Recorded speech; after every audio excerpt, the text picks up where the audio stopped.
Audiobook title, Naval Gacha System. It's time to monopolize the Seven Seas Part 01. Chapter 1001 Naval Gacha System. As he opened his eyelids, a middle-aged man gazed upon the evergreen leaves where the strands of radiant light pierced in shimmering glee. His mind muffled with echoes of the past, as though reminding him of who he was. Initially, the middle-aged man was disgruntled by his muddled mind, but with time, he regained his lucidness and calm. It was then the raven-haired man realized the circumstances he was in. Waking up in the middle of nowhere didn't do good for his mind, but opening his eyes after dying put him in a daze. His name was Abraham Shepard, a rather cool-sounding name for an ordinary office worker who shut himself off from the world. His life was mostly working and gaming. Guess how he died? I can't believe I got a heart attack during a match. He ruffled his hair and wryly smiled. His teammates were probably flaming him for being AFK in the middle of the game. Abraham touched his chest and slowly grasped it tightly. Dying of a cardiac arrest wasn't a pleasant experience. It wasn't an instantaneous death, but a gradual one. He remembered his last moments of laying coldly on the floor. At that moment, he couldn't move a single muscle. Resounding memories about it were horrifying for him. When he was about to die, a heavy pressure weighed on his chest. It was as if some bastard hit him hard with a hammer. The pressure was difficult to handle, especially when it felt like he was suffocating. Abraham clearly recalled the helplessness he felt during that moment. There was no one and nothing that could save him. After all, he was alone. My stomach feels sick, he muttered as his heartbeat got faster and stronger. The reaction was somewhat late for a body confronted with the experience of death. It took a minute for his body to calm down and move on from what had happened. But it will take time for his mind to adapt to such an ordeal.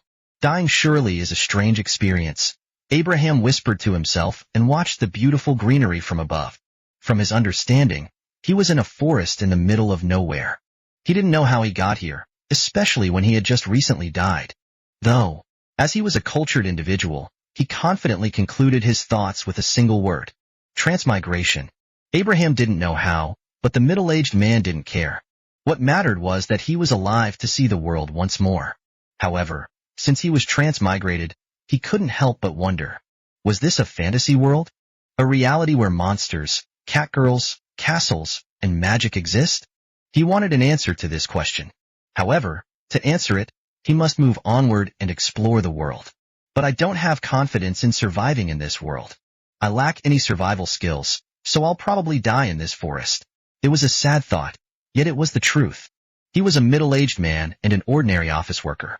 Most of all, he was a loser who had no life. He spent the entirety of his free time in front of a computer, wasting his life away merely to trash-talk other people while also cursing if he lost. So, he had no confidence in surviving. This pessimistic thought process isn't helping me in this situation. Abraham furrowed his eyebrows as he steadily clenched his fist. He moved it upward as though reaching the leaves-covered skies. I don't want to die again. I hate the helpless feeling of waiting for my inevitable death the most. Even if I have no chance of survival, I must struggle for my life. I shouldn't give up. The flames of determination ignited in his jet-black irises. If it was before, he would have given up as reality stacked up against him. But after tasting the actuality of death for the first time, something inside him wanted to rebel against it. And he felt alive because of such a rebellion.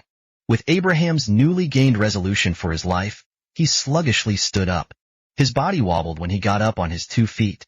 But with time, he was able to regain his balance. After getting rid of the dust on his clothes, he scanned his surroundings with unparalleled scrutiny. He immediately made a conjecture.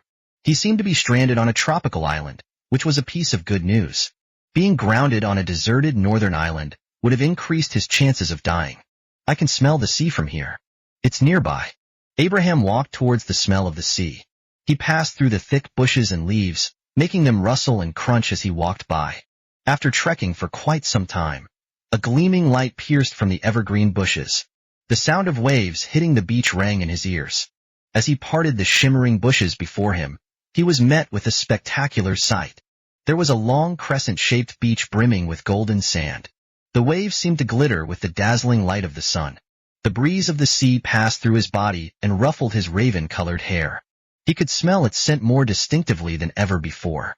For someone who was in a cold, monotone, and somber city, this was a picturesque view to behold. I guess transmigrating to another world has its beauty, Abraham mumbled to himself as the edges of his lips slightly rose. He was relatively looking forward to his life in this new world.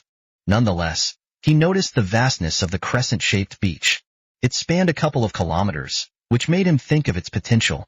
Now how do I survive on this island? He thought in wonder as numerous ideas passed through his mind. While he had no survival skills, he wasn't entirely ignorant of the ways of survival. Luckily, a coconut tree still exists in this world.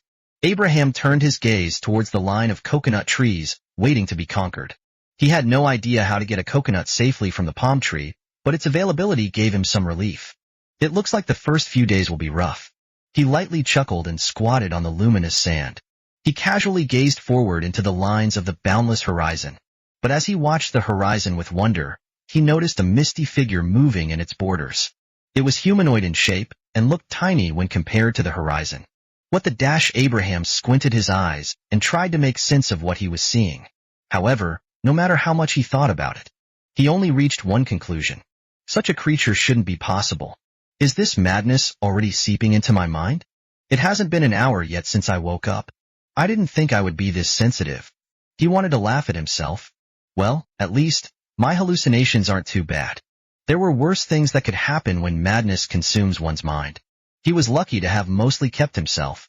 Though out of nowhere, something cold and mechanical rang out inside his head. Ding. Damn, I shouldn't have said that. Abraham thought that his madness was worsening. He was even hearing things despite being stranded in the middle of nowhere. Sadly for the middle-aged man, it was far from over. Initializing Naval Gacha system. A digital screen materialized out of nowhere. It had a message written on it, and it reported the initialization of a system. These phenomena made Abraham remember something important. He was transmigrated to another world. A world that might be different from his former one. A reality where the heavens and earth could really turn upside down. Giant monsters should be possible, especially if magic possibly existed. And as one would expect from a transmigration, the transmigrated one would receive his cheat. It was in the form of a system. Abraham excitedly stood up from the ground and couldn't stop himself from grinning. The digital screen might be his madness acting up, but it might also be real. Naval Gacha system. That's something new. However, why must it be a gacha system? He was a bit disappointed. Even so, as he had said before, it was better than nothing.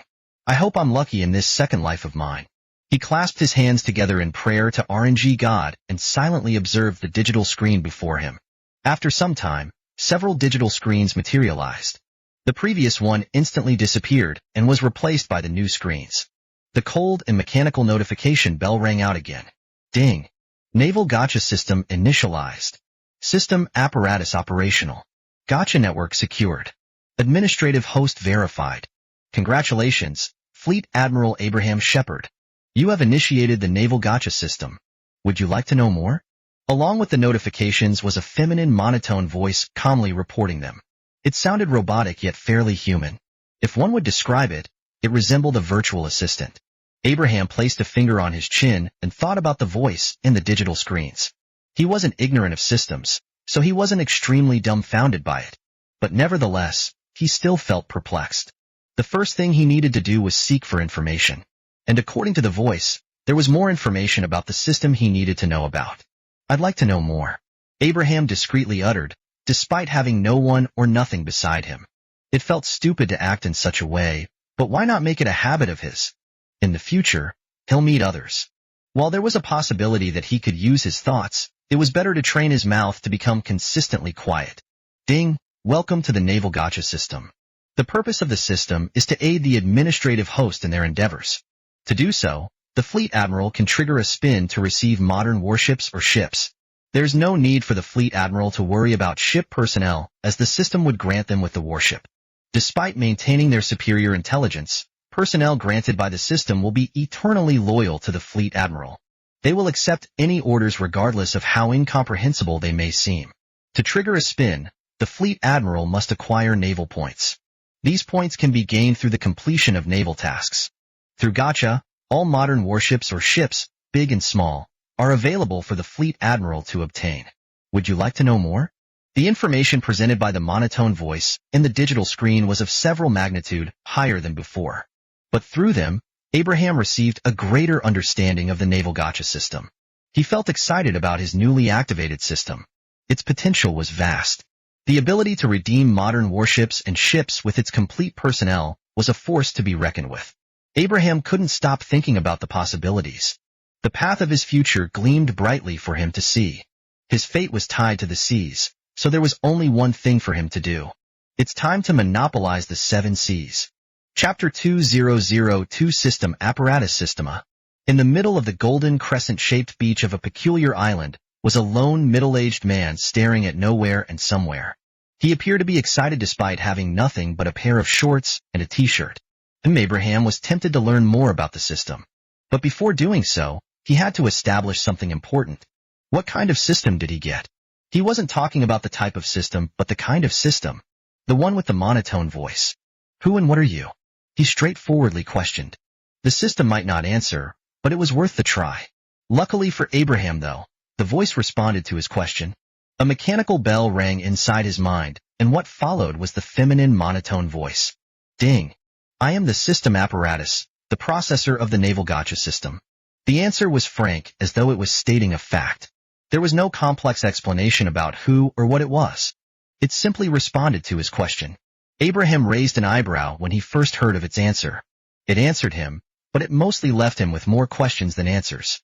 So without any hesitation, the middle-aged man decided to continue digging. I'd like to know more about the system apparatus. Ding. The system apparatus is the processor of the system. It must maintain the Gacha network and the system's operations, as the naval Gacha system requires the processing power of the system apparatus to operate. The administrative host's worries are understandable. However, the power of the system apparatus is mainly handling the system's logistics. It has no capability of revoking the summoned warships and personnel. It also has no authority over them. Abraham raised an eyebrow after hearing the monotone voice's response. Its name was the system apparatus, and it was nothing but the processor of the system. So it wasn't the system, though there was also a possibility that it could be lying. Perhaps the information before Abraham was merely a ruse by the system apparatus. How do I know that you aren't lying? He asked with a tinge of caution. Ding. The system apparatus has no capabilities of lying or omission of knowledge. The system apparatus was becoming better at persuading him. But one must never underestimate the cautiousness of a middle-aged man. Well, then what do you think of me? For some reason, Abraham felt that he shot himself in the leg this time. Ding. A loser. The middle-aged man unconsciously felt the system apparatus about to throw him a barrage of emotion-damaging missiles. He wanted to stop it, but sadly, he was too late. A human being with lower physique strength than an average teenager. Someone with high IQ but low EQ. A bottom feeder in human society that only spreads hate through trash-talking. A middle-aged man who has no life, no wife, and no B** cheese of any kind. A disappointment to parents, but is motherless and fatherless. Even the devil felt sorry after discovering how much of a human failure one could be. Despite having a considerable talent in trash-talking, the subject gets petrified of personally talking to others with sapience. So, the talent meant nothing. Would you like to know more? And no, I don't want to hear more about it. Abraham's cheeks flushed in crimson red. He was embarrassed to be roasted by some artificial intelligence. This was probably the first. System apparatus, do you hate me? No, you must hate me. That sounds like someone who I killed their mother and father would say, he said exasperatedly, since the voice was too unhinged to have nothing behind it. There was no way that the snarky voice didn't have any abhorrence towards him when it uttered its so-called truthful words. Even the most pragmatic and straightforward individual wouldn't say such things in the voice's manner. Ding. The system apparatus only speaks the truth and doesn't converse through emotions.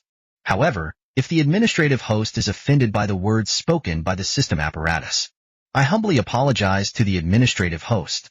But nevertheless, the system apparatus is incapable of uttering lies. So, regardless of how the administrative host desires praise, the system apparatus can only speak the truth. If the administrative host improves as a human, a man, and a leader, maybe the truth will change in turn, for the better. I guess you're kind of right. Abraham felt conflicted regarding the system apparatus. It insulted him directly or indirectly, but it also didn't give up on him. Unlike the others, the memories of the past reminded him once again. He was irritated by remembering such memories, but it was something that would always be with him. As long as he was alive, it would be stuck deep into his heart, shackled by thousands of chains.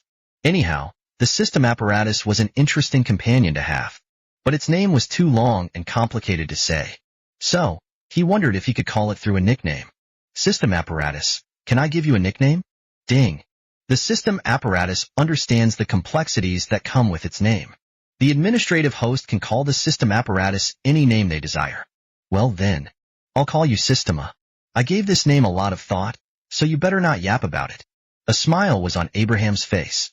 Conversing with someone else would always be his favorite pastime. Though, admittedly, only through the safety of being alone. If the system apparatus was in front of him, he wouldn't be able to utter a single word. Instead, he would be crippled by fear of personally talking to someone. Ding, nickname, Systema, accepted. Albeit not original, it's within acceptable range. The side comment was not needed, but he could only hear it muttered in his mind in a monotone voice. He sighed at how passive-aggressive Systema was. Nevertheless, it was the result of an intelligence made to speak the truth without realizing how painful such truths can be. Abraham could only consider Systema as the logical side of his mind, something that would speak the truth regardless of his feelings. I guess that frees Systema from bias. He thought to himself, and decided to continue on with his exploration of the naval gacha system. Yet before he could do so, another mechanical bell rang in his mind. Ding! The Fleet Admiral has received the Naval Beginner Gift Pack. To unlock the Naval Intermediate Gift Pack, the Fleet Admiral must meet the following requirements. Construct 5 ports, complete 10 naval tasks, obtain 25 warships. Unexpectedly, Abraham received a Beginner Gift Pack, one of the prized treasures in games. Although such gift packs only worsen gamers' addiction. But perhaps, maybe that was the actual goal. Naval Beginner Gift Pack, please open it, Systema. He didn't wish to hesitate and waste more time. There were a lot of things he could do in the coming period. Ding! Opening Naval Beginner Gift Pack. Naval Beginner Gift Pack unwrapped. The Fleet Admiral has received the following items. Port Creation Ticket, Random Naval Spin Coupon. Systema's monotone voice echoed inside his mind. But Abraham's thoughts were encapsulated completely by the rewards he had received. The Port Creation Ticket sounded the most obvious. It should solve his problem of wondering where to place his warships. Albeit, he pondered about the second gift. The Random Naval Spin Coupon was something that seemed familiar to Abraham. Though, he had a hard time getting his mind over it. Ah, right, I forgot. This is the gacha. Abraham felt stupid to have forgotten something important. The recent games he played displayed the spin feature as banners. A strategy for the spoken game is to avoid directly stating themselves as gacha games. After discovering that it was the gacha spin, he wanted to immediately use it. But luckily, he didn't fall to such horrible temptations. He had to be rational while deploying these gifts. Otherwise, things might become problematic for the middle-aged man. Before using the coupon, I must construct the port first, Abraham muttered and gazed forward at the crescent-shaped beach. This place was the best location for a port. It looks like his lady luck was working for him. System, use the port creation ticket. Ding. Activating port creation ticket. Please input the port's name. The name of the port was something he didn't think of at first. He seriously thought about it for some time, and gave another unoriginal name to the port. For a gamer who prided themselves on coming up with at least uncommon names, he was unexpectedly naming his assets in their most common moniker. It will be called the Port of Dawn, Abraham said with endless pride, as though he had done the port a favor. Ding. Port name accepted. 1,000 utility personnel established. Basic port infrastructure and manufacturing facilities blueprints recorded. Port of Dawn constructing a golden and radiant light slowly radiated outwards from Abraham's body. It consumed everything in its path like an unstoppable tide. He was nervous at first but calmed down when he realized it was the construction. He calmly waited and felt the ground he was standing on rising. One would expect the earth to rumble and the skies to part when creation was being made. But it went smoothly without rough shaking in the nearby surroundings. The capabilities of the naval gacha system isn't to be underestimated. Abraham had realized the unrivaled power of the systems. They practically bordered reality warping. The only problem they had was the requirements of their abilities to be used. They follow strict rules and guidelines like typical programs. Abraham then shook his head and got rid of his thoughts. This wasn't the time to think about what, who, and why of the systems. His first priority must be the port. After some time, the golden and radiant light took shape. They slowly formed into various infrastructures and facilities of the port. Such a scene made him a bit exhilarated. Minutes later, the golden light slowly faded into the background. While observing the change, the mechanical bell rang inside Abraham's mind. Ding! The Port of Dawn has been constructed. Congratulations on your first port, Fleet Admiral Abraham Shepard. Chapter 3003 Port of Dawn. The beautiful crescent-shaped beach of the lone island had long faded into the memories of those who had seen it. What replaced the gorgeous beach was the smooth concrete ground of a massive yet empty port. Standing inside the entrance of the Port of Dawn, Abraham glanced forward with curiosity evident on his face. He stood in the middle of the road leading deeper to the port. However, the road didn't lead anywhere on the island. It merely resided in the port. The Port of Dawn was gargantuan in size as it consumed the entirety of the crescent-shaped beach, yet it was mostly empty.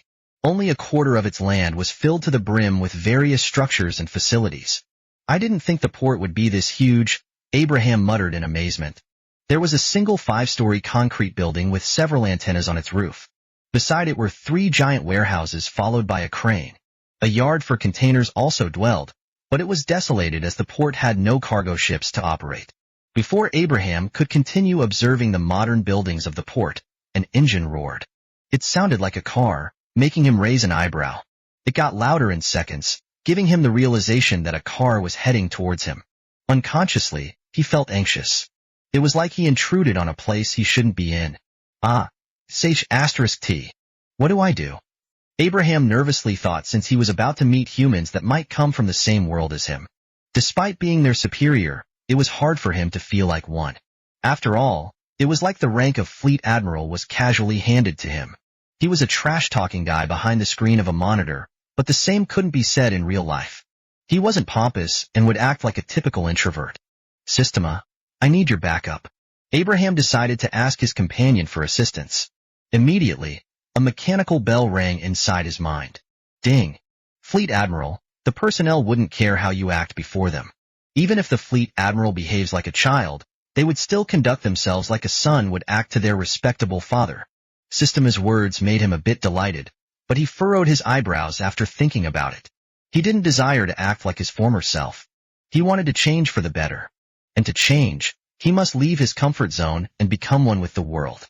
I want to be the Fleet Admiral they deserve, Systema, Abraham uttered with unrivaled determination.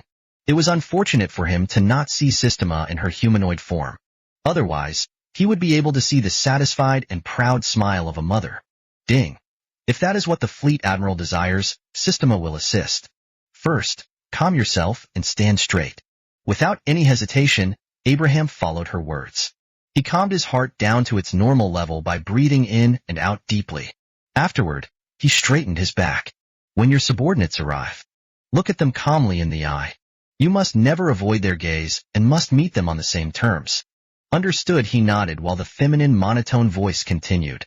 When they speak to you, talk to them slowly and coolly. No need to be fast or talk like an overbearing man. After all, there's no need to dominate those who are already following you with unparalleled loyalty. Their respect has no need to be demanded, for they already respect the Fleet Admiral. Other than being snarky, Systema was great at giving advice. Her words made sense to Abraham and made him easily understand it. However, understanding and doing something was different from one another. Do you think I'll be able to do it, Systema? Abraham questioned with uncertainty. Inferiority and doubts would always affect one's mind regardless of their age. It wasn't something that could be avoided. However, one could move forward regardless of their doubts. Ding! The first step is the hardest and heaviest, Fleet Admiral. Take a step forward and become who you want to be. I see Systema's words echoed deeply inside his mind. He wanted to push himself out of his cocoon. He wished to become something other than a loser or an ordinary office worker. So, he must take the first step. The vehicle soon arrived near the port's entrance. Abraham's eyes observed it and noticed that it was a Humvee in its desert camouflage. Inside were probably soldiers or officers. As the Humvee stopped before Abraham, the ones inside it stepped out with serious faces. He could feel his heart wildly beating after seeing them, but he took a deep breath and calmed himself once again. There were 4 infantry soldiers and a single officer heading towards him. He didn't know their ranks, but he was confident that the Fleet Admiral was the highest in the Navy. When the entourage of Navy personnel stood in front of him, They saluted at the same time, and the officer introduced himself to his highest commander, AM. Theta Lieutenant Commander Morgan, Fleet Admiral Shepard. The lieutenant commander wore a calf-length wool bridge coat woven in navy blue, a dark blue suit trousers, and a pair of black boots. Above his head was the typical ivory officer peak hat clad in golden-colored ornaments. Compared to the breathtaking clothes of the lieutenant commander, the fleet admiral wore casual clothing, making him look like he came from a vacation. I want to wear such drippy clothes. Abraham silently thought to himself before responding to the lieutenant commander with a nod. At ease, Lieutenant Commander Morgan, he said as slowly and coolly as possible while gazing at the lieutenant commander's eyes. He wondered to himself if he was doing things right. It's an honor to be in your presence, Fleet Admiral. The Port of Dawn is privileged for being chosen as the Fleet Admiral's first port, Morgan said with respect emanating from his eyes.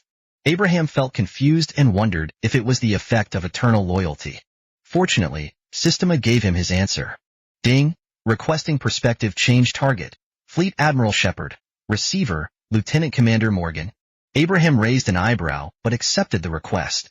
He also wondered what he looked like from the perspective of others. Request validated. Changing perspective. His perspective slowly changed and transferred to the sight of the lieutenant commander. For the first time in his life, he saw himself in the eyes of others. Damn, why do I look so cold and authoritarian? Shouldn't I be sweating like a bastard? I didn't think I would look so good. Abraham commented in his mind upon unveiling his appearance. He stood silently in casual clothing with sharp eyes and an aloof face. He seemed a bit revitalized compared to his former self. Ding. What your mind considers as your appearance doesn't mean that it's your true appearance. It all depends on mindset. If you portray yourself positively, your appearance will change in the eyes of others and yourself. And even though the administrative host is always anxious in front of others, in reality, they would only see this appearance of you. A cold middle-aged man. The words of the feminine and monotone Systema gave Abraham tons of confidence. He wouldn't have believed others if they had said the same thing. But Systema was different. The snarky one would speak the truth. It utters nothing but facts. It doesn't intend to praise him or pretend that he was better than anyone else. It was merely stating its logic. Thank you for welcoming me, Lieutenant Morgan. How about you introduce this port of yours? Abraham said with a slight smile on his face as the other nodded in acceptance. Affirmative. Follow me, Fleet Admiral. Morgan walked towards the Humvee, while the infantry soldiers stayed back to guard the entrance. I'm doing better than expected. I should have gone through an acting career. Abraham felt pride in his acting skills. However, a mechanical bell rang unexpectedly. Ding. The Fleet Admiral might win an award for his acting skills. I know, right? Abraham felt pride after hearing the praise of Systema. But after thinking about it, he felt strange. Hey, did you reply to my thoughts? And was that sarcasm? He questioned, though he was met with silence. However, after a second, Systema responded with one word. Yes, what is that answer responding to? The first or second one? Abraham felt confused, but decided to give up asking the cranky Systema. Nevertheless, he was sure of one thing. Systema might be able to hear his thoughts. This possibility had always been floating inside his head. After all, Systema had always been prepared to answer his questions. It perfectly responded to what he wanted to know instead of expositing information that he didn't desire to understand. Abraham wasn't really bothered by it. His thoughts weren't shrouded in deep secrets. But Systema would be in for an horrific adventure in the future, especially when his thoughts sometimes bear interesting ideas. While he kept thinking about how he would torment Systema with his devious thoughts, Morgan began introducing the various parts of the Port of Dawn. The Port of Dawn is divided into several sectors. From the manufacturing, transportation, and defense sector, Abraham could see factories through the windows of the Humvee. There were dozens of trucks, making the sector appear busy. There was also a residential area for utility personnel of the port, while there were barracks for military personnel. Despite appearing small on the outside, the Port of Dawn resembled a tiny town on the inside. This made him hopeful about his future as the Fleet Admiral. It also made him want to become someone who deserved it all. Chapter 4004 Random Naval Spin Coupon. In the Humvee driving through the road, the lieutenant commander explained the intricacies of the port. He reported its three main sectors, which were the manufacturing, transportation, and defense sectors. The manufacturing sector consists of about half of the current facilities we have in the port. Whether it be manufacturing supplies, ammunition, ordnances, and armaments. The sector would be able to produce such things as long as they have their needed materials. At the moment, the manufacturing sector is currently closed with its utility personnel, having an indefinite day off for the time being. The same could be said with the transportation sector since we have no available cargo ships. Speaking of the transportation sector, it is the area of the port dedicated to transporting products, materials, and personnel. It owns half of the empty area in the port. After all, when things set off for the better, we can expect for the port to be busy. While Morgan explained the first two sectors, the Humvee passed through the transportation sector. It was filled with yards and warehouses. There were also several cranes lying here and there throughout the sector.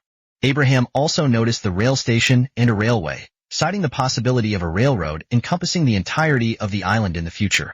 He smiled while watching the beautiful scenery of the modern world. At any rate, he continued listening to the explanation of the lieutenant commander. Finally, the defense sector. This place is exclusively used by military personnel. It is equipped with a radar station, a runway, and dozens of defensive fortifications of the anti-air, anti-surface, and anti-submarine classifications. With that, Morgan concluded his introduction of the Port of Dawn. Abraham nodded in understanding as a sign of comprehension of the port structure. Although the port was at its basic level, it was a formidable military base. It made him wonder what the port would look like in its second or third level. The Humvee soon arrived at their destination, which was the branch office of the port.it, was where logistics would be handled. Morgan and Abraham stepped out of the vehicle while the Humvee drove off. Morgan led Abraham into the branch office building. It was an 8th-story concrete building with dozens of antennas and windows. There was even a phalanx CRAM on its rooftop. Inside the branch building, the lieutenant commander stopped walking and looked back at the respected fleet admiral. He saluted at him and announced his departure. "Sir, I will be departing to my office for logistic handling. Your office should be on the 6th floor with your uniform ready to be worn." "Thank you for guiding me, Lieutenant Commander. I'll get myself ready." Abraham nodded and the Lieutenant Commander left after ending the salute. Abraham was left alone in the branch office's hall. He looked around and noticed some Navy personnel in their desk jobs. It looks like emerging in the middle of nowhere has its own fair share of problems. He couldn't help but relate to those who supported the Navy with their aching fingers. Anyhow, he shook his head and walked towards the elevator door. He pressed the button pointing upwards and waited for the elevator to come down. Several seconds later, the elevator arrived on the ground floor and its metallic doors slid open. Inside were several Navy personnel looking at them in shock before saluting to their highest supervisor. "Fleet Admiral, welcome to the Port of Dawn." "It's an honor, Fleet Admiral." "Good morning, sir." The personnel had various introductions, to which Abraham responded with a nod. According to Systema, it was good to be a man of few words. He must only talk when needed to, which coincided with what he desired. After all, despite wanting to change, he was an introvert and out. Some silence was calming for the middle-aged man. Abraham stood in front of the Navy personnel. As the elevator rose to the 6th level of the branch office, he felt the observing gazes of the Navy personnel. It made him a bit nervous, but he didn't let it affect him too much. Ash understood that his rank probably attracted attention. When the elevator arrived on the 6th floor, its metallic doors slid open and Fleet Admiral stepped out of its confines. He looked back at the Navy personnel behind him and nodded with a smile. The Navy personnel also gave their beaming smile as the elevator closed and rose from the 6th level. Abraham turned his gaze forward and was met with a long hallway. He walked through it with silent steps. He observed the paintings and pictures plastered upon its walls. After some time, he arrived at his destination, which was a wooden double door. Abraham held its cold silver knob tightly and slowly turned it open. As he heard a clicking sound, he pushed forward and entered his office. "Classy," he remarked while stepping into his office. It was clad with traditional luxury, which meant that it was filled with antiques. From a painting depicting some naval war to a bookshelf filled with old maintained books. It resembled the office of a mafia's godfather. Although the office was too classy with its dark wooden ornate and ivory walls filled with marble, he liked its depiction of luxury. It made him feel a bit bouger than before. After locking the door to his office, Abraham walked towards the dark brown wooden wardrobe near the bookshelf. He opened it with off his arms and saw his naval uniform inside. It was a double-breasted bridge coat colored in dark blue with 6 golden buttons. Above it was his breast insignia with its 5-star signature. Beside the bridge coat were his dark blue suit trousers, and in his trousers sways an ivory officer peak cap. The uniform appeared to be tailored for him, which gave him some feeling of appreciation. At the very least, he wouldn't wear clothing that was too loose for him. Carefully taking out his uniform, Abraham began to wear them. As he wore the uniform one after another, he ended his session after placing the ivory officer peak cap on his head. He glanced at the mirror in the wardrobe and couldn't help but be enamored by his appearance. As expected, wearing drippy clothes does enhance one's appearance. Abraham carefully thought while examining his figure. It looks like I'll have to train myself. His arms appeared to be flimsy, which was the reality. Although, he felt a bit revitalized for some reason. He was still weaker than an average high school student. After entertaining the idea of training, he sat on his office chair and looked at the luxurious wooden table filled with various things. Zyroya. Thadam, there was also his extravagant nameplate on the side of the table, which seemed expensive. This port must be rich, or am I some corrupt middle-aged man? Abraham thought and chuckled in his mind before becoming serious. I have to start my plans and let this port grow. He understood that his personal strength was lesser than none. His survival was tied to the port and its naval capacity and force. So, if he desired to survive in this new world, he must make his naval force stronger than anything else. With this thought process in mind, Abraham decided to question the existence of one thing. Systema. Does the status display exist in the system? The legendary status display was the most integral part of the system. It was practically the most iconic thing one could correlate to a system. Following his question, the usual mechanical bell chimed in his head. Ding. It does exist, Fleet Admiral. Would you like to open it? If so, say or think of the word status. With Systema's instructions, Abraham took a deep breath and uttered the legendary system word.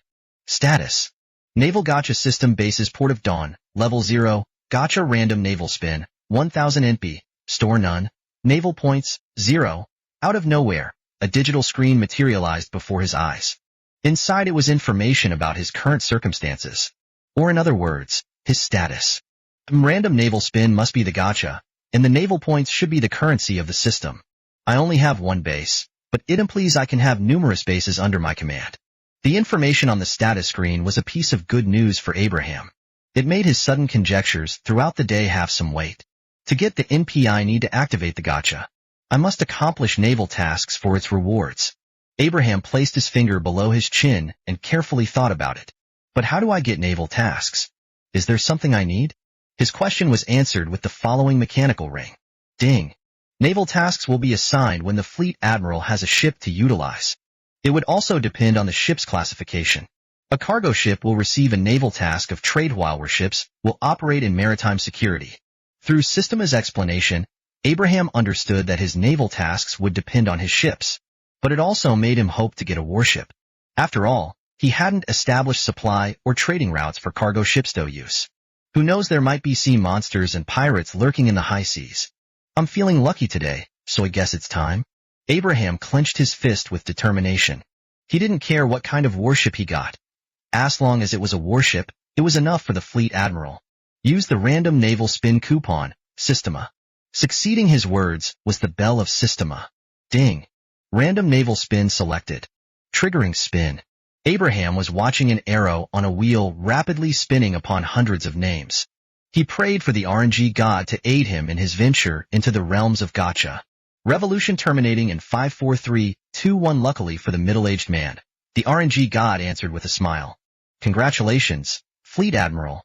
You have received Arleigh Burke-class Flight 3 destroyer. Chapter 5005 UNS Lightbringer. In the Fleet Admiral's office, Abraham calmly gazed at the notification screen in front of him. A couple seconds passed before his eyebrows flickered in wonder. For some reason, it took 4 working days for his reaction to appear. An Arleigh Burke-class destroyer? And a Flight 3 at that? He felt incredulous and couldn't believe what he was seeing. But nevertheless, it was the truth. He got a powerful destroyer as his first warship. He. Abraham felt delighted inside his mind after discovering what he had received from the RNG god. It seems that Thesis STEM wanted him to be addicted to Gacha by giving him a mouthful of a reward. However, before the middle-aged man could continue relishing his first victory in RNG, a familiar mechanical bell rang inside his mind. Ding! Congratulations, Fleet Admiral, for your first warship. You have taken your first step in building your naval force. Would you like to give it a name? What followed the mechanical ring was Sistema's feminine monotone voice. Judging from her words, it seems that Sistema is requesting a name for his navy. Abraham thought about it for a short moment and went through dozens of names. Since the name would be plastered above his navy, he needed to be careful as it would probably be permanent. The Naval Gacha system rewards me with ships of every nation and Dana class. They would probably look different from one another, especially their design element.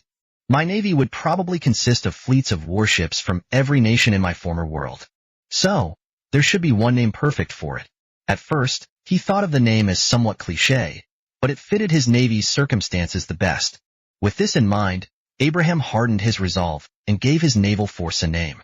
United Navy will be its name. All nations, warships, armaments, and personnel of humanity from my former world under one banner.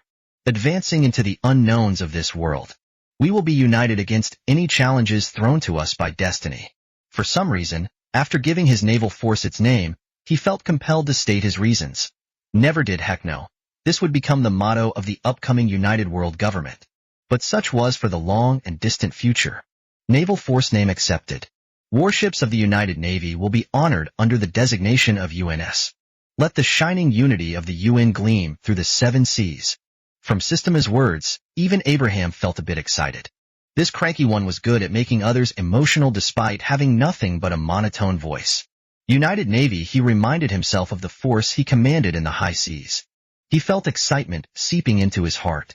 It made him want to make it better and stronger. Though for now, he must turn his attention to the digital screen in front of him. UNS Lightbringer. The UNS Lightbringer is an Arleigh Burke-class destroyer of the Flight 3 classification. It is an advanced guided missile destroyer equipped with the latest Spy 6 radar along with the updated Aegis combat system. It is capable of anti-air warfare, AW, anti-submarine warfare, ASW, and anti-surface warfare, ASUW. The Lightbringer has a displacement of 9,000 long tons with a length of 155 meters and a beam of 20 meters. It has a maximum speed of 31 knots and a complement of 360 officers and enlisted personnel. The destroyer also carries two XMH-60R Seahawk helicopters with ASW and ASUW capabilities. The main armament of the destroyer is its Mk-41 vertical launching system, VLS, with its supporting armaments of a single 5-inch, 127mm, /62 Mk-45 Mod 4 lightweight gun, a 20mm phalanx CIWS, 225mm Mk-38 machine gun system in its port and starboard, and finally 450 caliber guns. It also has two Mark 32 triple torpedo tubes with various types of torpedoes equipped. Lastly, it has a double hangar and helipad residing in its stern. The information presented about the UNS Lightbringer was enlightening for Abraham. It made him aware of its capabilities as a warship, and also gave the fleet admiral some confidence in the exploration of the high seas. I need all the confidence I can get. Abraham inwardly chuckled while looking through the windows with his gaze pointed at the only dock of the port. Beside the dock was a golden light, radiantly piercing through its surroundings. It brought a lot of attention to the surrounding personnel. But luckily, the military police of the port handled it swiftly. They cordoned the dock for a moment while the destroyer slowly took its form. After some time, the golden light disappeared from the dock as if it didn't exist. What replaced it was a lone and moderately sized warship floating along the waves. The UNS Lightbringer resembled a mechanical beast forged for war and destruction, a monstrous entity that would throw hot freedom warheads from across 1,000 kilometers. Its existence would consolidate the port of Dawn and the status of the United Navy. Abraham also doesn't have to worry about getting eaten by sea monsters, if they ever existed in this world. Ding! Tasks prompt available. The feminine and monotone voice of System resounded in his ears. He raised an eyebrow after hearing her before realizing that it was the long-awaited naval task. I've been waiting for this. Abraham thought to himself, especially since the existence of the naval task was important for the growth of his naval force. If he wanted to get the naval points for Gacha, accomplishing naval tasks was a mandatory activity. Knock, knock, knock. Unfortunately, he couldn't continue relishing his thoughts as he had an organization to manage. Sir, this is Lieutenant Commander Morgan. Can I come in? Outside of the door was Morgan. Hugh was appalled by the emergence of a destroyer in the middle of his port. It appeared out of nowhere, without warning. But nevertheless, he also understood that the destroyer was a part of his fleet admiral's warships. How such a ship could appear out of nowhere was a question he'd probably think of for the rest of his life. Though he also understood that the same could be said with the Port of Dawn. It materialized in the middle of nowhere, and in a world far different from before. I guess the abilities of the fleet admiral can only be considered as unnatural and powerful. Morgan thought to himself and slightly sighed. Come in, Lieutenant Commander Morgan. With the confirmation of the fleet admiral, Morgan entered the office and saw the fleet admiral in his uniform. As expected, the highest of command looked incredibly good in the irrespective Navy uniform. How may I help you, Lieutenant Commander Morgan? Is there something wrong? Abraham inquired with substantial eloquence. Before the transmigration, he would have cringed in acting in such a formal way. But now? It was a natural part of his job. I'm adapting fast. He quietly thought while gazing at the eyes of the lieutenant commander. Nothing is wrong, sir. The emergence of a destroyer merely brought some unwanted troubles to the port. A defensive action was nearly done, and it would have ended badly. Morgan stated his reasons for entering the office. While the fleet admiral was their highest officer, it was also Morgan's duty to maintain the stability of the port. I see apologies for that, Lieutenant Commander. I'll be giving warnings before summoning warships of our fleet. Abraham understood that summoning something out of nowhere wasn't without consequence. It was fortunate that the port was in the process of stabilizing itself in this world. Otherwise, if they were military ready, things would have ended badly for the destroyer. No need for your apologies, sir. Your understanding is enough for us. I have already said what I wanted to say, so I'll take my leave. Morgan bowed and saluted to the fleet admiral. However, before he could turn his back on the fleet admiral, a question entered his ears.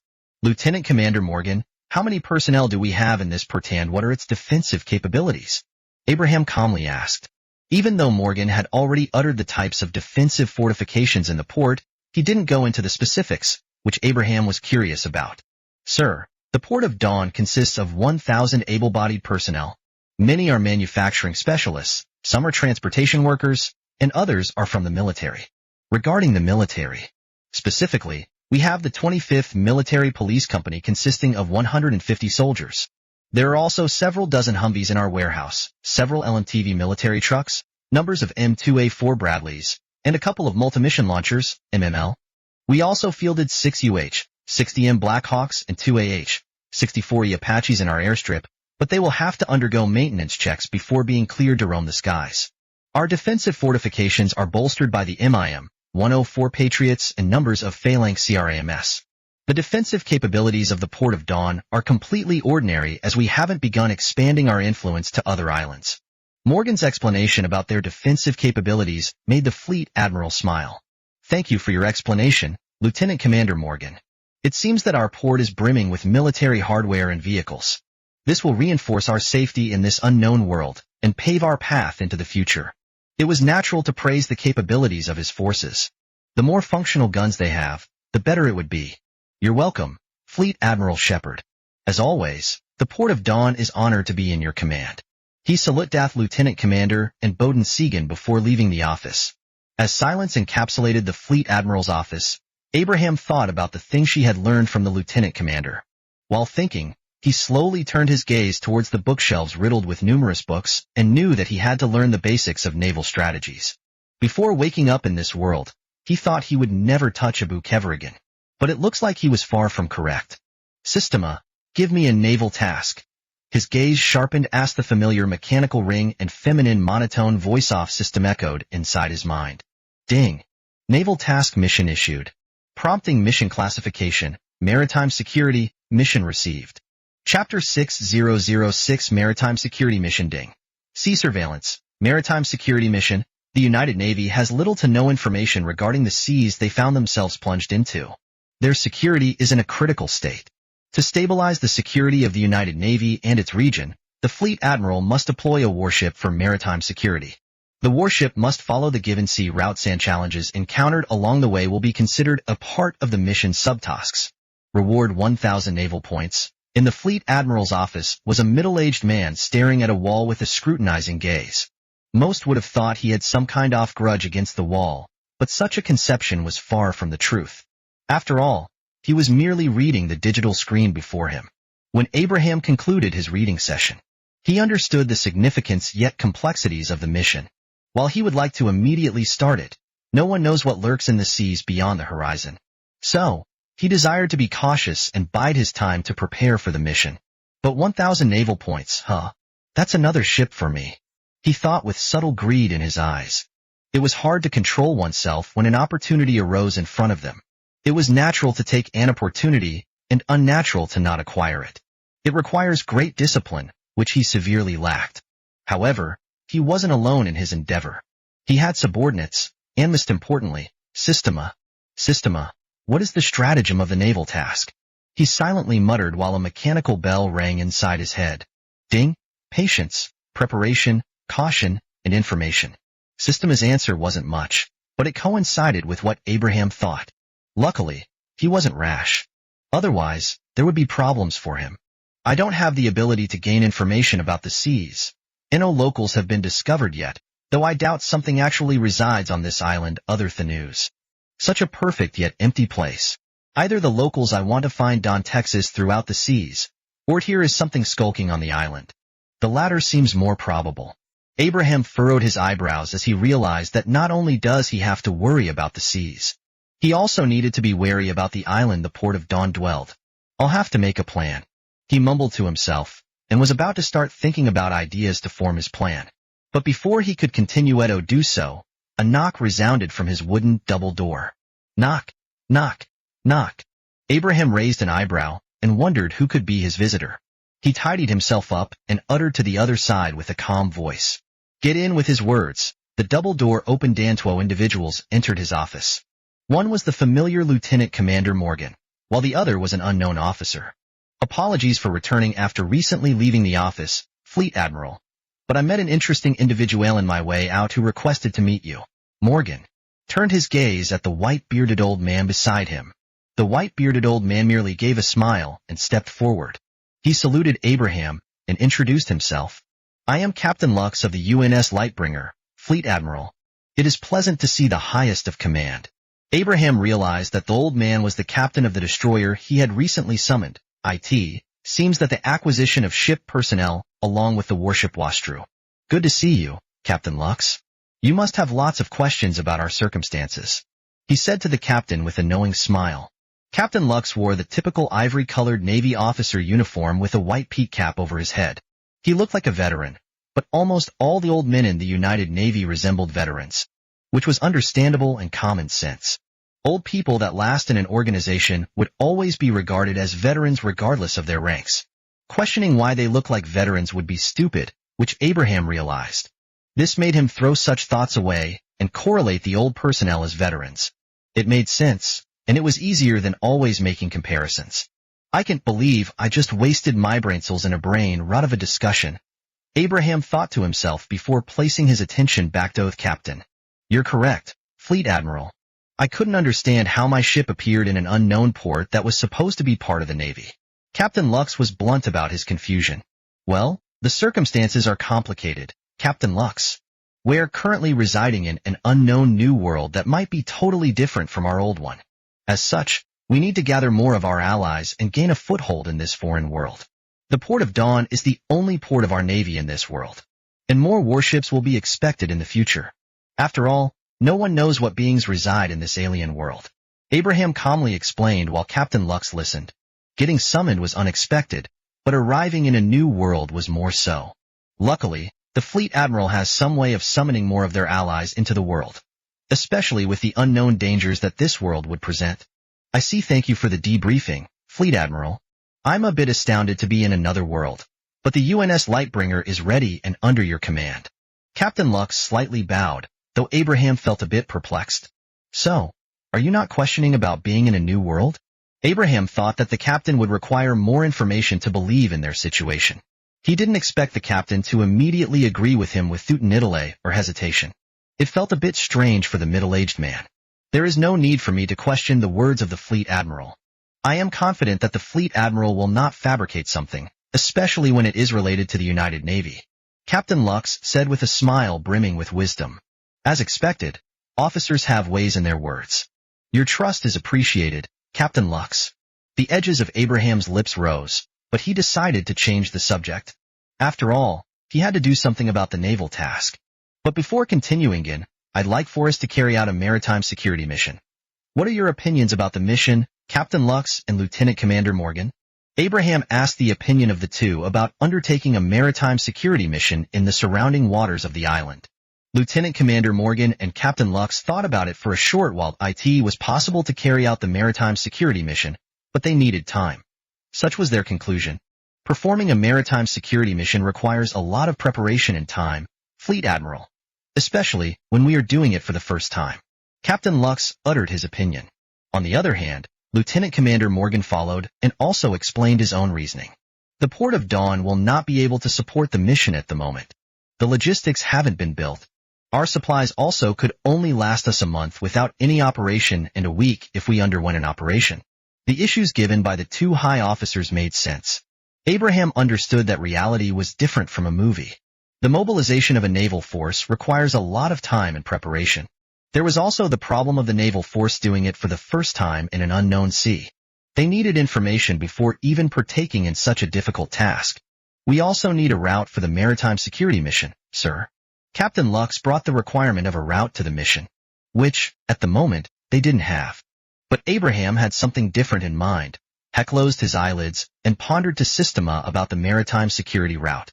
Luckily, Systema responded. Ding. Current maritime security route available. The answer of the feminine and monotone voice made the fleet admiral sigh in relief. He gazed at Captain Lux and announced the existence of the route. I already have a route in mind, Captain Lux. Since we need preparation and time to conduct a maritime security mission, how much preparation and time do the two of you need? Abraham questioned the two high officers. Captain Lux and Lieutenant Commander Morgan contemplated for some time before answering to the highest of command in the United Navy. The Port of Dawn requires at least a week to stabilize and expand the port. We also need to investigate the island we reside in and perhaps exploit its resources. Before the activation of the manufacturing factories in the port, we also need to establish supply lines. Primarily, constructing a quarry for or deposits and an oil field to drill for crude oil. Lieutenant Commander said with confidence. If it was before, they would merely import the supplies they needed. But the current circumstances were different from before. They were alone in this world. The UNS Lightbringer is operational, but I require it to undertake a maintenance check. We also need supplies from the port, mainly food supplies. Other than that, the UNS Lightbringer can deploy within an estimated time of 2 days.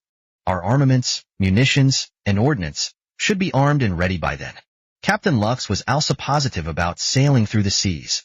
However, they would have to be cautious as they don't know the possible dangers of treading beneath it. With the opinions of the two high officers, Abraham finally reached a decision. He also had to get himself ready before sailing into the seas. So, he wasn't against their preparation. Now that the two of you have concluded, the maritime security mission will be acted in accordance after a week. Until then, the Port of Dawn will stabilize and expand. And the UNS Lightbringer will undergo a maintenance check and prepare its weapons. Since the short meeting was concluded with the ordnance of the fleet Admiral Shepard, Captain Lux and Lieutenant Commander Morgan left the office of the High Command. The two had a goal in mind after stepping out of the branch office building. Meanwhile, Abraham glanced at his slim arms and felt weak compared to his two officers. This fact made him clench his eyebrows as he felt undeserving of his position. He wasn't even smarter than the two. I need to train, the middle-aged man muttered with resolve. Chapter 7007 Initial Training Regimen. In the residential area of the Port of Dawn, a middle-aged man jogged through the silent and empty road while wearing nothing but black shorts and a t-shirt. It was early in the morning, and the sun was slowly rising from the lines of the boundless horizon. The middle-aged man was Abraham Shepard, the Fleet Admiral of the United Navy. Yesterday, he and his high officers, Lux and Morgan, held several meetings throughout the day. He also had to sign several papers regarding the recent plans of the UNS Lightbringer and Port of Dawn. It was an exhausting day for the Fleet Admiral. Fortunately, his hard work wasn't for nothing. He was given his designated lodgings in the residential area. Lieutenant Commander Morgan, IT, was a simple 2-story house. But that was enough for Abraham. After all, for the first time in his life, Abraham had a home for himself. Not a small apartment that he barely could afford, but aerial home. I almost couldn't wake up from that comfortable sleep. Abraham yawned as the day before was exhausting for him. To think that being high-ranking didn't change anything. He still had to work, but he wasn't bothered by it. To be fair, He was working for his own organization. It was a sacrifice he was willing to make as it benefited him nonetheless. Anyhow, he continued to jog through the quiet road of the residential area. It was mostly desolated because the utility personnel were working hard to stabilize the situation in the port of Dawn. The morning is lightning. He sighed and felt his heart at ease. It was the best time to train his body to become, at least, average, as he was somewhat weaker than that at the moment. Several dozen minutes soon passed, and Abraham was running through the road with exhaustion evident on his face. He felt a heavy pressure on his shoulders, and his limbs were also turning stiff. He knew he was weak, and the stamina his body contained was bare bones. But he didn't want to give up. Before the early morning training, he asked System an important question. Will his training give him solid results? Like those in novels where completing a training quest would advance their strength to a higher level. System's answer was clear. No. Abraham understood that the Naval Gacha system didn't have such functions, which made him wonder if it was efficient to train himself. His questioning thoughts made System speak even further. Training requires determination, sacrifice fuels strength. The fleet admiral can train or not train, but personal strength can mean life and death in some circumstances. He knew what System meant. It was okay that he wouldn't train, but he might die in the future if he does so. There would be moments when he couldn't rely on the United Navy to solve his problems. So, he must be ready for that significant moment. With this in mind, he continued his plan to train, and now he was jogging. Abraham gritted his teeth and clenched his fist. He kept himself upright and continued running through the streets. It was easy to give up, but difficult to continue. However, he didn't desire to stop. He wanted to continue no matter how hard it became. Cold sweat dripped from his forehead as his consciousness became hazy. He took deep breaths and controlled his breathing. He didn't know if it was working. Though he felt this condition out worsening. I must not pass out. Abraham wryly smiled and forced himself through the problematic ordeal. It would be embarrassing if his subordinates saw him pass out in the middle of the road. That would tarnish his reputation as the fleet admiral if he had some. Afterward, every second felt like a decade for the middle-aged man. It appeared as though everything slowed down, like he was in his own world. However, fortunately, he succeeded. He completed the goal he wanted to achieve. For the first time after high school, he went against himself. He ran for about 5 miles, circling a small part of the residential area. It was about 8 kilometers in the metric system. That was an achievement in his own dictionary. Besides the concrete pole somewhere in the residential area, Abraham was barely alive as his ragged breath resounded in his ears. He was exhausted beyond relief as this was the first exercise he had done for years. I can't believe this, I actually managed to do it. He was grinning while looking like he was about to pass out. He silently lay on the concrete pole and planned to rest for some time. His heart was rapidly beating like a machine gun. He felt a bit nervous since he might get a heart attack out of nowhere from the palpitations he was feeling. I won't die from a heart attack, right, Systema? Abraham gulped and questioned his close confidant. She was the one who knew his body inside and out. The familiar yet perfect mechanical bell rang inside his mind. It was about time for her to arrive. M²0 ya. CM ding. There's no need for the fleet admiral to worry. Getting a heart attack will be the least of your worries. The platoon leader of the Marines in the UNS Lightbringer is trying to find you. He will arrive at your location in an ETA 2 minutes. The words of Systema shocked Abraham to life. His eyes were wide open as he immediately stood up on the spot. The Marines were excellent and unbridled soldiers. He didn't want to appear weak before such individuals, so he pulled himself up. Abraham took care of his sweat and calmly leaned on the concrete pole as if were enjoying the morning sun. After a minute, the roars of the engine echoed throughout the streets. He opened his eyelids and saw a Humvee heading towards his location. Inside should be the platoon leader of the Marines. After the Humvee stopped near Abraham, its doors slowly opened. What emerged was a young man with blonde hair and blue irises. He wore the typical Marine uniform and cap. A smile was on his face as he looked forward to the fleet admiral of the United Navy. He walked towards Abraham and swiftly saluted after arriving before him. Second Lieutenant Campbell of the Alpha 1st Platoon. Greetings, Fleet Admiral. Abraham gazed at the buffed Marine and felt a bit envious of their body. He also wanted to have a toned body, unlike his flimsy-looking self. But he shook such envious thoughts out of his head as he had to respond to the second lieutenant in front of him. Second Lieutenant Campbell, what brings you here? Abraham questioned since it was surprising for someone to seek for him so early in the morning. Apologies if I have disrupted your exercise, Fleet Admiral. Captain Lux wanted me to introduce myself to the High Command. I am also given the duties of being your personal guard at the moment. Campbell calmly explained his reasoning to the scrutinizing middle-aged man. After Abraham heard of it, he raised an eyebrow. Getting a personal guard wasn't out of the possibilities that appeared in his mind, but being followed by someone else was discomforting for someone like Abraham. What should I do? Abraham quietly thought to himself while watching the second lieutenant with a cold gaze. On the other hand, Second Lieutenant Campbell felt a bit nervous after meeting the cold gaze of the Fleet Admiral. He wondered if he had done something wrong to the High Command. Was he too relaxed, easygoing, or not respectful? It wasn't Abraham's aim to intimidate the platoon leader. However, there was nothing he could do about his weird habit. Besides, it was hard to know when he would be looking at someone coldly. He was too disconnected from his facial expressions. Second Lieutenant, I want you to help me train. I desire to get my body up to date and even stronger. I might need your assistance to do so, Abraham said as calmly as possible.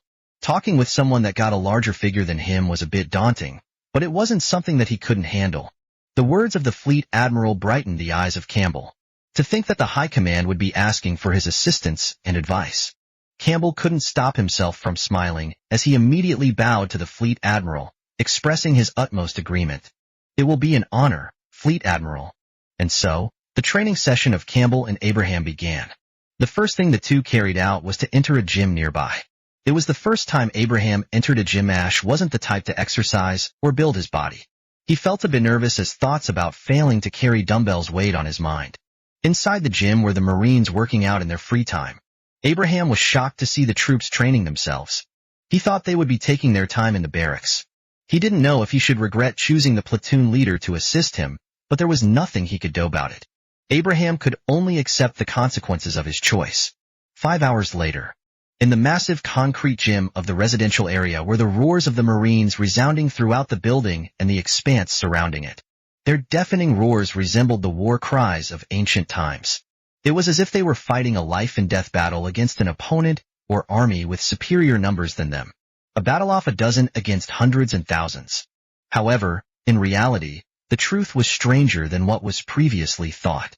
After all, inside the gym alongside the Marines was the highest command of the United Navy, Fleet Admiral Shepard. He fought for his life while performing a 500 push-up session, not wanting to falter or act cowardly before his subordinates. Such was the unfortunate fate of the Fleet Admiral. On the other hand, the noisy Marines in the gym were merely grunting out their support loudly like "Got 'em, cavemen." Now, he really was regretting it. Chapter 8008 Port of Dawn's Expansion. In the Fleet Admiral's office was Abraham resting on his extravagant office chair. The morning training took its toll on his body. It kept aching as though a car hit it head-on and threw it on the sidewalk. But it was a lot better than his situation a couple of hours ago.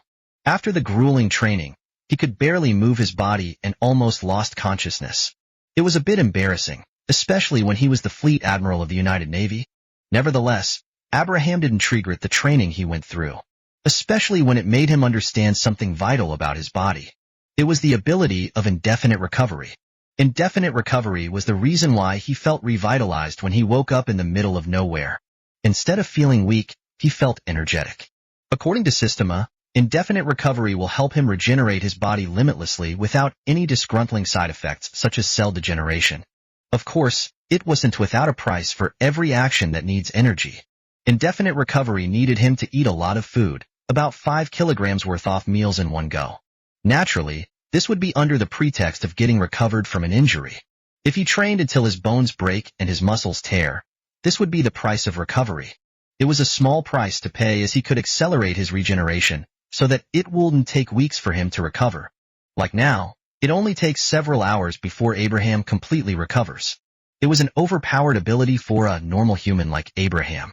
It also gave him the opportunity to train without worrying about breaking his body into bits. With indefinite recovery, he could practically train until the end of time and transcend the limits of humans. But that was for the future. For now, going through some hellish training and managing the United Navy was his priority. Though I regret getting help from the second lieutenant. If not for my indefinite recovery, I would have been in bed for a number of days. Abraham wryly smiled and went through the files on his table. It was afternoon. Various things had happened throughout the port of Dawn in the duration of the United Navy's second day. Most of the reports in the files were primarily about the stabilization of the manufacturing sector and recording Goffthorpe's logistics. According to the paper, the materials in the warehouses of the port could barely last the United Navy a month. After that, the Navy will be facing a shortage of countless materials. With this in mind, they plan to accelerate the plan to acquire resource collection points throughout the island. They want to send research teams to several locations of interest. Of course, to safely tread the island, they need the assistance of the Marines. Since the Marines weren't deployed at the moment, it was the best opportunity for them to be used. So, Abraham didn't hesitate to sign his signature in the document. Tomorrow, the mission will begin. Abraham thought about the mission and felt that they needed to prepare a lot.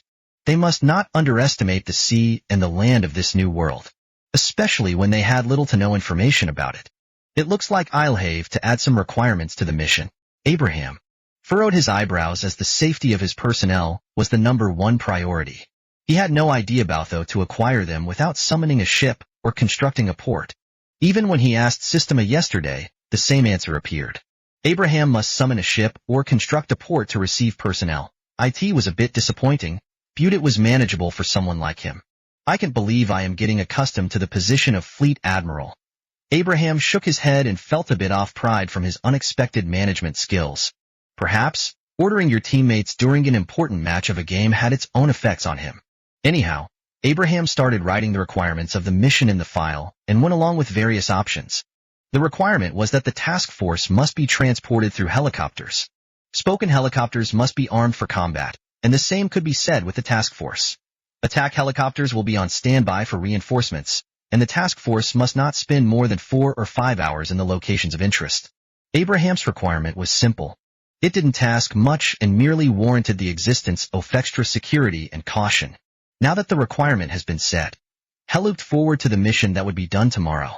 This would be an interesting one for sure. But he hoped that it won't be too problematic for the United Navy to deal with. A night passed, and the radiant morning followed. The golden sun rose from the lines of the boundless horizon, bringing about a new day to those below the azure heavens. In the defense sector of the Port of Dawn were 4 UH-60M Blackhawks within its airstrips. Various maintenance workers and engineers were preparing the transport helicopters to be deployed into the field. Meanwhile, in a small building beside the airstrip were the personnel who would be undertaking the task under the orders of the Fleet Admiral and Lieutenant Commander Morgan. There were Marines of the UNS Lightbringer in the building Willithir, where various expeditionary research personnel tooled be divided into teams. That is all you need to do for the task's completion.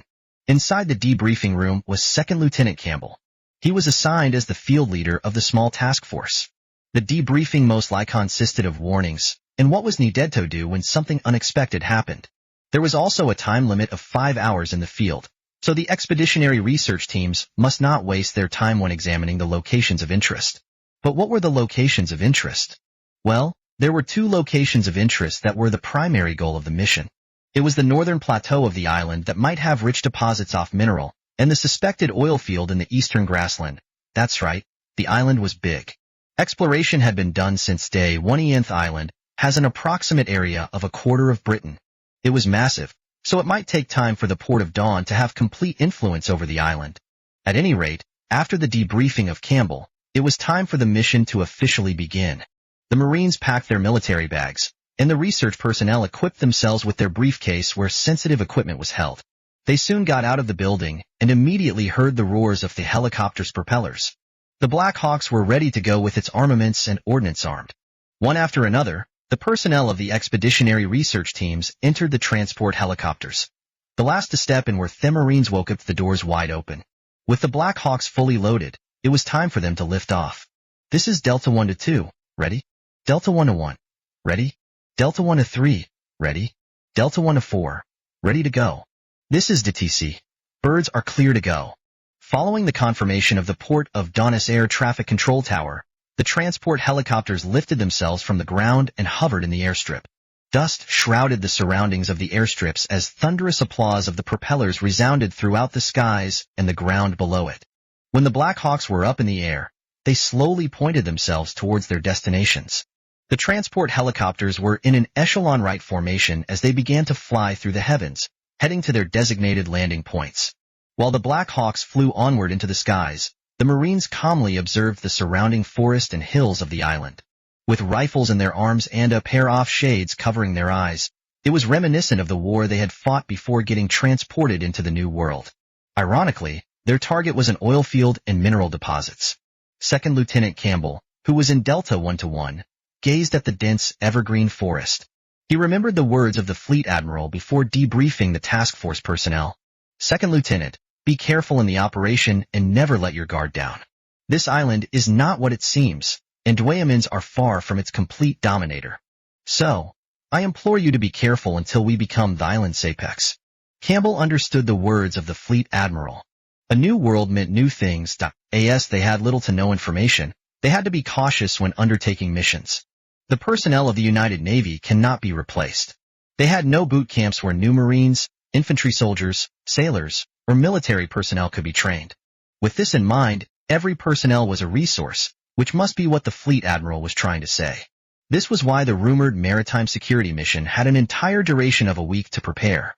I mustn't let my guard down, Campbell thought to himself with his eyebrows furrowed. He looked at the rusting trees and gripped his rifle tightly. The success of this mission was paramount to the United Navy's future, and they must secure it with caution and efficiency. Delta 1-3, Delta 1-4, we will be breaking formation. Over. This is Delta 1-3, roger. Delta 1-4, roger. The four Black Hawks separated into their respective two groups, with one heading towards the northern plateau while the other headed to the eastern grassland. As the separation of the task force had been done, it was finally time for the first stages of the mission to start. Delta 1-1 and Delta 1-2 were headed towards the northern plateau. Campbell took notice of the rigid terrain slowly covering his sight. They were about to enter the mountainous area of the island. It took several minutes before the two Black Hawks arrived at their landing points. As the transport helicopters hovered from the stone ground, they slowly descended from the skies. When the Black Hawks were a foot away from below, the Marines swiftly descended and created a defensive position. Chapter 9009, Northern Plateau. Set up a defense perimeter. Second, Lieutenant Campbell ordered after hopping out of the Black Hawk. He looked at their surroundings with a scrutinizing gaze. Meanwhile, the Marines swiftly scattered into their respective positions. Following the Marines were the expeditionary research teams.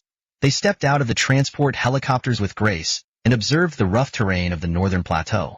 They held their briefcases tightly in their fingers and slowly placed them on the ground. Afterward, they slowly took out vital and sensitive equipment for the resource deposit inspections. Some Marines took out various crates and rapidly constructed a temporary tent for command and control along with communication. They also dispersed barbed wire fences in the defensive perimeter for extra defense. The Black Hawks turned their rotors off and pilots calmly waited for the entirety of the operation to end. It was still morning, and the day had just begun for the task force personnel. Sir, the COC tent has been built. A Marine reported with a salute. Campbell nodded at the guy and walked towards the spoken tent. Inside were various old communication hardware that could be easily abandoned during an emergency evacuation. A communication officer was operating the hardware and immediately turned it on. Buzzes resounded throughout the tent as Campbell coolly waited to hear the high command. After a couple of seconds, a voice escaped the communication hardware. *2ND Lieutenant Campbell, congratulations on your successful landing and construction of the temporary COC tent. As said before, the limit of this operation is 5 hours. After that, results must be given and the task force must return to the port. Be careful of any dangers that might tread in your area. Our personal haven finished sketching a topographic map of the island. Apaches are ready to support when called upon. Bravo Task Force has also successfully landed in the eastern grassland. Good luck in your operation, Second Lieutenant. It was the Fleet Admiral's voice, and he reminded the Second Lieutenant of the mission along with the warnings he had given the platoon leader. Affirmative, Fleet Admiral Shepard. The area is currently secured and fences have been set up. The apex of the northern plateau seemed to be empty of anything, but the Marines will maintain our vigilance. Second Lieutenant Campbell reported while his bluish irises pointed at the beautiful scenery of the vast, evergreen forest of the island. Beauty always hides its venom. One must not be blinded by it. Sir Campbell, the resource deposit inspection has begun. Research personnel stood before the tent and relayed the true beginning of the operation. Campbell turned to look at the research personnel and nodded in understanding. But he also asked an important question to the researcher. How long will the inspection take? The operation had 5 hours as its limit. They needed to complete it within this duration for the mission to be concluded a success. The research personnel thought about it for some time, and soon answered the second lieutenant with confidence. It should take 3 hours at most for a complete inspection. Of course, this is under the assumption of no complexities during the period of the inspection. If complexities do appear, an hour might be added to the timescale. While the research personnel was confident, they mustn't ignore the truth. They trusted their capabilities as researchers, but the world was as complex as it was simple. Thank you for your service. The Marines and I will be defending this position until the inspection is completed, the second lieutenant said with a smile. The research personnel merely nodded and took off to do his own job. Campbell was left alone in the tent, thinking about what should be done if certain circumstances emerged. After some time off thinking, he shook his head as he realized that there was no need to waste his time on imaginary situations. The orders given to him were clear. Protect the inspecting research personnel and take them out of the location safely. Nothing more, nothing less. Taking this into account, Campbell walked out of the tent and started helping the Marines in their duties of defending and surveying the area. On the other hand, the expeditionary research personnel started digging through the hard surface of the northern plateau with a drilling tool. It was necessary, but it also made loud resounding noises. The rocks of this plateau are a lot harder than usual. Well, we can investigate its composition after returning to the port of Dawn. I guess so. They'll take a sample. One of the research personnel took out a plastic bag and placed a rock dispersed by drilling off their equipment inside of it. After zipping the plastic bag, he allocated it into one of their empty briefcases. 2 hours passed. The drilling continued for some time as the research personnel inspected the results of their inspection every half an hour. The results of the drilling were surprising, to say the least. It's totally different from an hour ago. 1. Research personnel remarked. They might have discovered a new mineral from the results they were receiving. That's right, but this place is a gold mine, metaphorically and literally. The reason was that there were tons of veins underground. It was the best they had seen in their careers. Stated there is a reason why the fleet admiral considers this a Sanather world. The leader of the expeditionary research team grinned at the results of their inspection. However, what about that strange-looking mineral? 1. Of the research personnel questioned. As said before, the results of their current drilling were different from an hour ago. It was mislabed cause of the strange-looking mineral they had discovered in their inspection. It was totally different from the known elements in their knowledge, as it exuded excellent properties rarely gained by a single material. Ehave reported to Second Lieutenant Campbell about it. The leader responded to the question while securing the strange-looking mineral they had discovered. Nonetheless, a mineral with greater tensile strength than tungsten, while also being harder than chromium and lighter than titanium. This is a great discovery that could revolutionize us. The expeditionary leader felt enamored by its improbable yet real existence. Such was the result of the new world, and it made the curious researchers wonder about its mysteries. How much knowledge could they gain from this new world? What were its secrets? If magic does exist, will they be able to do it? And if they could, how could they do it? There were tons of questions within their minds, but they could only patiently wait for such wondrous questions to be answered. After all, it was merely the beginning. The story of the United Navy had just begun. Meanwhile, in the COC tent was the second lieutenant of the Marines. He had finished reporting the recent discoveries of the expeditionary research team during their drilling and mineral inspection. That mineral your task force has discovered sounds interesting, Second Lieutenant Campbell. I want you to bring samples of it back into the port of Dawn for research. At any rate, it looks like you have accomplished your mission in their northern plateau. Since the operation has been completed, your return is out of nowhere. The transmission from the other side got cut off. Second Lieutenant Campbell froze for a moment and became dumbfounded. It only took a second for him to return back. Campbell turned his gaze towards the communication operator and questioned. What just happened? Communication was interrupted from the other side. It seems that something must have happened for the fleet admiral to promptly break the transmission. The communication operator explained. A couple of minutes later, the voice of the fleet admiral escaped the grasp of the hardware. 2&D Lieutenant Campbell, are you there? This is Second Lieutenant Campbell, Fleet Admiral. Did something happen? Campbell questioned whether a problem might have emerged in the command center. An assault just occurred on the Bravo Task Force, Second Lieutenant. The situation in the eastern grassland is compromised. According to their reports, a herd of gigantic scaled skin boars charged at them out of nowhere. It won't be problematic if they were normal wild pigs, but sadly, they were far from normal. The assailants are the same size as a pickup truck, making them problematic. It's also been proven that they love sponging bullets. Only grenade launchers, 50 caliber guns, and anti-tank launchers could take them down with ease. Fortunately though, the Bravo Task Force managed to retreat with reliable data. No deaths occurred, but some were slightly injured in the encounter. After deliberation, we have concluded that Apaches will be sent to support your exfil. Have the Black Hawks get their rotors running and immediately leave the area. Apache's estimated time should be 5 minutes. Take care, Second Lieutenant Campbell, out. The news given by the Fleet Admiral made Campbell astounded. But he quickly regained his bearing and furrowed his eyebrows. Local wildlife on this island were stranger than they had previously thought. To think there would be giant wild boars with scaled skins. Relay the orders of the Fleet Admiral. I want us to exfil in 3 minutes. Campbell ordered the communication operator to relay the orders.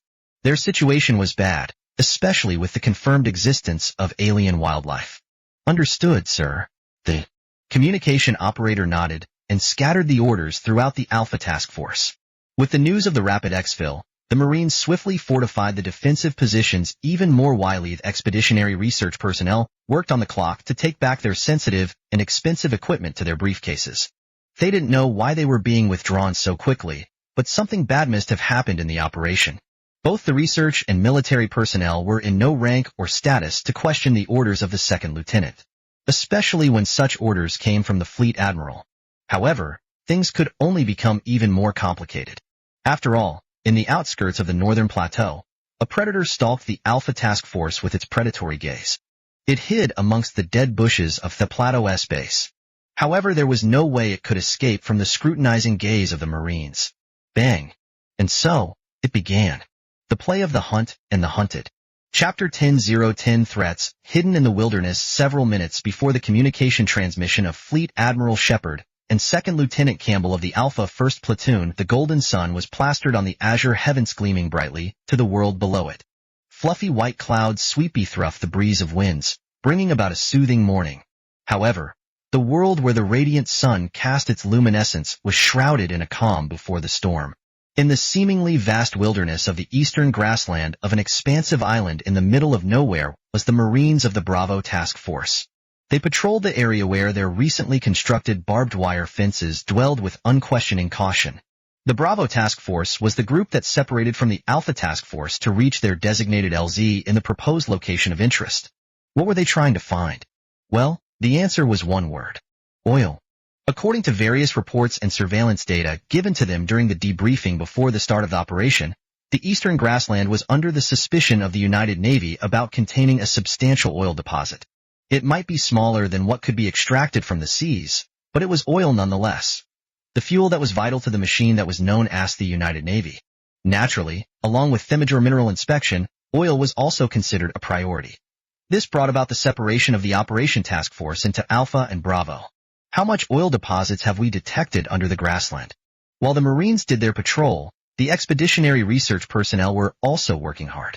The lead researcher was the one who gave the question, as it has been a while since he checked the current reserve statistics. 750 million metric tons of oil. Sir, the researcher hesitantly reported the amount of oil they had discovered beneath the ground. After all, even he was a bit dumbfounded by its excessive amount. The lead researcher felt that he had heard something wrong from his subordinate. He looked at the subordinate with furrowed eyebrows, while the other merely nodded. 750, it looks like we struck some gold.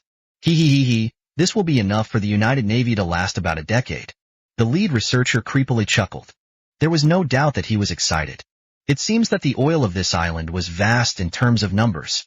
This also gives him a bit of relief, as there was no need to be reliant on others for oil. As this was a piece of good news, the lead researcher obviously wanted to celebrate. He gazed upon his subordinates who had been working hard since the beginning of the operation. For this discovery of ours, I'll give all of you bonuses. Such discovery required some celebration. After all, it would be too distasteful to act otherwise. Yeah. Thank you, Led. You're the best boss. The expeditionary research personnel began praising the lead researcher like he was their old man who gave them their New Year's presents. But sadly, the praises and celebration couldn't continue. Several Marines who were guarding the surrounding perimeter began transferring themselves to the west. Their rifles were armed and their expressions were determined. When the expeditionary research personnel took notice of their actions, they understood that something problematic had happened. A Marine officer stepped forward and was about to order the evacuation protocol to the research personnel. Our location has been compromised. The evac protocol has been activated. All personnel must withdraw from the location in 2 minutes. The situation was dire, especially when the Marines were asking them to evacuate. Understood. We'll be fast. The lead researcher didn't choose to argue and swiftly disassembled the expensive equipment used to detect the valuable oil field below them. But it was a bit saddening that he couldn't report the good news to the fleet admiral, though the fleet admiral has already told them that their safety was paramount. With the lead researcher's confirmation, the Marine officer merely nodded and went to support his men. While immediate evacuation was important, they didn't have time. The Marines must buy time for the expeditionary research personnel to be up in the air. While the expeditionary research team rapidly evacuated all off-tier sensitive equipment and placed them into their briefcases, the Marines were two-thirds of their defensive perimeter. Their enemy appeared out of nowhere, and these bastards numbered dozens. But one would question, what kind of enemies were the Marines facing? The answer was simple. They were facing the monsters of this world.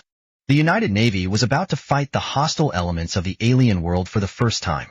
Give me intel about our enemies. The Marine officer wanted to know what they were facing. One of the Marine scouts saluted him and reported everything that was discovered. Dozens of adversaries are charging towards our location at a speed of 35 kilometers per hour. Their origins are unknown as we recently discovered them during our light scouting mission.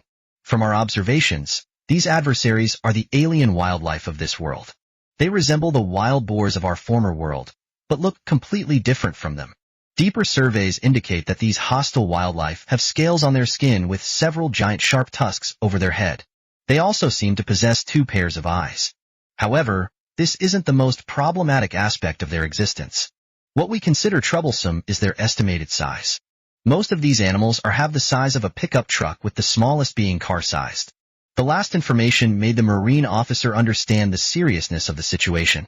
These monsters were incredibly big, so their rifles might not be enough to handle them. Epsilon, Yin, how long do we have? The Marine officer questioned the scout with a cold gaze. We have about 4 minutes before they reach us, sir. The estimated time of arrival of these monsters was lower than expected. They have to prepare fast if they desire to survive in their circumstances. Have the Black Hawk carrying the expeditionary research personnel up in their air as fast as possible. After they are up, have the pilots support us in our endeavors.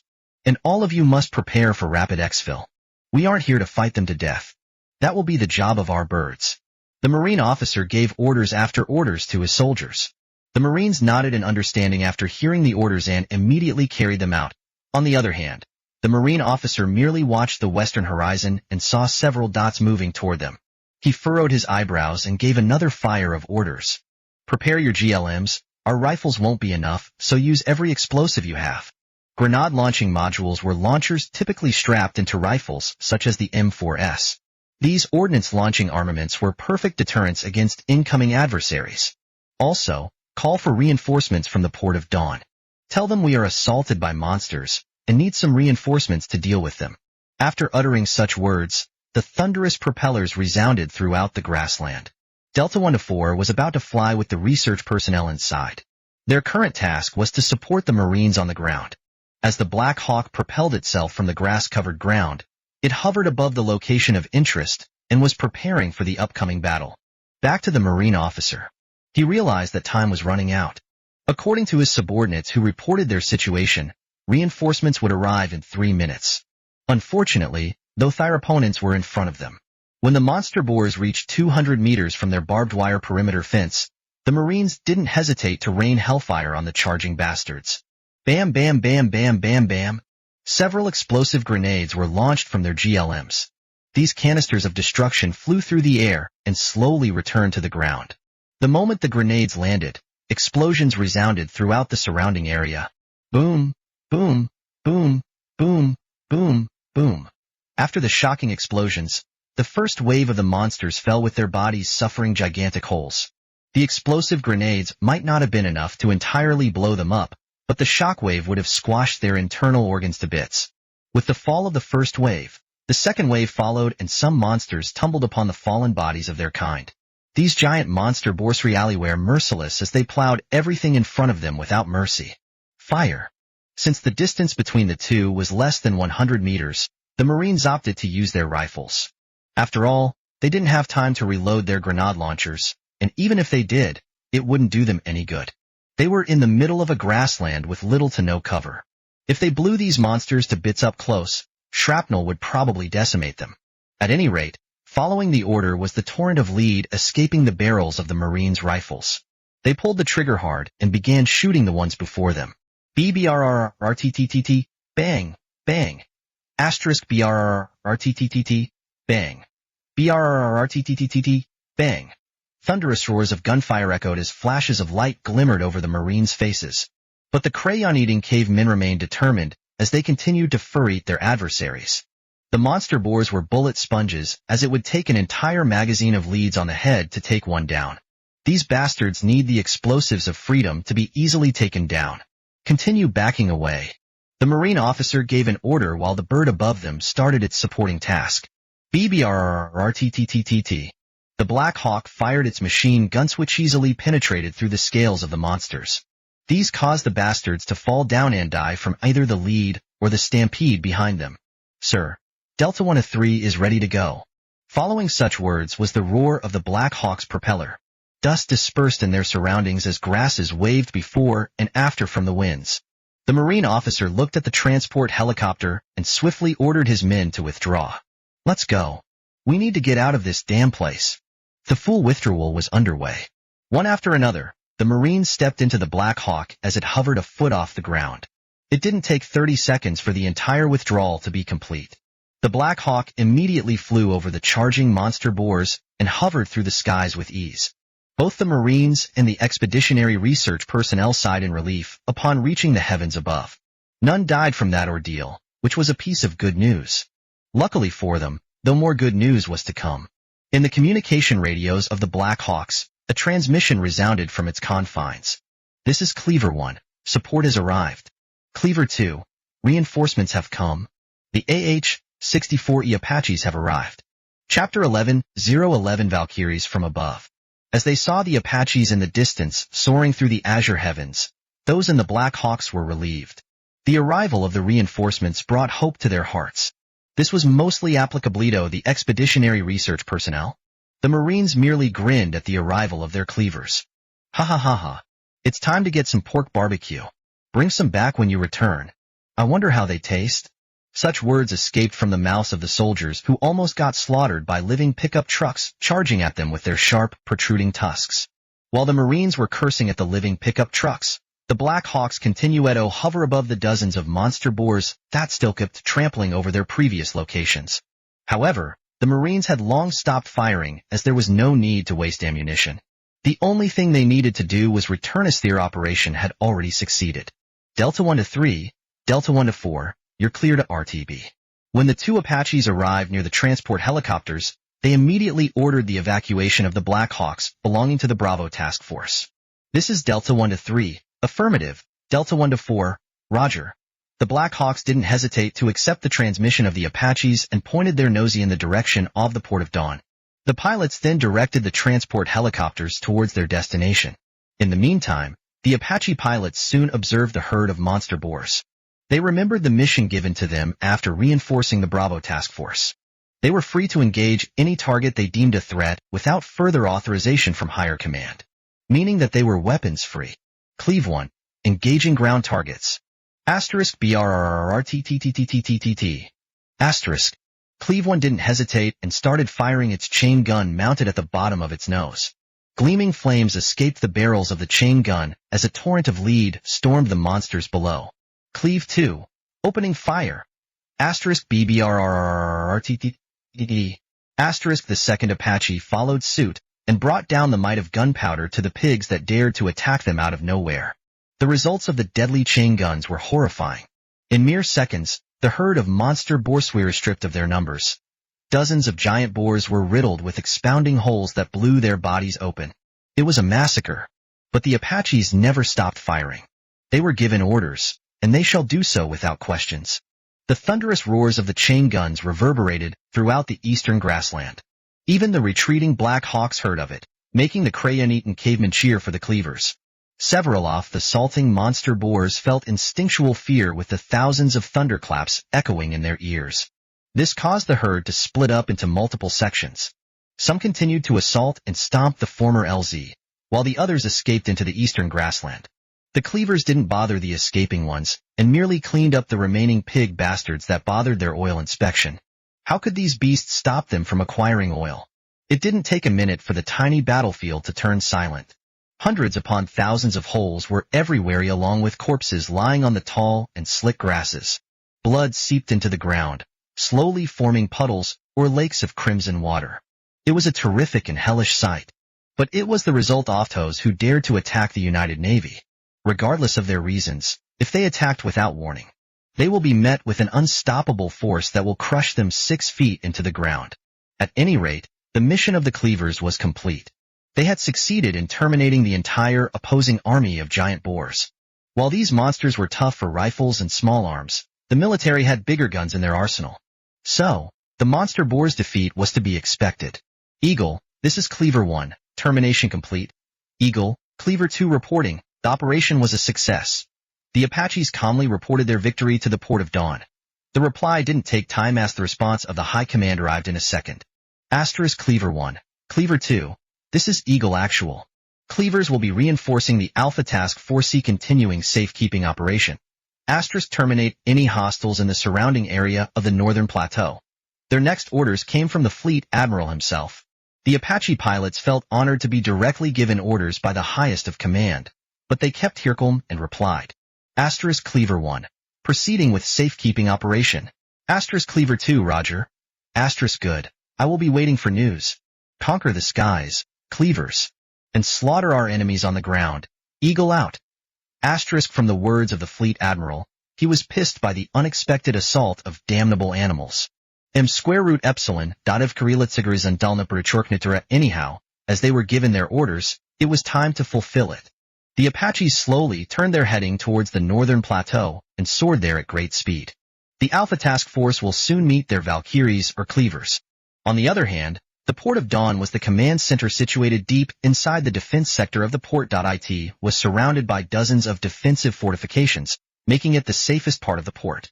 Inside the command center was the Fleet Admiral Abraham Shepard with a deep frown on his face. The assault in the recent operation was unexpected. But fortunately, none of his Marines or expeditionary research personnel got injured by the adversaries. Though nevertheless, it was the failure of the United Navy. He had recently contacted the Alpha Task Force about the situation and ordered the Apaches to reinforce the remaining task force in the northern plateau. He was on full alert. How did we not notice them? Abraham quietly asked, but his words resounded throughout the command room. It was a fairly large room with a round war table and several electronics operated by officers and operators of the United Navy. They have appeared out of nowhere, Fleet Admiral.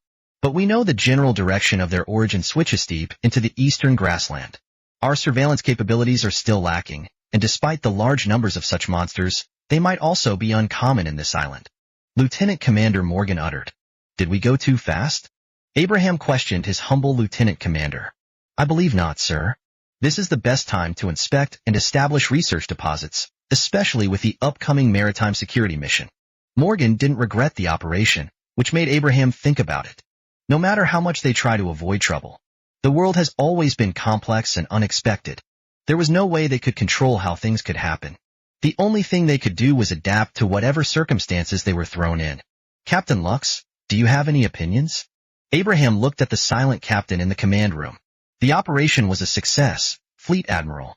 So, I agree with the words of the lieutenant commander. While cautiousness is appropriate, we also need to understand that risks must be taken for growth. Captain Lux supported the lieutenant commander. It was in light of his way of thinking. Thank you for both of your opinions. I understand your point of view. Instead of conversing about regrets and what could be done, what should we do with the existence of such things? Abraham looked at the image sent by them during the assault in the eastern grassland. Giant boar-like monsters were not within his expectations, but it was in line with fantasy. This made him stop questioning whether such existence made sense. These animals are dangerous. They appeared to be hostile and seemed to be concentrated on attacking. I believe that these boar-looking monsters must be predators of some sort. They must have quite acute senses, since the only way for them to track the Bravo Task Force's location was through the loud noise of the transport helicopters. And these things could also take bullets with ease, requiring a great deal of effort to take down with ordinary arms. In simpler terms, they are problematic. In my personal opinion, I want to have them out of the island. But that wouldn't be in line with the thinking of the United Navy. Perhaps a deterrence will be needed. Lieutenant Commander Morgan was the first to give his opinion. His solution was expensive yet simple. That was to have an escort and future mobilization throughout the island. Doing such a thing would cost a lot of resources to the United Navy, but it was an effective short-term solution. Until we learn more about these things, we must avoid exterminating them. Captain Lux also wasn't inclined to exterminate an entire species off the island despite finding them annoying. It seems that we have reached an agreement. In the future, armed escorts will be given to any convoy that will be mobilized into the island. Abraham reached a decision with the two high officers agreeing with nods. Meanwhile, on the northern plateau was unprecedented chaos. Asterisk boom. Asterisk. Don't let them climb up. Take all of them down. Campbell ordered his fellow Marines to keep shooting at the climbing, strange-looking monsters. These guys appeared out of nowhere and were about to attack them from the base. The bastards were good at hiding, but luckily the Alpha Task Force noticed them. Bang! BRRRRTTTTT bang! The Marines pulled their triggers and gave the monsters a hailstorm of lead. Some also loaded the GLMs with grenade ammunition and swiftly fired at the incoming abominations. Bam! Bam! Bam! Bam! Bam! Like before, the canisters flew into the air and fell into the monster sprinting at them from the bottom. What followed were the radiant lights and thunderous explosions. Asterisk boom. Asterisk asterisk boom. Asterisk asterisk boom. Asterisk asterisk boom. Asterisk asterisk boom. Asterisk. The monsters resembled leopards with the size of elephants. These guys had several tentacles on their necks while also maintaining several pairs of eyes. Their mouth was unsightly to see as it looked like a shredder. Most people would rather burn these things alive than let them live. BRRRRTTTTT. Bang. BRRRRTT. Asterisk. The battle between those of higher ground and lower ground was loud and fiery. None were willing to give up and were determined to fight to the death if needed. Chapter 12:012 Successful Exfil. In the northern plateau, 2nd Lieutenant Campbell and his Marines were laying suppressive fire to their adversaries. Massive leopard-like monsters that seemed to be determined to hunt them, and perhaps eat them for lunch. Bang! BRRRTTTT. Bang! Bang! It has been a minute since contact was made with these monsters, and the defense perimeter constructed by the Marines barely held up from the storming bastards. Load your GLMs. After noticing the disappointing effects of their rifles, Campbell knew that they needed to use their grenade launchers again if they desired to last longer. When the Marines heard the orders of their platoon leader, some of them swiftly loaded the GLMs with ordnance while the others continued suppressing the climbing monsters. The Marines with loaded GLMs pointed their rifles toward the advancing monsters and fired their grenade launchers. Bam! Bam! Bam! Bam! Several grenades flew into the air and headed straight to the bottom of the northern plateau. A large number of leopard-like monsters swarmed up. Asterisk boom. Asterisk asterisk boom. Asterisk asterisk boom. Asterisk asterisk boom. Asterisk. The deafening roars of explosives resounded while another wave of lead pierced through the air, riddling the monsters with holes. Bang! Bang! Bang! BRRRTE, sir, the Black Hawks are ready. Marine shouted at Campbell how is commanding the battlefront. Upon hearing the words of the Marine, Campbell nodded and immediately ordered his men. Our birds are ready. Prepare for exfil. Following. His words were the rumbling echoes of the transport helicopter's propellers. With the orders of Campbell, the Marines slowly backed away from the defense perimeter and headed towards the transport helicopters. One Black Hawk was already in the air, containing the expeditionary research teams. The lead researcher of the Alpha Task Force gazed at Campbell and shouted, "We will be waiting for you at the base, 2nd Lieutenant." Campbell merely nodded at the lead researcher, while the Delta 1-2 retreated back to the port of Dawn. On the other hand, The Marines stepped into their Black Hawk with their rifles pointed at the defense perimeter. A couple off seconds later, the elephant-sized monsters emerged and charged at them. The Marines fired without hesitation as the 50-caliber machine guns installed in the Black Hawk also assisted them in their suppression. Unlike their rifles, the machine gun was somewhat effective in laying waste against the massive monsters. It bought the Black Hawk time to ascend from their previous location. When the Black Hawk was up in the air, it didn't hesitate and rapidly retreated from the northern plateau. The Marines also stopped shooting but didn't delay on cursing the ones below them. It was an instinct for the crayon-eating cavemen to curse at their enemies at a moment's notice. Campbell watched the northern plateau slowly shrinking. It was fortunate that they had evacuated without any severe casualties. Some equipment was lost, but he didn't feel bad about it. The equipment left behind was supposed to be abandoned when *T hits the fan. Aliens. Horror to the aliens? Campbell muttered while gazing at the massive monsters that conquered their location of interest. It didn't matter who the aliens were. What mattered was that the so-called monsters had touched the United Navy. Their existence will not stop the expansion of the United Navy into the island. Sooner or later, one of the two will have to be expelled from the island. Campbell knew the truth. If things continued in this way, the situation would be bad for the monsters below. But he didn't care much about them. After all, in his heart, the priority was the United Navy. Nothing more, nothing less. The growth of the UN was akin to the solidification of their beliefs. Before Campbell could continue thinking about the implications of monsters throughout the island, a transmission was received by the pilots. Delta 1-1. This is Cleaver 1. Proceeding with the safekeeping mission, Deltas are clear to RTB. Cleaver 1. Delta 1-1. Roger. 2 Apaches could be seen soaring on the horizon. These attack helicopters were supposed to be escorting the Black Hawks.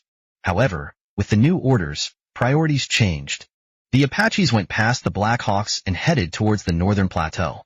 Campbell could only watch them in the transport helicopter with a smile in his face. Those monsters will be in for a hellish session off how to make alien barbecue. Second, Lieutenant Campbell shook his head while the Marines around him cheered the arrival of the Apaches. In the military, things were different. Revenge wasn't best served cold, but better when served hot. And so, as the 2 Apaches reached 50 meters away from the northern plateau, they saw their targets in the location of interest and calmly announced their engagement. Cleaver 1. Engaging hostiles. Cleaver 2. Foxtrot. Their current adversaries were different from the ones in the eastern grassland. They were larger, stronger, and looked much more abominable. As such, they decided to give these monsters what they deserved. A barrage of freedom rockets. Swish, swoosh, whoosh. In mere seconds, dozens of Hydra 70mm unguided rockets escaped their pods and propelled themselves forward at unparalleled speeds. Each one left smoke trails behind as they pierced through the air with ferocity. The massive monsters who re-steadied the northern plateau were currently licking their wounds.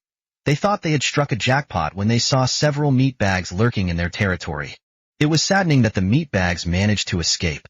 However, these leopard-like monsters won't be able to continue being dejected. After all, the Valkyries have arrived. Several rockets landed on the northern plateau, specifically the resting spot of the massive monsters. This brought about a barrage of deafening explosions. Asterisk boom. Asterisk asterisk boom. Asterisk asterisk boom. Asterisk asterisk boom. Asterisk asterisk boom. Asterisk asterisk boom. Asterisk the Hydra rockets weren't to be underestimated. Each one laid waste to a monster, bringing about burnt and crisped bodies in their wake. Some even exploded with blood, organs, bones, and scales scattering throughout the ground. The resting monsters panicked and swiftly made their escape. They went downhill, with some falling to their deaths because of their hasty legs. But the iron birds that had conquered the skies were vehement in destroying them. Asterisk BBBRRRTTTT. Asterisk. Asterisk BBRRRTTTT. Asterisk. Chain guns in the bottom of the nose started firing at the escaping massive monsters. Hundreds of leads roared out of the barrel in 2 seconds, while bullet casings fell in large numbers. Smoke and dust shrouded the surroundings, but the Apaches kept firing with all their might. Swoosh, asterisk boom. Asterisk whoosh, asterisk boom. Asterisk it was a massacre. The massive monsters that boasted numbers of over 100 became barely a dozen. Such power was great to wield and easy to abuse. No wonder several men had become dictators after tasting the strength of military power. In their eyes, as long as they held the military, none would be able to stop them. Meanwhile, in the Black Hawk, Second Lieutenant Campbell observed the horrific sight unfolding before him with calm. Yellowish lights radiantly gleamed in instants, while thunderous echoes followed. The northern plateau became a battlefield. 2 cleavers of death gave the hammer of execution to those who assaulted the personnel of the United Navy. And to think there would be hundreds of such cleavers in the future. The power of modern military technologies and doctrine wasn't to be underestimated. It will take time for the northern plateau to be cleaned up, Campbell muttered, since the northern plateau would obviously become a quarry of the United Navy. Its minerals were lucrative to the machine of the United Navy. It was something they needed to extract, store, and refine. After all, the UN must grow. The second lieutenant observed the passing evergreen trees below him. While the foreign world wasn't much more different than the former one, it still had its strangeness. When Campbell heard of the monsters and saw them with his furry-own eyes, he understood that he underestimated the foreign world. It was no wonder why the fleet admiral sought caution in their operations. If such monsters existed on land, what kind of abominations could live under the sea? Without the limits of weight, how big could they get? Especially with their special biology. The maritime security mission would be problematic to accomplish, but as said before, they were the United Navy. For they are the sailors of the seas. In the deep blue shall they go. Minutes later, the Black Hawk arrived at the airstrip of the Port of Dawn. Campbell observed the busy airstrip and saw 3 Black Hawks with various personnel stepping out. He smiled in relief after seeing his men alive. As the transport helicopter, Delta 121, landed, Second Lieutenant Campbell stepped out and headed towards the Marine formation of the Bravo Task Force. His steps were steady while his Marines followed from behind. It didn't take time for Campbell to stand before the Marine formation. He saluted at them, and they saluted back with a grunt. "All of you look bad," Campbell smirked at his men in the Bravo Task Force. The Marine officer who led the BTF Marines stepped forward. "We've seen worse days, sir." The Marine officer grinned at the platoon leader. Campbell felt proud of his Marines since none of them became a casualty during the evacuation. Retreating from giant monsters. "This is the first," Campbell remarked, and the Marines around him chuckled. Fighting against other combatants was their job. Trying to take down monsters was far from it. However, it was an intriguing change of pace for the Marines. "It is the first, Second Lieutenant, and we are fortunate to have not lost anything from it." A sagely voice entered their conversation. All of the Marines immediately saluted once again. What emerged beside them was an old white-bearded man. He was the commanding officer of the UNS Lightbringer, Captain Lux.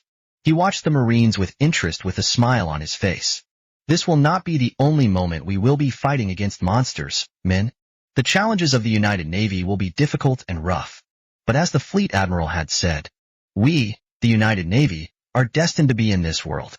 As such, we will prevail." After the short speech of the captain, the Marines gave their battle cries to commemorate it. Aura. Chapter 13:013. A week following the establishment of the United Navy. A week has passed since Abraham's transmigration into the lone island in the middle of nowhere. After summoning the Port of Dawn and the UNS Lightbringer, life has been somewhat busy for the Fleet Admiral of the United Navy. Signing documents was his everyday duty, and it wasn't unfair to say that it was boring. Although, there were some big decisions here and there. Most of it was for logistics applications. Other than writing his signature on various documents, he also went through some hellish training with the Marines. His disappointing strength mustn't be ignored, so when he was finished with his duty as the Fleet Admiral, he mostly spent his time training. As said before, he had no desire to stay weak for the rest of his life. After all, with Systema and the Naval Gacha system, he was bound to reach the peak he formerly could never have dreamed of. And to reach the peak of this world was bound to its own perils and challenges. He might possibly die, and to lower such chances, he needed to become stronger. The hellish training was simple.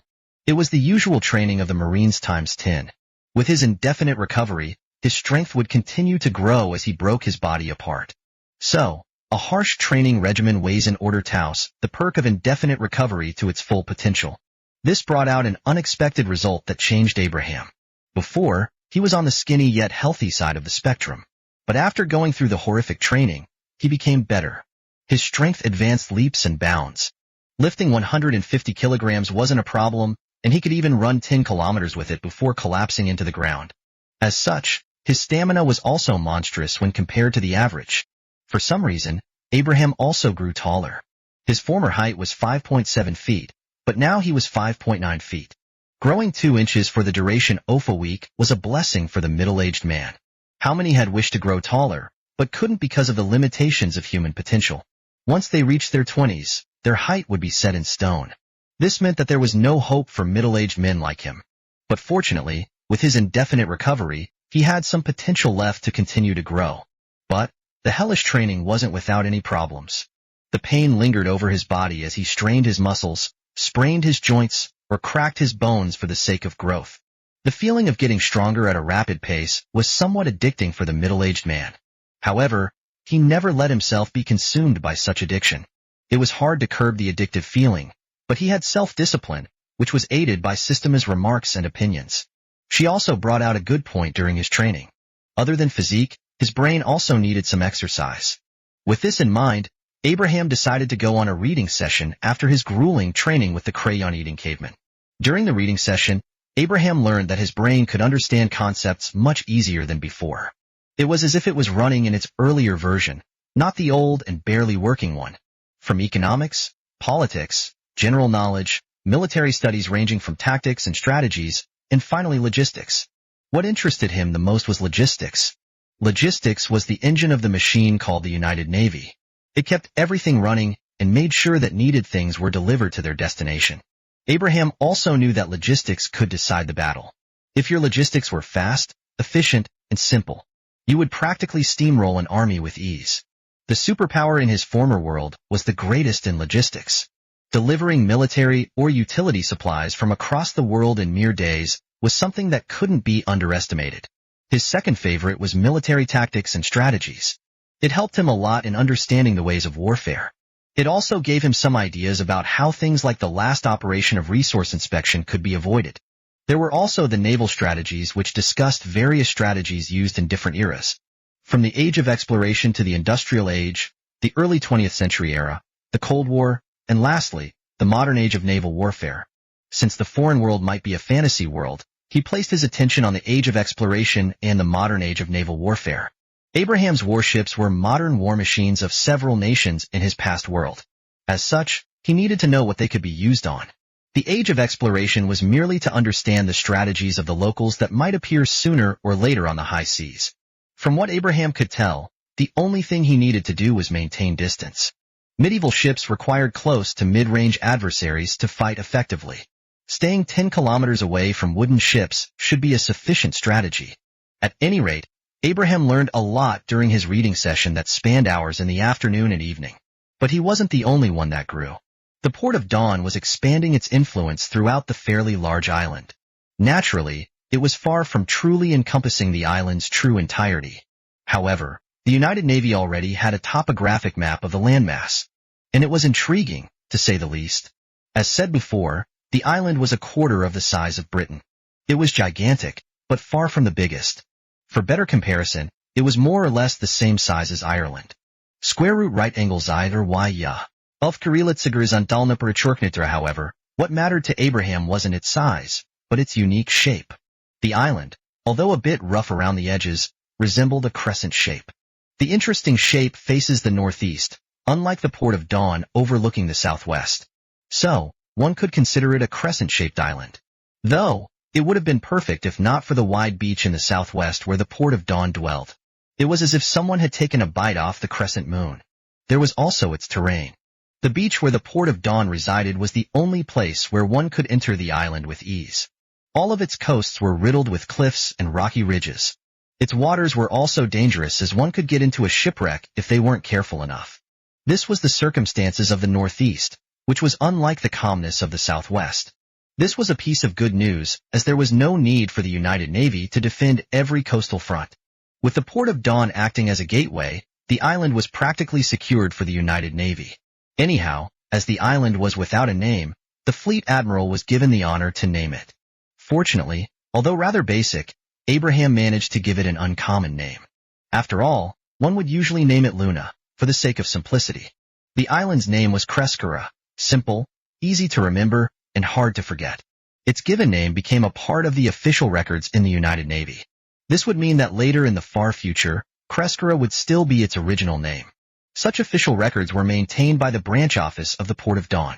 And with it being the current headquarters of the United Navy, Creskara would be embedded in stone. Speaking of the Port of Dawn, its expansion meant two things for the United Navy: the creation of a quarry located on top of the northern plateau and the acquisition of an oil field settling in the eastern grassland. At the moment, the Port of Dawn was busy setting up the outpost for the construction project. The first thing they needed to do was build a highway connecting the Port of Dawn to the two resource acquisition sectors. The highway didn't need to be concrete. It can be a big dirt road leading to the northern plateau or the eastern grassland. Its job was to aid the development and logistics of the construction project. After all, using helicopters as delivery trucks during the entire construction operation was inefficient and costly. The northern highway was planned to be about 35 kilometers, while the eastern highway was shorter with a length of 20 kilometers. Since clearing the trees and foliage in the way of the road was the only thing they needed to do, the highway wasn't expensive and was swift to make. Currently, 68% of the highway project has been completed. The remaining percentage would be completed in 3 to 5 days. Other than the highway, several facilities were also constructed with some factories already in operation. Naturally, this caused a problem of dwindling supplies. However, according to Lieutenant Commander Morgan, it would take 3 weeks before they zeroed their stored supplies. It was enough to try to mitigate and stabilize the consumption and start resource collection. So both Abraham and the United Navy were working hard to grow. And since a week had passed, it was time for the long-awaited operation, the Maritime Security Mission. It was early in the morning, and the golden sun rose from the lines of the boundless horizon. As its radiant sunlight pierced through the heavens and the earth, a new day began. In the Fleet Admiral's office was Captain Lux of the UNS Lightbringer and Lieutenant Commander Morgan of the Port of Dawn. Before the two officers were the highest of naval command, Fleet Admiral Abraham Shepard. The two high officers of the United Navy had been called upon the Fleet Admiral's office for an important meeting. After a week of growth and development, Abraham was assured of the Port of Dawn and the UNS Lightbringer's capabilities to handle the upcoming naval task. In simpler terms, it was time. The Fleet Admiral had a sharpened gaze while gazing at his officers. He looked much bigger and more intimidating than before. The result of his hellish training gave him a subtle, dominating aura. His raven-colored hair was lustrous, brimming with vitality, while the Fleet Admiral's jet-black eyes were as cold as the frozen Arctic, giving others a sense of oppression. After some time staring at his subordinates, he finally opened his mouth. A deep yet calm spoken voice escaped his lips. "Are your forces ready?" Chapter 14:014 Unfolding Naval Task. Abraham's cold yet calm words echoed throughout the Fleet Admiral's office. They had taken their time to prepare for the naval task, so he expected them to be ready. Fortunately, his high officers didn't disappoint him. "The UNS Lightbringer is ready for the Maritime Security Mission, Fleet Admiral. We only need your official orders to start sailing, Captain," Lux said with unrivaled confidence. "It is the same for the Port of Dawn, Fleet Admiral. We have stored the needed supplies for the Maritime Security Mission in the UNS Lightbringer. The highways are also near their completion, Lieutenant." Commander Morgan reported with a composed tone. Hearing their words, Abraham felt relieved as things finally came to fruition. He didn't wish to waste any time anymore, especially when their resources were getting emptied from their warehouse. "That's good. I suppose it's time for us to talk about the Maritime Security Mission." Abraham smiled at his subordinates and took out a map out of nowhere. Where this map came from was a question that emerged in the minds of his officers. However, they decided to not question the ways of their Fleet Admiral. Lieutenant Commander Morgan and Captain Lux stepped closer to the table. They observed the map with a scrutinizing gaze and noticed that it was an entire map of their waters. How their Fleet Admiral managed to get a perfect map of their waters was another question. But, like before, they decided to not inquire about it. In this map is the route where our Maritime Security Mission will take place. As you can see, we are circling the island in a diameter of over hundreds of kilometers. Abraham calmly pointed at the map.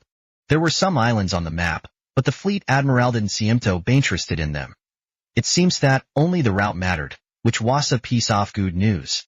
Traveling to islands were useless for their current operations. Besides, the UNS Lightbringer was a destroyer. Making it act like an amphibious landing dock wasn't an excellent idea for the United Navy. "From the route you have given us, Fleet Admiral, it It will take several days for us to complete the mission, Captain. Lux muttered with a frown on his face. Correct, the route is somewhat long, though it is an accurate one. As such, we will have to spend a week at Most in the sea. The naval task was something that needed to be completed. If Abraham wanted the United Navy to grow, he had to roll the Gacha and get more ships. Otherwise, they will be stuck in stagnation, which was the worst fate in Abraham's opinion. The UNS Lightbringer can handle the duration of the travel. But aren't you completely alone on the high seas? Who knows how much danger lurks in its abyss? If something happens to the destroyer, the port of dawn will be too late to respond. Captain Lux's opinion made sense. It was too dangerous to go on a voyage in an unknown sea with unparalleled dangers. But never did the captain know. Abraham had a strategy to win the captain shared. More warships. I agree with the route of the Maritime security mission. For the growth of our United Navy, risk must be taken to achieve higher rewards. Captain. Lux almost said instantly. Lieutenant Commander Morgan turned his gaze towards the white-bearded old man in Caldenfelp, but shook his head. This old guy was too shameless. Well, shamelessness and thick skin were paramount to becoming a high officer of the United Navy. They needed to grovel if they desired more budget to be allocated to them. Since we have reached a conclusion, I'll also agree with the route. Although the Port of Dawn will not be able to support the voyage, we will continue aiding the growth of the United Navy. Lieutenant. Commander Morgan aloofly said. Now that we have concluded our route, we shall talk about our strategies in the Maritime security mission. Abraham decided to continue their meeting. The second discussion was as simple as the first one. It was mostly about the strategies they would implicate into their warships. In other words, the Maritime security mission was a test. It was something that could help the United Navy understand how things work in this foreign world. The high seas, ocean life, deep water ecosystems, and possibly monsters. These were subjects that needed to be investigated. The tactics of the United Navy when dealing with a possible incursion of a sea monster was the deployment of the Seahawks with anti-submarine warfare capabilities. They were the perfect machines against the sea monsters.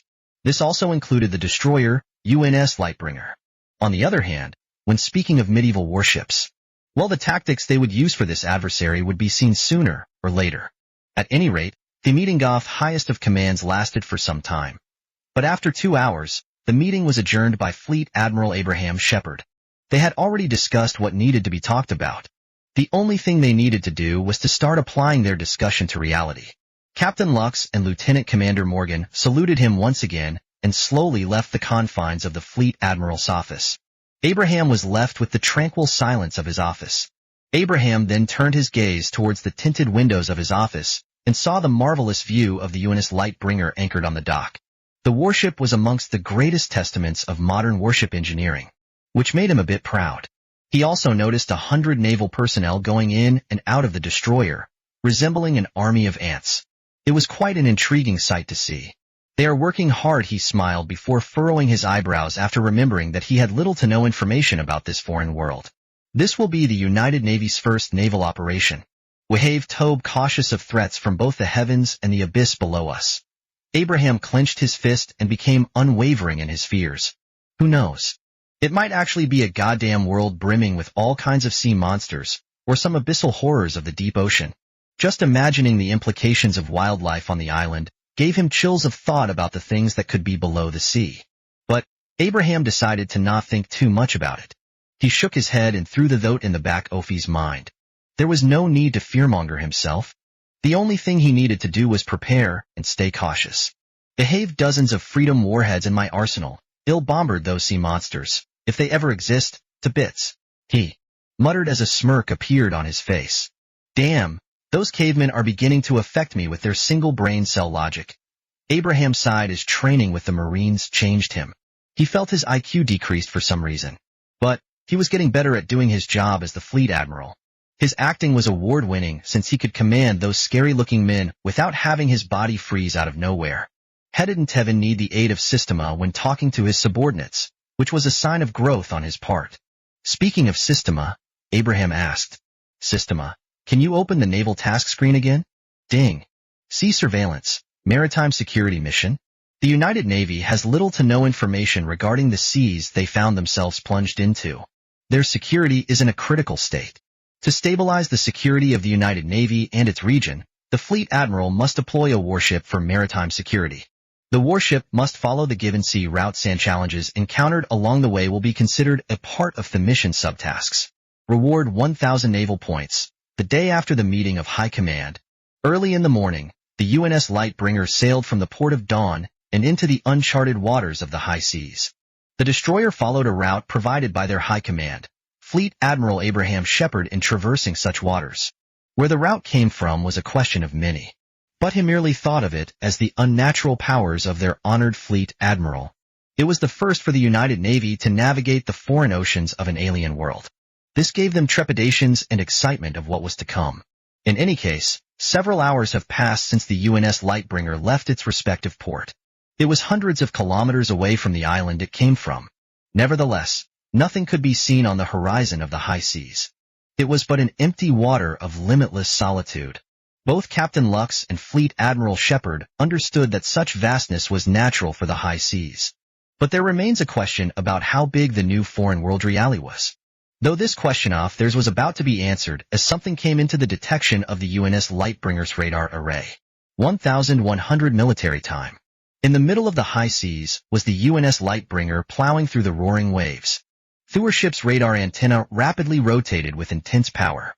It resembled a metallic sea monster hunting for its prey. Inside the Combat Information Center, CIC, a radar operator of the UNS Lightbringer detected something in the wide radar array. He furrowed his eyebrows and swiftly announced it.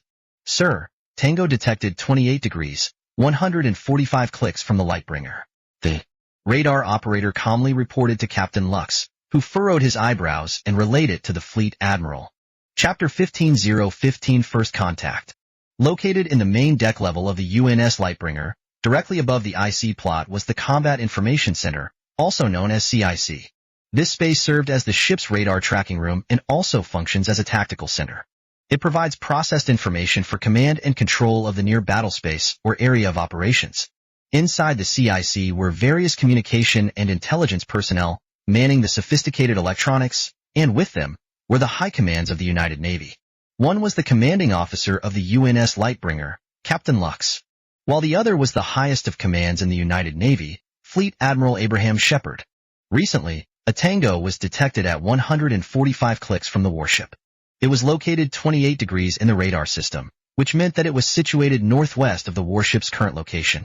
At that moment, Abraham and Captain Lux discussed the implications of the detected Tango. Another vessel?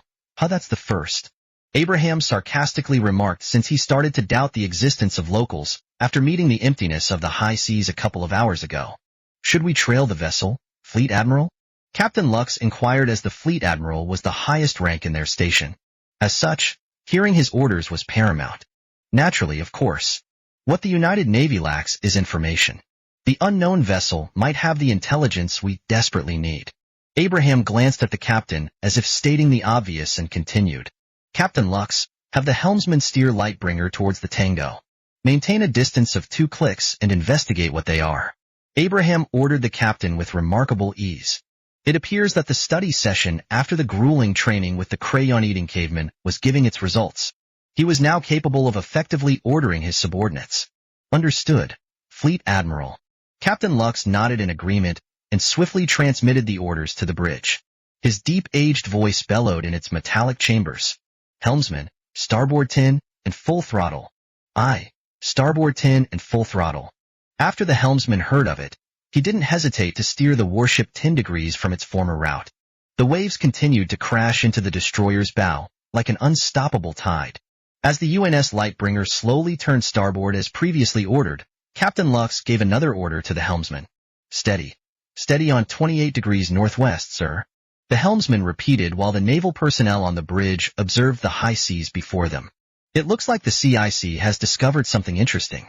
Such was the thought present in their minds, which wasn't far from the truth. Meanwhile, as the UNS Lightbringer pursued the unknown vessel, the fleet admiral and the captain of the warship continued their discussion or speculation. What do you think the vessel will be, Captain Lux? Abraham questioned, since the captain might have the answer to their spectacular circumstances. From their speed, which is 13 knots, we can speculate that they must be a rather wooden ship with sails. And it must be a big one at that, judging from its signature in the radar array. Captain Lux noted while looking at the radar system with a scrutinizing gaze. That makes sense. A medieval ship might be our unknown vessel, Captain Lux. I hope that they won't be violent when we start making contact with them. It would be problematic to start hostilities over a misunderstanding, Abraham said with a calm nod. Making contact without prior information might be dumb. But it was now and never. Besides, where will they get the so-called prior information to begin with? The high seas are empty, so if we go by the eras of our former world, this might be the new world for our locals. The unknown vessel might be nothing more but a merchant transport ship. After all, spices were popular and expensive in the age of exploration. Several companies would want some pie in the massive market of spices. Captain Lux gave his opinion about the matter. And if it isn't merchant ship transporting spices, what could they be? Abraham asked since he was curious about the possibility that the unknown vessel wasn't about the spice trade. Hearing the words of the fleet admiral, Captain Lux merely furrowed his eyebrows. Abraham raised an eyebrow, after noticing the serious expression on the captain's face. It made him wonder what answer could have brought such a stern face on the captain. Soon, the old white-bearded man answered his question. My conjectures aren't based on evidence, but speculations derived from our history. During the age of exploration, there was one business that rivaled the spice trade. The words of the captain also made Abraham realize what the old man was talking about. The largest lucrative business operation of human trafficking, also known as the slave trade. The slave trade was the largest human trafficking operation in history. It was mostly managed under the guise of the development of the New World where slaves were transported from one continent to another. It brought large displacement from the local continent and the new continent, which was still a propagating problem even in the modern age. In his old world, the laws of slavery were formally abolished as it was practically against the law of human rights. But the damage was already done, and troubles were seeping into nations because of their history. Abraham hoped that the unknown vessel didn't contain the slave trade that Captain Lux talked about. However, he could only hope. The question of whether or not the unknown vessel contained slaves was something that would be sooner or later answered. This is a problem, Captain Lux. Abraham wryly smiled, and the captain of the UNS Lightbringer did the same. Their ethos and logos opposed the existence of slavery, so it would be problematic to see a nation promoting one. Though it might also be an opportunity. A way that could get the United Navy to be the strongest in the world. And that was through promoting the liberation of all sapient life. The UNS Lightbringer followed after the detected radar ping, or the tango. Its speed, which was about 30 knots, was faster than the pace of their target. With this in mind, it shouldn't take too much time for the UNS Lightbringer to perceive it in the incoming horizon. After some time, about half an hour, the navigation personnel on the bridge took notice of something in the lines of the horizon. It resembled a dot, but through the lenses of their telescopes, it was something else. It was a medieval ship. The archaic wooden ship was alone in the high seas, but it seemed comparatively larger than the wooden ships of their former world. It was approximately 60 meters in length. When the UN naval personnel noticed the ship, they promptly reported their discoveries to the CIC. Their words escaped the confines of a communication device and were heard directly by the fleet admiral. Quite a large medieval ship we have here. It must be transporting something. Abraham glanced at Captain Lux while uttering the last sentence. The captain merely nodded, and they continued with their conversation. Since they are in our line of sight, we should make them stop and conduct inspections. It might seem intruding, but we need to be clear that they are stepping into our maritime waters. Abraham said with a stern voice. He was evidently gunning on discovering what the hell the unknown vessel was transporting inside its cargo bays. I have the same thoughts, Fleet Admiral. We must announce our presence through the speaking trumpets and have them accept our inspection. If our previous deductions are right, this sea is the new world of this foreign world. The territorial claims of nations are only applicable if they have the power to protect such claims. What Captain Lux meant was one thing. The United Navy was free to do anything. Declaring a sea as their territory will be easy. And if the other nations dared to oppose it, then what could they do about it? Try to fight against a modern navy? Obviously, this thought was for the future. But it was their duty to build the foundation for the future. Use our foghorns, and have someone stand in the ship's bow with a speaking trumpet. We need to open up communication with our fellow sailors from the other side. Abraham calmly ordered, to which the naval communication operators nodded with ease. They immediately scattered the orders, and all personnel in the warship were in a complete state of performance. Meaning, they were working full-time. On the bridge, the orders of the fleet admiral were heard. The helmsman slowly nodded at the naval personnel beside him as they calmly activated their foghorns. To be honest, the deep growling bass of the foghorn was terrific, to say the least. Meanwhile, in the high seas of the northwest was a giant metallic warship chasing after a medieval ship. It crashed against the rough waves of the deep blue and maintained its great speed with remarkable ease. Unfortunately, it didn't end with the horrific appearance of the metallic warship. Its foghorns bellowed from it, like the deep growl or roar of a hungry sea monster. Burmum. The loud, harsh, and unpleasant sound reverberated throughout the roaring seas and the calm azure heavens.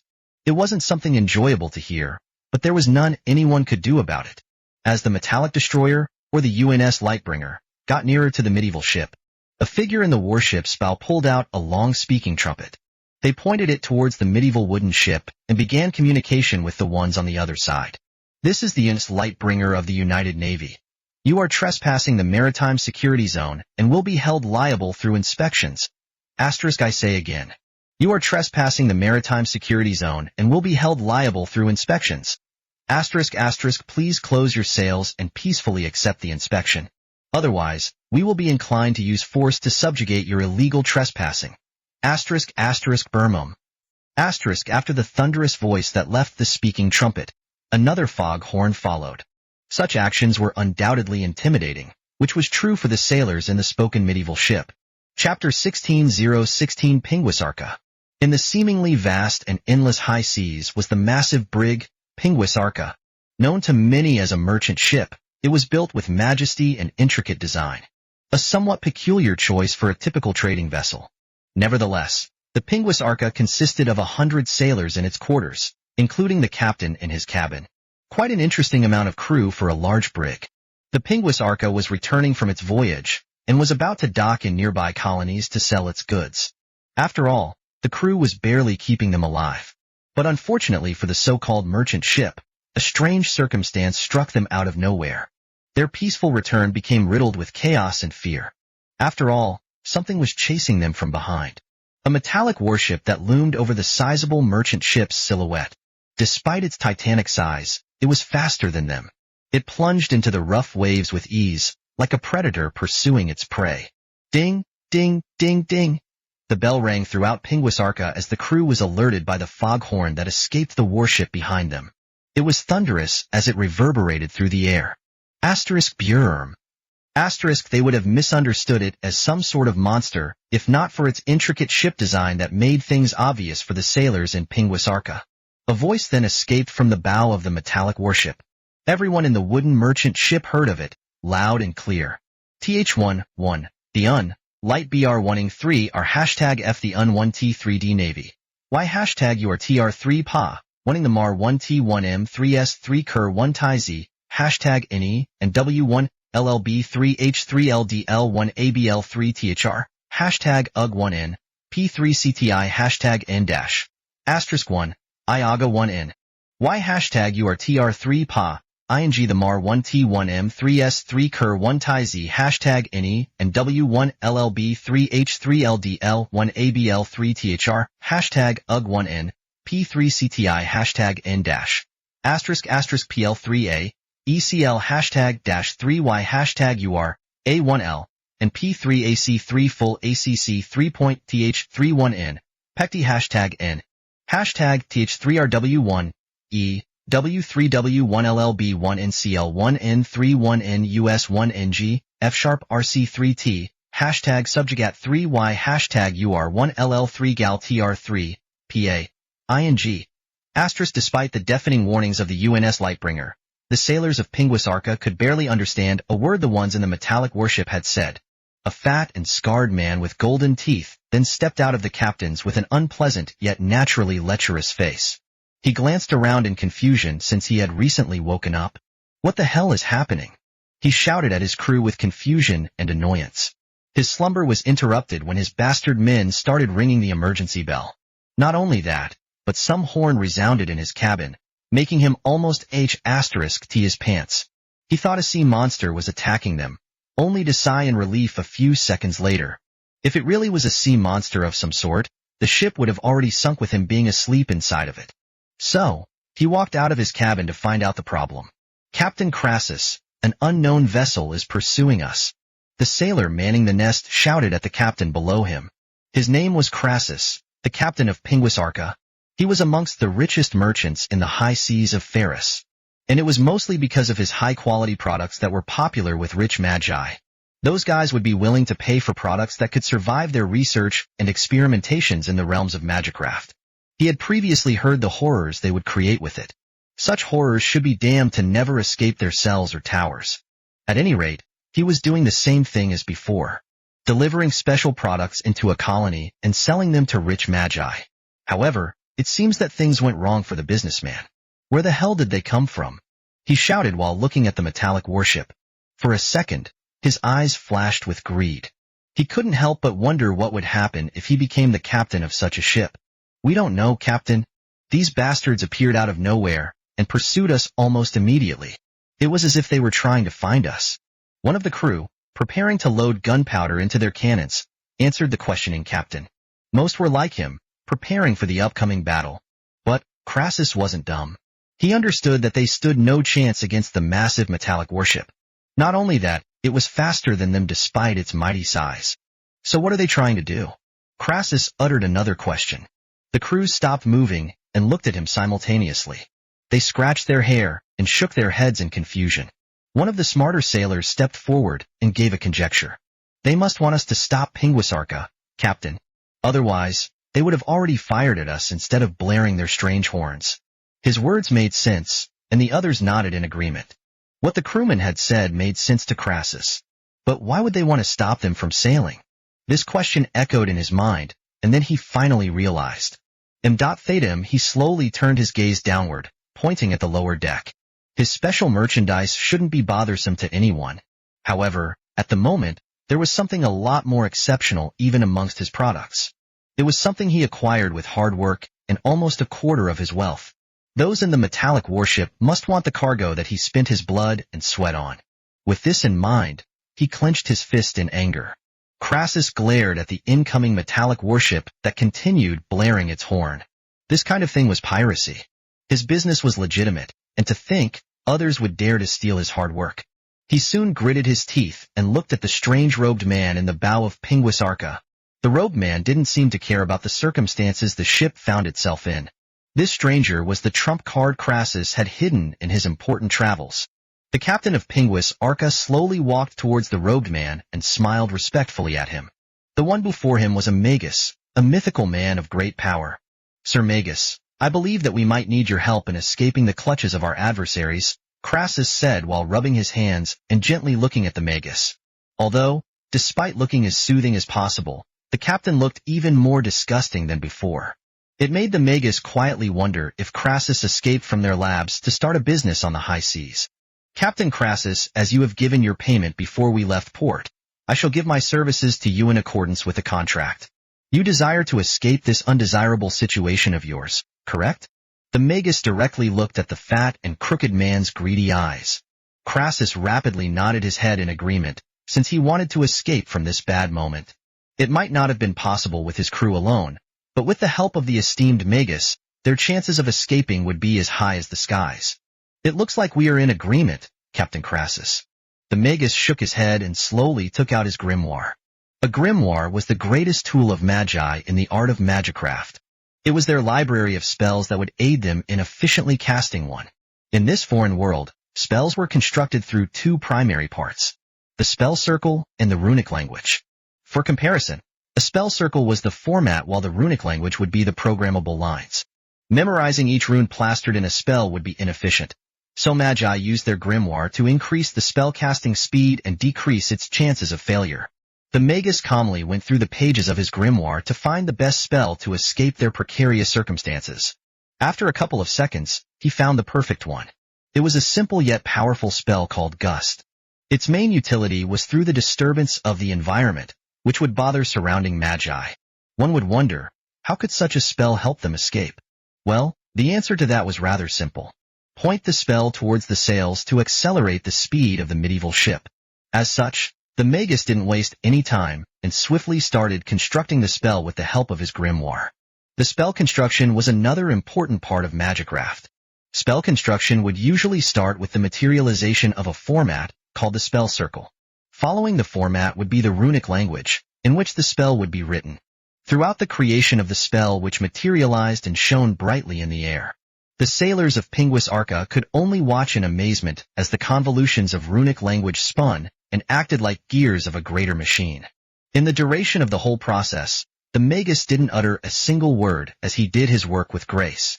There was no need for magi to speak, as the creation of magic merely required the manipulation of mana. To them, not uttering a single word while performing a miracle was a prided finesse.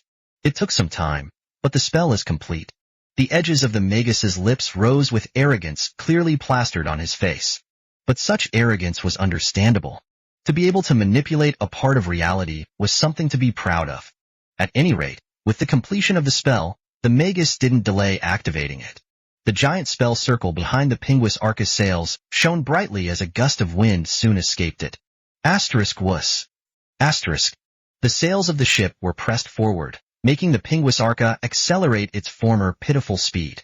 The crew held tightly onto the wooden railings upon meeting the force that was hastening them. All of them grinned while meeting the breeze of wind up front. Their speed was faster than ever before. The metallic warship shouldn't be able to catch up to them anymore. Sadly, however, as Crassus turned to look at the pursuing warship along with the others, they saw that its distance was the same as before. His eyes became wide opened, while the Magus furrowed his eyebrows. How Crassus couldn't believe what he was seeing before his eyes. With the help of the Magus, their speed should be doubled than their former one. So, how could the metallic warship still catch up to them? Chapter 17:017a Greedy Ones Call for Help. While the crew of Pinguis Arca was dumbfounded by the saddening failure of their escape, the esteemed Magus's frown faded from his face as he giggled at their predicament. He slowly glanced at the fat captain of the merchant ship and remarked, "Captain Crassus, it seems that our adversaries cannot be underestimated." His words resounded amidst the silence that shrouded the medieval brig. With it, the sailors managed to step out off-tier tranced state and turned their gaze towards the captain. Crassus noticed their gaze and awkwardly chuckled with helplessness. "Do we have another way of escaping?" After chuckling for a moment, he asked the Magus beside him an important question. If the answer was yes, then there was hope. If otherwise, he would have to pull his connections. And his connections were expensive to utilize. But for the sake of his cargo and life, he would have to accept more sacrifices. There is a long-range teleportation spell, but unfortunately, it can only have me as the object of spatial transfer. So sadly, all of you have no way of escaping. The Magus was honest as he proudly implied that he could retreat from their circumstances with ease. They would all be left behind in Pinguis Arca, to be eaten by the predator behind them. "I see you. Give me the runic communicator." Crassus wasn't offended by the arrogance of the Magus, since it was natural for them to be narcissistic bastards. He only ordered his subordinate to give him a runic communicator, an expensive device in his wealthy vault of precious artifacts. A runic communicator was an advanced device created by magi for long-range communication between large distances. They employ an engraving of runic spells which deploys transmission runes. However, one would wonder, how could people who weren't magi use the runic communicator? Well, those who weren't magi can utilize the runic communicator through their innate mana capacity. Every human in the foreign world has an innate mana capacity. But to become a magus, their innate mana capacity must be exceptional enough to affect the mana in their surroundings. As such, amongst the populations of humans in the foreign world, only a % could become magi. However, one mustn't underestimate the sole % as they rule over the entirety of humanity. The runic communicator was soon brought out of his cabin. It would have resembled a bar of silver, if not for its runic language gleaming with inexplicable radiance. Crassus held the runic communicator tightly and took a deep breath. The esteemed magus simply observed him with interest, not bothering to do anything. "Connect to the runic communicator of the colonial dominion of Terra." When he uttered such words, the luminescent marks of the runic communicator blinked rapidly. The colonial dominion of Terra was one of the 7 great colonies in the Ferris Sea. It dwelled in the southwest of the Ferris Sea and was considered the trading hub that connected Europa to the New World. One could consider it a bridgehead between the Old World and the New World, a sea where various opportunities lingered, waiting to be unveiled. But despite being considered the trading hub of the Ferris Sea, The sea surrounding the colonial dominion of Terra was rather empty because of its dangers that required escorts for every entry and exit. Crassus patiently waited for the transmission to be received, and it did. Crassus, to think you would call me while I am enjoying my day. I hope you have a fair reason for why you interrupted my leisure. Otherwise, I will wait for you in my port along with my guards. A weird-sounding voice left the runic communicator. Viceroy Vlakas, I humbly request for your escorts to guard me from an unfortunate situation. I am being chased by an unknown metallic ship, intending to steal my cargo. I desire your help in transporting the merchandise to your port, Crassus said with a respectful tone, but it soon threatened to disappear when he heard the next words of the viceroy. Favors aren't done for free, Crassus. I'm sure you understand that, correct? If you want the help of my escort ships, you must be willing to pay the price. The captain of Pinguisarca could only grit his teeth as he stopped himself from cursing at the bastard on the other side. Naturally, Viceroy Vlakas. I am willing to give you a discount for my merchandise after I arrive at the port. I am also willing to pay a bit more through products. Personally, Crassus was an excellent negotiator and knew what the bastard wanted the most. It appears we are on the same page, Captain Crassus. I will be sending 4 escort ships that are near your location. It shouldn't take more than 20 minutes for them to arrive. As a gift, I'll also be reinforcing you with a squadron of my wyvern riders. I'm sure there will be enough to handle the strange ship that has been pursuing you. The viceroy became favorable after hearing about the discounts and personal gifts of the greedy captain. He couldn't help but wonder about the things he would get. Thank you for your assistance, Viceroy Vlakas. I, Crassus, will never forget this favor. Crassus said with thinnest tone he could utter. As should be. With that, the transmission between the two was cut off. The runic communicator slowly stopped blinking, and several seconds later, Crassus cursed. Damn that greedy bastard. How dare he? As a wealthy businessman, Crassus was familiar with the politics of the colonial dominions. That bastard Vlakas was amongst the colonial governors with the lowest popularity in their home nations. Zymer, the viceroy, was practically a loser sent to handle the colonies of his respective nation. For someone like Crassus, who has connections to various nobles ranging from marquises and dukes to even kings, such bastards shouldn't be bothering him. Unfortunately, there was nothing he could do about it. He was trapped in a predicament that he must solve. And the solution was the entry of reinforcements. You don't look so good, Captain Crassus. The viceroy must have given a despicable price. The magus appeared to be enjoying the moment. Crassus could only shake his head after hearing the magus's words. His allies seemed to be unreliable or greedy. Even a fat bastard like him was competent, or else his business would have never grown this much. Please continue the activation of your great spell, Sir Magus. Reinforcements should arrive 20 minutes from now. Crassus uttered while the magus nodded with a grin on his face. The captain of Pinguisarca looked at Hiscrimin and yelled at them with his screeching voice. All of you, make this ship sail faster. Throw whatever is useless. Even those goddamn garbage in the lower decks can be thrown overboard. Crassus returned to his cabin to have some drinks. On the contrary, his men began following his orders. They threw everything that they considered useless and heavy into the sea. This also included some of their merchandise that were injured and sick. It was always a horrific sight to see others from young to old getting thrown into the harsh seas. Nevertheless, such was the reality of the high seas.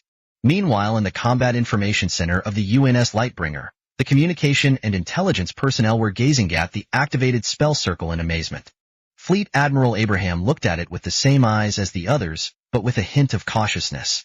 The implications of magic had already echoed in his mind, after he considered himself though reincarnated into a foreign world. To Seat, with his ownies, brought another feeling. That was interest and fear. Magic was a powerful and limitless mystical power of the natural world. Who knows what the limits were for those who wield it? It looks like they aren't open for our inspections, Captain Lux. Abraham coldly muttered to the captain of the UNS Lightbringer. His words were clear. They must act against the merchant ship before them. But before the two could discuss it, something surprising was unveiled before their eyes. Sailors of the giant medieval brig began throwing shadowy figures into the ocean. They could only describe such figures as humanoid, but nevertheless, it proved another thing to the United Navy. The bastards were slave traders. I guess there is no need for a discussion. Captain Lux, debrief our Marines for a boarding action. Deploy them through our Zodiacs. They will be rescuing hostages and dealing with hostiles on the ship. Tell them to subjugate the hostiles if possible. After all, regardless of the opponent's rotten brains, we need all the intelligence we can get. The fleet admiral didn't appear to be in a good mood. His cold words signified his desire for the destruction of the slave traders. Understood, Fleet Admiral. I'll be reporting your orders to the second lieutenant. Captain Lux saluted Abraham and accepted his orders without hesitation or delay. He swiftly stepped out of the CIC to meet with the Marine platoon on the lower decks. They must be fast in deploying their Marines, since the less time the enemy can react, the better. Abraham was left behind in the Combat Information Center along with several of his naval personnel who were professionally operating their respective electronics. While his subordinates did their duties, thoughts passed through his head. He had just ordered the execution of men in a mere instant. He didn't even hesitate and immediately followed through with his resolution, which was their deaths. It made him wonder if he was considering life as lesser than before. After all, his former self would never have deemed the death of others. Or perhaps, he was too confident of his morality. The middle-aged man couldn't continue thinking about such complicated thoughts as a mechanical bell rang inside his mind. Systema was finally up. Ding. Maritime security subtask detected. Hostage rescue. Sea surveillance submission. A slave trading ship has been detected sailing through the high seas. As the fleet admiral has promised maritime security in the region, it is standard for the United Navy to rescue the slaves. For each hostage rescued from the grasp of the slave traders, 10 naval points are promptly rewarded after the submission completion. Chapter 18-018 Operation Bestowing Freedom. In the Combat Information Center of the UNS Lightbringer, Abraham gazed at the digital display of Systema detailing the submission he had recently received. It was primarily about the liberation of hostages from their confines. He was honestly surprised by its emergence, but it was a welcome one. It gave more incentives to save the hostages other than the bastards from the other ship stomping onto the United Navy's ethos. 10 naval points might not be much compared to the 1,000 reward of the maritime security mission. However, when collected in large numbers, it couldn't be underestimated.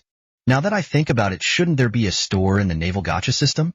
Abraham quietly muttered, as if remembering something vital. The subject of naval points brought about its 3 primary uses. To purchase a naval spin. To buy the acquired ships or warships in the store. To upgrade assets of the United Navy. Its store was slightly below the gacha tab of the status window. The store was unnoticeable since he took a look at it when he had no warships in his arsenal. With the Arleigh-Burke-class Flight 3 destroyer, the store must have something to sell in accordance with the information presented by Systema. Upon this realization, Abraham woke up from his contemplation and became more determined than ever before. He then opened his status window once again. Systema, give me my status.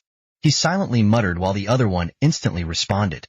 Ding, Naval Gacha System Bases Port of Dawn, Level 0, Gacha Random Naval Spin, 1000 NP. Store Arleigh-Burke-class Destroyer Flight 3, 2000 NP.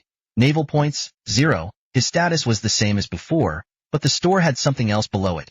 It was none other than the Arleigh-Burke-class Destroyer Flight 3 with a price tag on it. The warship cost about 2,000 naval points, which was a lot. Though, it was somewhat understandable as the destroyer was amongst the best in his former world. One destroyer should be enough for now. What I need to do is increase the versatility of my naval force. After thinking about it for some time, Abraham reached an adequate conclusion. But nonetheless, it made him realize how poor he was. 2,000 naval points for a single warship was staggering. How the hell could he make a fleet of Arleigh-Burke destroyers with this price tag? I hope the next warship I get is a lot cheaper than this destroyer. Abraham prayed inside his mind to the RNG god. He didn't want the expensive ones anymore. A functioning and cheap one was enough for the fleet admiral. At any rate, he closed the status window and observed the escaping medieval brig through the monitor screens found throughout the Combat Information Center. After a couple of seconds, Abraham gave another order to his men. Such an order determined the fate of those thrown overboard by the slave traders. Have some of our men rescue those who were thrown into the seas. Give them their needed medical attention, and regardless of how they look, don't appear hostile. There was no confirmation that it was human slaves that were thrown into the seas. So, Abraham gave them a subtle warning of what was to come. Upon hearing his orders, the communication operators nodded in understanding and directed it to the naval personnel on the upper deck. With the confirmation of the communication operators, Abraham continued to tackle his thoughts. To him, leaving others to die left a bad taste in his mouth. Even though he wasn't someone you could call heroic, an ordinary guy would feel uncomfortable when merely observing others they could have saved, especially when they could do so with ease. Other than that, there was also a rational side in him that favored such an action. Every hostage counted, according to the submission given by Systema. So other than not wanting to see others die in the blue waters, the fleet admiral didn't desire to waste a potential 10 naval points. The naval personnel on the upper deck followed his orders without any hesitation. They quickly prepared their gear for the rescue operation and were also prompted to use some of the Zodiacs in the warship. Only 3 Zodiacs were deployed in this rescue operation, as most would be used for the upcoming boarding action of the medieval ship, Pinguisarca. The rescue team was rather quick, as the Zodiacs immediately found themselves floating in the rough seas. The personnel carefully stepped into their respective Zodiacs, marking the beginning of the rescue operation. In the CIC, Abraham calmly watched the preparation of the rescue operation unfold. He was amazed by their smooth deployment into the rough waters. Square roots of Karelitsigrizandalna Perechorknitera M. It seemed that the medical side of the United Navy wasn't to be underestimated. Though the efficiency of his naval personnel did make him wonder what the Marines and Captain Lux were doing in the lower decks of the UNS Lightbringer. They are probably being debriefed by the captain, he muttered with a smile. Meanwhile, in the lower decks of the UNS Lightbringer was Captain Lux. Beside the captain was Second Lieutenant Campbell, the platoon leader, and in front of him were the 42 Marines of the Alpha 1st Platoon. Captain Lux had a cold expression on his face as he watched the Marines standing in line with determined gazes. After some time of observing his Marines, he began the debrief. The Fleet Admiral has ordered for your deployment, bringing about the first sea-based operation of the Marines. The operation will be called Operation Bestowing Freedom. You will covertly board and take over a hostile vessel full of hostages. The Fleet Admiral has allowed for the execution of most enemies, but he also advises you to subjugate those that surrender for intelligence. Your priority is to disarm the ship of its fighting capabilities. Afterward, the hostage rescue will be done. To do so, the Fleet Admiral has given you a couple of Zodiacs for this operation. The operation will begin in 12:35, ETD 10 minutes. Do you understand, Marines?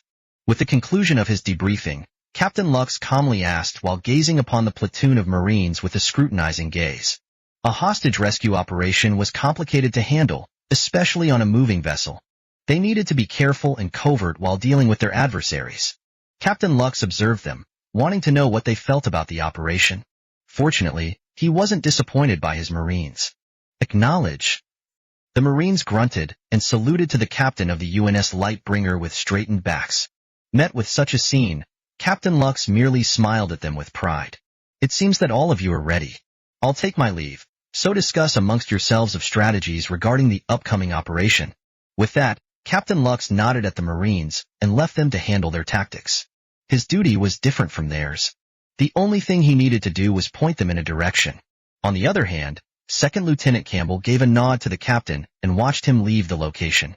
Afterward, he began devising a strategy with his men. Captain Lux already gave them information about their target. Such intelligence was gained from various observations that began when contact was made.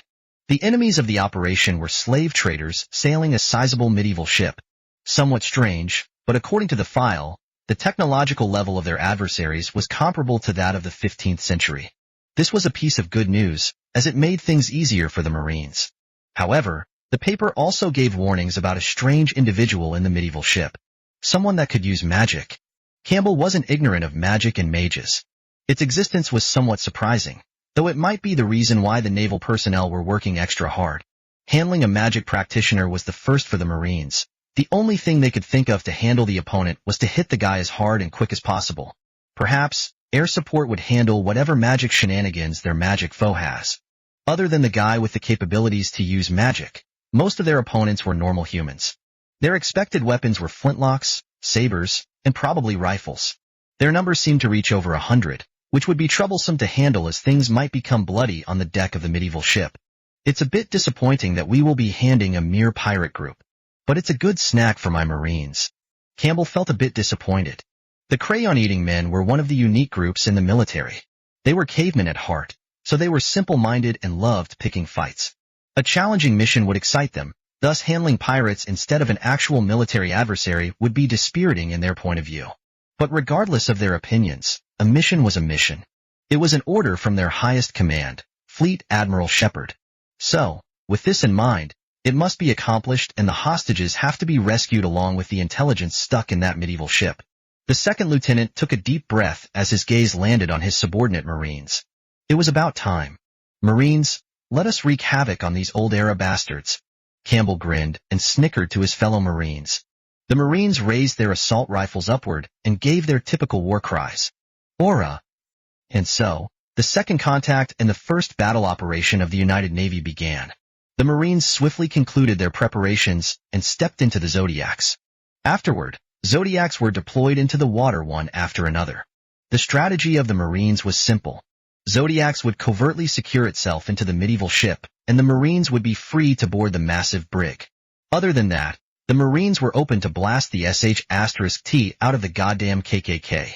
At the same time, the rescue operation was underway. The rescue personnel pulled out one of the hostages stuck in the water and was about to give them first aid. However, when the hostage left the cold captive of the high seas, the rescue personnel found themselves bewildered.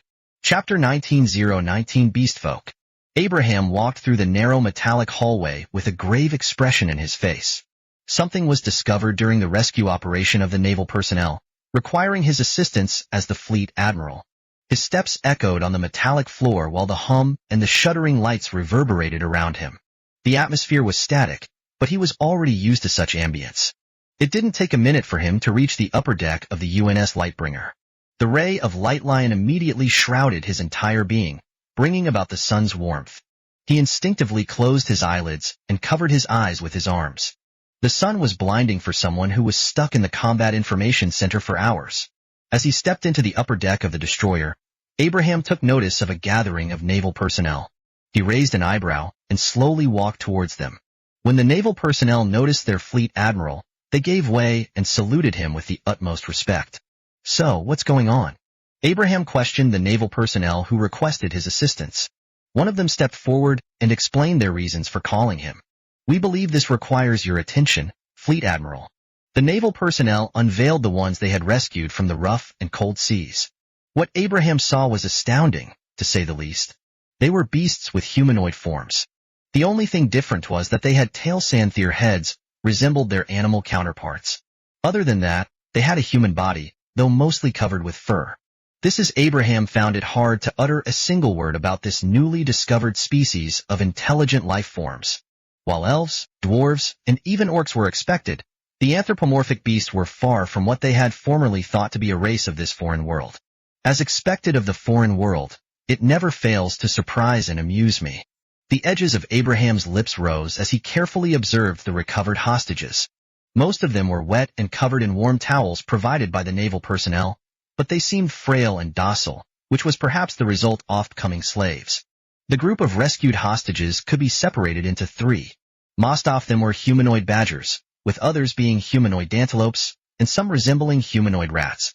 There were men and women in the group, though it was hard to differentiate them as all were scrawny in terms of appearance. But there were some great differences, which were the chest and typical body shape. To be honest, the more he observed them, the more Abraham desired to know better about this race. Systema, can I understand or speak their language? He wanted to know if his fellow partner had the capability to translate otherworldly languages. It didn't take a second for a mechanical bell to ring inside his head. Ding! Does the fleet admiral wish to activate the diplomacy perks of the naval Gacha system?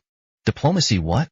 Abraham found himself confused as he merely wished to know whether they or he could understand one another. Diplomacy perks are disabled perks used for diplomatic circumstances such as meeting others with foreign languages or understanding the sentiments of others. Does the fleet admiral wish to enable it? Hearing the cold yet feminine monotone voice off Systema, Abraham nodded in understanding while tackling what Systema had said inside his mind. Diplomacy was something he never thought of during his time in this world. It was simple yet also important for the growth of the United Navy. However, he was still ignorant of it. Abraham wasn't inclined to be ignorant of the formidable aspect known as diplomacy. It was something that he, as the fleet admiral, needed to understand. With this in mind, he didn't delay any further and wanted Systema to enable it. Please enable it, Systema. Ding! Enabling diplomacy perks enabled. Brand of loyalty, unlocked. The brand of loyalty is what ensures the protection of the naval force and the fleet admiral from subsequent betrayals of those who aren't under the authority of the system. It corresponds to the color of emotional sentiments of nearby beings in the form of emitted colors. The first of such colors is white, pertaining to neutrality. The second is the radiant gold, which describes loyalty. The third is black, which displays animosity. And lastly, the fourth is red, which invokes hostility. As a piece of additional information, the intensity of such colors determine the strength of the emotional sentiments of nearby beings. So, there's no need for the fleet admiral to worry about blind alliances in the future. Throne of Babel, unlocked. The Throne of Babel gives the ability to understand and speak otherworldly languages. It is vital for clear comprehension of intentions and helps in appreciating foreign species of their true selves. A rather simple perk of the Naval Gacha system. The information disclosed by Systema wasn't to be underestimated. Although the diplomacy perks only consisted of 2, they were already overpowered enough for someone like him. From what was explained, I can detect whether or not they are loyal to me or hostile. This brand of loyalty is extremely useful. Abraham understood his fragility in politics. The new perk was useful for someone who was inexperienced in the ways of politics like him. After all, he had no idea how to read faces or understand the hearts of others. He could only remain cautious and guard his heart. Abraham knew that this kind of behavior wasn't a solution to the problem, but a fuel instead. It worsened his social abilities to the point he was socially crippled beyond relief. Distrust, fear, and paranoia practically made him alone. It turned him into a loser, and to become better than his former self, he understood the significance of opening up. At any rate, he was thankful for the perk given by Systema. With this, he wouldn't have to guard his heart to those who had no idea were loyal to him. He merely needed to observe them to understand their sentiments towards him. Though there was also the perk, Throne of Babel, another useful perk that gives him the ability to understand others and also speak in their language. This would make it easier for Abraham to talk with other races in this foreign world without worrying about learning a new language. For Alamro, thank you for the new perks and your explanation, Systema. Abraham felt grateful to his partner for elevating his troubles. Ding, you're welcome, Fleet Admiral. I am pleased to aid you. Abraham simply smirked at her monotone response and returned to the problem in front of him. The middle-aged man stepped closer to the anthropomorphic beasts and immediately saw colors of light above them. The light was coal-black in color as it radiated darkness from itself. He furrowed upon meeting such a sight, but it was understandable for the hostages to feel this way. Those in the United Navy didn't look much different from the humans of this foreign world. The humans that tortured for fulfillment and made them slaves. Thus, they feel animosity towards the naval personnel. So, in order to turn the tide of sentiments back to positivity, Abraham needed to separate the United Navy from the humans of this world. Hello, I am Fleet Admiral Abraham Shepard of the United Navy. We are a naval force that upholds maritime security in this region. His words resounded in an unknown language. The naval personnel surrounding the group of rescued anthropomorphic beasts felt surprised by their Fleet Admiral's capability to know an alien language. On the other hand, the beasts who were cautious and hostile felt surprised to hear someone speaking in their language. They slowly turned their gaze and saw a middle-aged man with a pleasant smile on his face. As partly beasts with great instincts, they felt the sincereness of his words. It appears he wasn't pretending to be kind in order to trick them. We saw a ship passing through the region and wanted to inspect it due to security protocols. It's a bit astounding that we would discover barbarians engaging in slave trade. Abraham was genuinely disgusted by the bastards who dared to enslave people. When we saw your people being thrown overboard into the ship, we understood that we needed to act fast and save the hostages kept in shackled chains. So I'd like to ask for your help. Through his words, the sentiments of the rescued hostages became lighter. The coal-black light turned into gray as they glanced at him with a tiny bit of hope. What would you like to know, esteemed one? One of the rescued hostages, who was a humanoid badger resembling an old man, asked Abraham. Abraham smiled at the old man and inquired more about them. My questions are simple.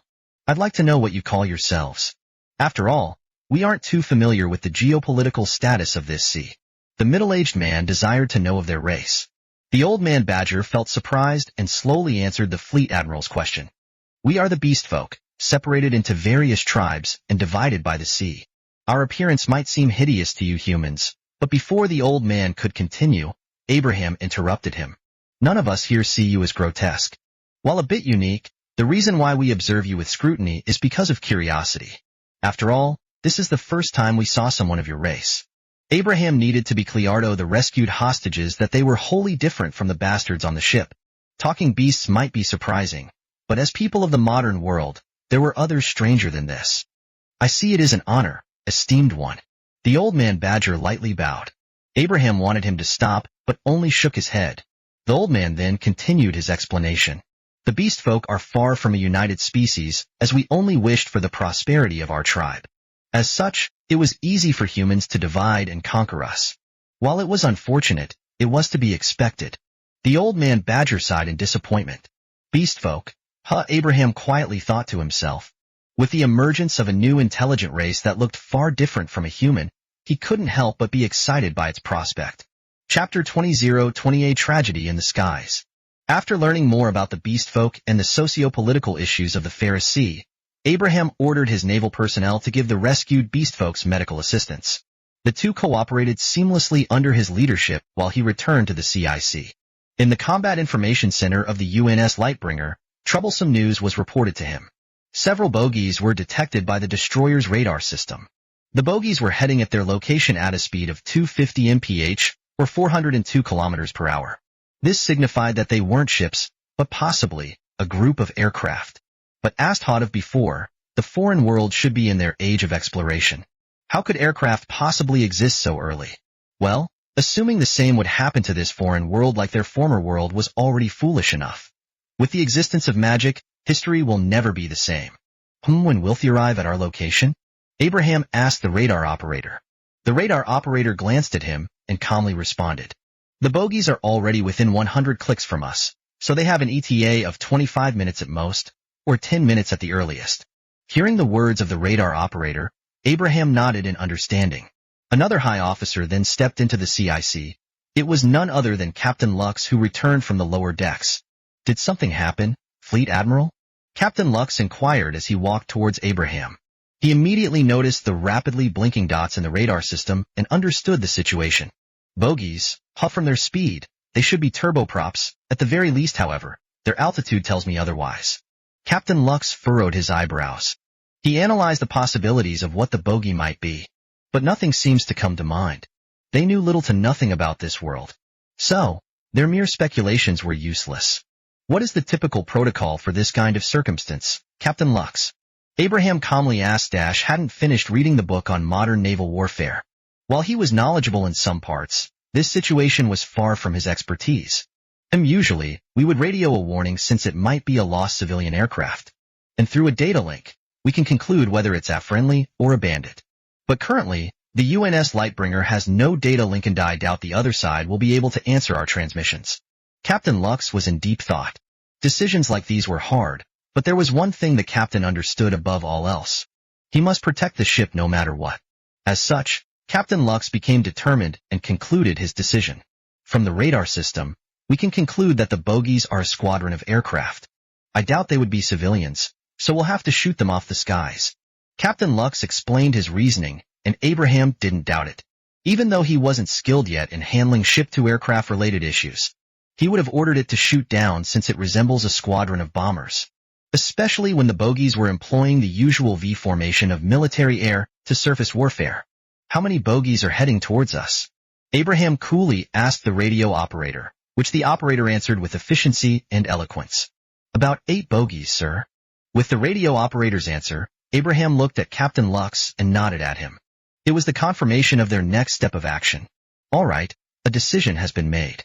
The fate of the detected bogies is for them to fall from the skies. Battle stations. Captain Lux ordered the naval personnel in the CIC, who swiftly attended the orders. The naval personnel in the Combat Information Center became battle-ready in mere seconds. Their reaction was fast as it didn't take long for them to launch their missiles. UNS Lightbringer, locking onto incoming bogies. One of the Combat Information Center naval personnel uttered while another one responded to his words. Unlatching 8 VLS door cells, foxes are open. Following the other one's words, naval personnel announced the launch of their standard missiles. SM-2I be ready. Launching in 3:21 succeeding the launch sequence, the UNS Lightbringer lightly trembled as several standard missiles propelled themselves into the heavens. Asterisk whoosh. Asterisk asterisk whoosh. Asterisk asterisk whoosh. Asterisk the missiles moved at remarkable speeds over that of the speed of sound. They left behind thick clouds of white smoke as they rushed toward their targets with unmatched ferocity. Abraham could only watch the 8 standard missiles fly through the blue skies, making him feel a bit empty. He, once again, ordered the execution of others. Oh, well, what matters is that my men are safe, and those bastards that dared to enslave others meet with the devil, Abraham said with a cold expression on his face. He had changed as the fleet admiral of the United Navy. He was far from his former self, a loser who could never take responsibility. And so, this was the price of change. He must leave his comfort zone as this foreign world was far from a peaceful zone. He had to protect himself and his subordinates, while also making sure that their interests were never harmed. But 8 standard missiles? How much does that cost? Abraham couldn't stop himself from feeling regret. He probably spent over $1 million from firing such freedom warheads. A minute ago, 4th missile launch in the skies above the high seas was a squadron of wyvern riders piercing through the heavens at great speeds. They were sent from a nearby colony to escort a vessel under their flag. Wyvern riders were aerial assets of nations in this world. They were expensive and had the same importance as newly developed aircraft of the former modern world. The creatures known as wyvern were selectively bred war beasts of the Magi and were extremely powerful and fast in terms of foreign world standards. These war beasts dominate the skies, and as of now, none other than Magi can hurt them. On the other hand, there were the riders of these monstrosities. Riders were, to say the least, monsters of their own. They were specifically trained to handle wyverns and fly them at speeds no normal humans could handle. Not only that, they were also Magi. These riders were capable of basic battle spells, thuf compareto actual magus. Their magicraft were less efficient and compelling. M-square root right angle epsilon m upsilon dot. However, nonetheless, wyvern riders were important assets to any organization. Even the wyvern riders in the colonial dominion of Terra only numbered in the hundreds. Thereby, these assets were only deployed to attack non-Magi threats. Unfortunately for them, though these non-Magi threats were a lot more fatal than they had previously thought. Asterisk prepare yourselves. We are getting nearer to the vessel we will be escorting. Asterisk the leading wyvern rider said through the runic communicator. I can't believe that the Viceroy's sending us for some goddamn escort. One of the wyvern riders complained about their current deployment. It was understandable. After all, they were considered the second greatest assets, with the first being Magi. Getting deployed to escort some measly vessel would feel like disrespect. I dare you to say that in front of the Viceroy.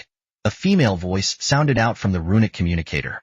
The one who complained became silent, not wanting to say anything that could lead to his death. Despite being a foolish man, the rank of Viceroy wasn't to be underestimated. They could control a squad of Magi as their personal guards, which was already an achievement in its own. A Viceroy was the highest rank of colonial lords. Naturally, they would be extremely importante their respective nations. Asterisk don't clutter the channel. This operation isn't a game. A metallic warship has been detected chasing over the vessel we are escorting. Asterisk asterisk we don't know much about them, and such technology shouldn't exist yet in the open. So, I advise you to be cautious in this deployment. Asterisk otherwise, this will be your last. The wyvern rider leader warned his subordinates to not diminish the threats of their adversaries. Underestimation would always lead to death. Even a magus was warned to not belittle their enemies' capabilities. How could they, who could only be second to a magus, feel such arrogance? With his words, the wyvern riders stopped making fun of their deployment and became serious.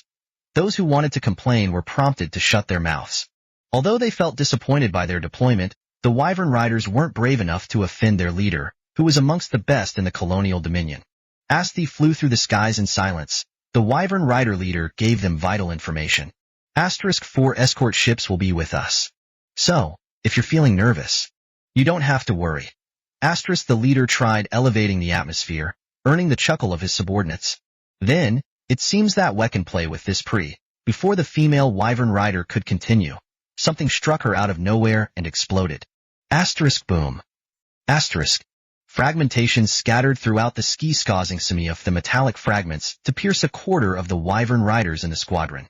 The wyvern rider leader was dumbfounded, but immediately got out of his stupor and ordered his subordinates to evade. Asterisk evasive maneuver. Immediate dash asterisk sadly. However, the wyvern rider leader couldn't continue his warning as he was the next target. A missile directly hit his body and exploded with a thunderous roar. Asterisk boom. Asterisk. The introduction of the missiles made the wyvern riders go slower, but it was useless. One after another, the wyvern riders were met with a barrage of swift missiles. Asterisk boom. Asterisk asterisk boom. Asterisk no, no, no. Asterisk boom. Asterisk please. Asterisk boom. Asterisk I don't want to D. Asterisk boom. Asterisk in a few seconds, most of the squadron of wyvern riders were annihilated. Only one remained, and she felt horrified to see a black smoke engulfing her colleagues. A tear escaped her eyelids as a missile was about to strike her. Though before it could do so, her wyvern turned its body, making her lose her grip. No. She fell from her wyvern, but fortunately, dangled several dozens of meters below it thanks to her strapped rope. But to say she was fortunate could be argued. Asterisk boom. Asterisk the female rider watched as the wyvern she grew up with exploded into various bits. The rope strapped onto it was broken, propelling her into a free fall amidst the blue skies. She felt metallic fragments pierce through her skin as she instinctively covered her head and face in defense. While plunging downward, the female rider could only watch bits of flesh plummet from the skies with her. As the rapid winds ruffled her golden hair, memories of the tragedy echoed in her mind. Then it turned black. Chapter 21-021 First Naval Battle. In the high seas between the expanse of the UNS Lightbringer and Pinguisarca, several zodiacs pierced through the rough waters shrouded in ferocious waves. On them were the Alpha 1st Platoon Marines led by their platoon leader, 2nd Lieutenant Campbell. Asterisk Tango 3 clicks away. ETA 8 minutes. Asterisk Campbell's words resounded from the radio and were heard by every Marine partaking in the mission, Operation Bestowing Freedom. 5 Zodiacs were deployed by the UNS Lightbringer, each consisting of 2 fire teams. A single fire team has 4 Marines in its ranks, bringing about 8 Marines per Zodiac. Operation Bestowing Freedom required the entire combined arms of the Alpha 1st Platoon, as they would be rescuing hostages from hostiles that numbered over 100. They needed to be covert and immediately take out the hostiles before problems would arise. Otherwise, it would be a bloodbath for both sides. Dolphin, this is Tuna. Over. In Campbell's communication radio, the familiar Marine officer's voice sounded out from its confines. When he heard of the Marine officer, the 2nd lieutenant raised an eyebrow, wondering what the problem may be. Dolphin is open, Tuna. Campbell gave an appropriate response, and the Marine officer uttered his concerns. Asterisk Dolphin. Strange weather phenomena have been detected near the Tango. There seems to be a distortion of some sort. Asterisk although it was hard to hear because of the roaring waves, Campbell could understand the gist of it. Campbell had one of his Marines give him a pair of binoculars. As he held a binocular with his gloved fingers, he began observing the situation surrounding their Tango. Through his observation, which took a couple of seconds, he confirmed the existence of a strange phenomenon near the medieval brig. Asterisk this is Dolphin 1. An unknown phenomenon confirmed. Sending intelligence to Overwatch. Asterisk the 2nd lieutenant swiftly dialed the communication radio. After dialing it, he sent a transmission about the unknown phenomenon surrounding the Tango. Campbell hoped that it wouldn't bring them problems. Sadly, he jinxed it. Back to the combat information of the UNS Lightbringer, the intelligence officers received the information given by the Alpha Task Force. They immediately went to confirm it and promptly acknowledged the unknown phenomenon. Following the recognition, the officers reported it to the higher command. Unknown phenomenon? The fleet admiral furrowed his eyebrows after accepting the reports of both the Alpha Task Force and the intelligence officers in the CIC. Yes, Fleet Admiral Shepard. It appears to be a strange distortion behind the Tango. The intelligence officer, who gave the report to Abraham, coolly nodded. Does it have any other effects other than distorting something? Abraham queried another question, but the intelligence officer could only shake her head. No known effects have been discovered from the distortion. The answer somewhat disappointed Abraham, though he understood that they had little to no information about it. It's not like they could experiment while undergoing a vital naval operation. Systema, do you have any idea about what the distortion might mean? Abraham asked his partner, as she was the only one he could rely on. Fortunately for the middle-aged man, he wasn't abandoned by his lovable partner. Ding. Judging from the taken images and footage of the phenomenon, it can be judged as unnatural in status. Through common sense, if it is unnatural in status, One could mark the phenomenon as something influenced by a magical aspect. The analysis of Systema was obvious, and the female monotone voice sounded as though it was mocking him for not being able to conclude such obvious things. However, his partner continued. The images and footage imply gravitational and spatial anomalies behind the medieval ship. When thinking about what magical aspects could cause gravitational and spatial anomalies, one could conclude an obvious result. The unknown phenomenon in front of the fleet admiral is a spatial spell. A spatial, what? For a gamer, Abraham seemed ignorant. But such was to be expected of boomers like him. They would probably only remember it when playing a game. A spatial spell, or a spatial transmission spell. I don't have much information about how deep magic technology goes in this foreign world. But it is fairly clear that they are employing it for either an escape or reinforcements. Explain it to me plainly. What is a spatial spell? Give me a common word. Abraham didn't want to beat the bush anymore and wanted direct answers from Systema. For some reason, the middle-aged man could hear the sigh of his partner. It's teleportation, Fleet Admiral. With the monotone words of Systema, Abraham finally realized the seriousness of their situation. However, before he could tell his subordinates about it, the spell was complete. Detecting loud radio frequencies, Fleet Admiral. It's coming from the Pinguisarca. A communication personnel hastily reported. For unknown vessels have been sighted. In the screens scattered throughout the Combat Information Center, all of them saw the emergence of their adversaries. Without any hesitation, Captain Lux declared with roaring haste. All hands man your battle stations. What followed the captain's words was the ringing alarms that echoed throughout the maze-like interior of the UNS Lightbringer. Year of Karilitsigers on Dalnaperachorknitons ring. Asterisk, this is not the drill. This is not a drill. General quarters, all hands man your battle stations. Asterisk, while the UNS Lightbringer was alarmed by the shocking emergence of several unknown warships, the Alpha Task Force was directly in front of them.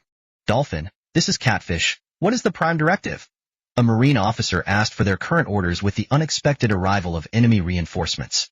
Catfish, the prime directive is for the operation to proceed. Second Lieutenant Campbell understood that there was no going back for them. They must push through and let the UNS Lightbringer handle the unknown vessels. Affirmative, Dolphin. The Marine officer who questioned their prime directive knew the importance of following orders. It wasn't in his rank to question it. Asterisk, catfish, tuna, sardine, clownfish. Follow a tight formation with Dolphin. Asterisk, things would become even rougher for them as they would have to dodge incoming unknown vessels. Orders acknowledge. Dolphin. In mere seconds, the open formation of the Zodiacs became compact as they were about to be pushed into enemy waters. Half a click from enemy influence. Prepare yourselves. Campbell checked his rifle and the Marines under his command did the same. Shooting while being punished by the vicious waters would be hard, but not impossible. On the other hand, the war masters of the escort vessels observed the metallic warship in its full glory. They furrowed their eyebrows as they felt no mana emanating from it. This made them wonder how such a giant metallic warship could float. Men, prepare for battle. The war master of the leading escort ship announced. He immediately deployed 2 defensive spells that would make his ship last longer in battle. The war masters were strategic-based magi. Unlike typical magi who learned personal spells, the war masters learned strategic spells that required the assistance of other war masters. So, if it was a game, they would be the supporting mages of the party. A second later, the already prepared spells sprung up with their spell circles. One covered the entirety of the ship from above, while the other faced forward to the metallic warship. The spell that covered the entirety of the escort ship from above was known as the defensive shell. It was an encompassing barrier that defended the entire target. Conversely, the spell facing the metallic warship was known as the barrier. Unlike the defensive shell, which was spread out throughout the target, the barrier could only be faced in one direction, but with unrivaled tenacity and endurance. Other war masters also did the same and rapidly used their defensive spells. It was practically the basic strategy of war masters to use such spells. After their defensive spells were completed, the war masters glanced at each other and activated their attack spells. One conjured a spell circle that would propel a giant icicle. The other used a spell that would throw fireballs. Another also utilized a spell of lightning bolts. Finally, the last one supported the power of the attack spells. Whoosh, whyish, clack, clack. All of their spells pierced through the air, as if threatening the destruction of the metallic warship. But the results upon contact were surprising for the War Masters. The giant icicle couldn't penetrate the metallic hull of the UNS Lightbringer, while the fireballs could only disperse on impact without dealing much damage. Lightning bolts also had the same results as the two. Their attack spells were practically ineffective against the thick steel armor of the destroyer. When they saw their spell's feebleness against the metallic warship, they glanced at each other and nodded in understanding. But before they could conjure more spells, the destroyer retaliated. Bam, bam, bam, bam. Its frontal 5-inch turret open-fired at the leading escort vessel. Thick leads punctured through the air and instantly penetrated through the barrier and the shell of the ship. Boom, boom, boom, boom. The wooden structure of the escort ship was shredded into bits by the 5-inch turret of the UNS Lightbringer. The War Master boarding it could only watch in amazement. That's right. Instead of fear, he felt amazed by the capabilities of his adversaries. He wanted to know more about the metallic warship, but could only watch as the fire spread throughout his vessel. Consider our opponent as the highest level of threat. So, work together and never give up. After all, regardless of whether you fight or not, the results will be the same. Death. The War Master of the leading escort vessel uttered his final words to his fellow colleagues as the ammunition storage below him exploded. Boom. A cloud of black smoke formed as the leading escort ship violently disassembled itself into thousands of broken parts. The War Masters were shocked, but with the words of the leading War Master, they became determined. Meanwhile, in the middle of the naval battle between the escort vessels and UNS Lightbringer, the Alpha Task Force aboard their Zodiacs were busy dodging the chaos. From the escort vessels to the ship that exploded and sunk into the depths of the sea, it was a roller coaster ride for the Marines. Chapter 22-022, Ensuing Naval Engagement. Amidst the naval battle ongoing in the rough waters of the high seas, the Alpha Task Force plunged through the vicious confrontation at high speed, dodging wreckage and the escort vessels behind it. Boom. An explosion resounded throughout the area as the crimson flames were consumed by a cloud of black smoke. The ruthless tide reverberated while the shock wave broke the rowdy water. Not wanting to be destroyed by a frontal skirmish against the metallic warship, the War Masters were prompted to change their strategies and present their broadside. Boom, boom, boom, boom, boom. They followed with their cannons and began firing them at the metallic warship. Each salvo caused their ships to tremble, but they didn't bother and kept firing. Meanwhile, the Marines held tightly to their Zodiacs, unconsciously praying to not get hit by some random cannonball. Hold on, Campbell muttered while leading the charge into the enemy's zone of influence. His Marines merely nodded and continued to set their sights on the Tango. Speaking of the Tango, the Pinguis Arca continued its escape while the metallic warship and the escort vessels duked it out. An understandable action in the heat of battle. Though the crew of the Pinguis Arca watched the naval battle as if they were looking at a once-in-a-lifetime entertainment show. Which might be true, after all. Who knows whether they'll be able to leave and survive the contact. But they seemed to be ignorant of their situation, especially when the escort vessels were barely holding on against the firepower of the metallic warship. Ha ha ha, get them. Who wants to place their bets? I bet for our fellow escort vessels. Kiki, I'll go with the opposite. Who knows, maybe I can hit a jackpot. Their words resounded throughout the deck. However, their captain was nowhere to be seen with them.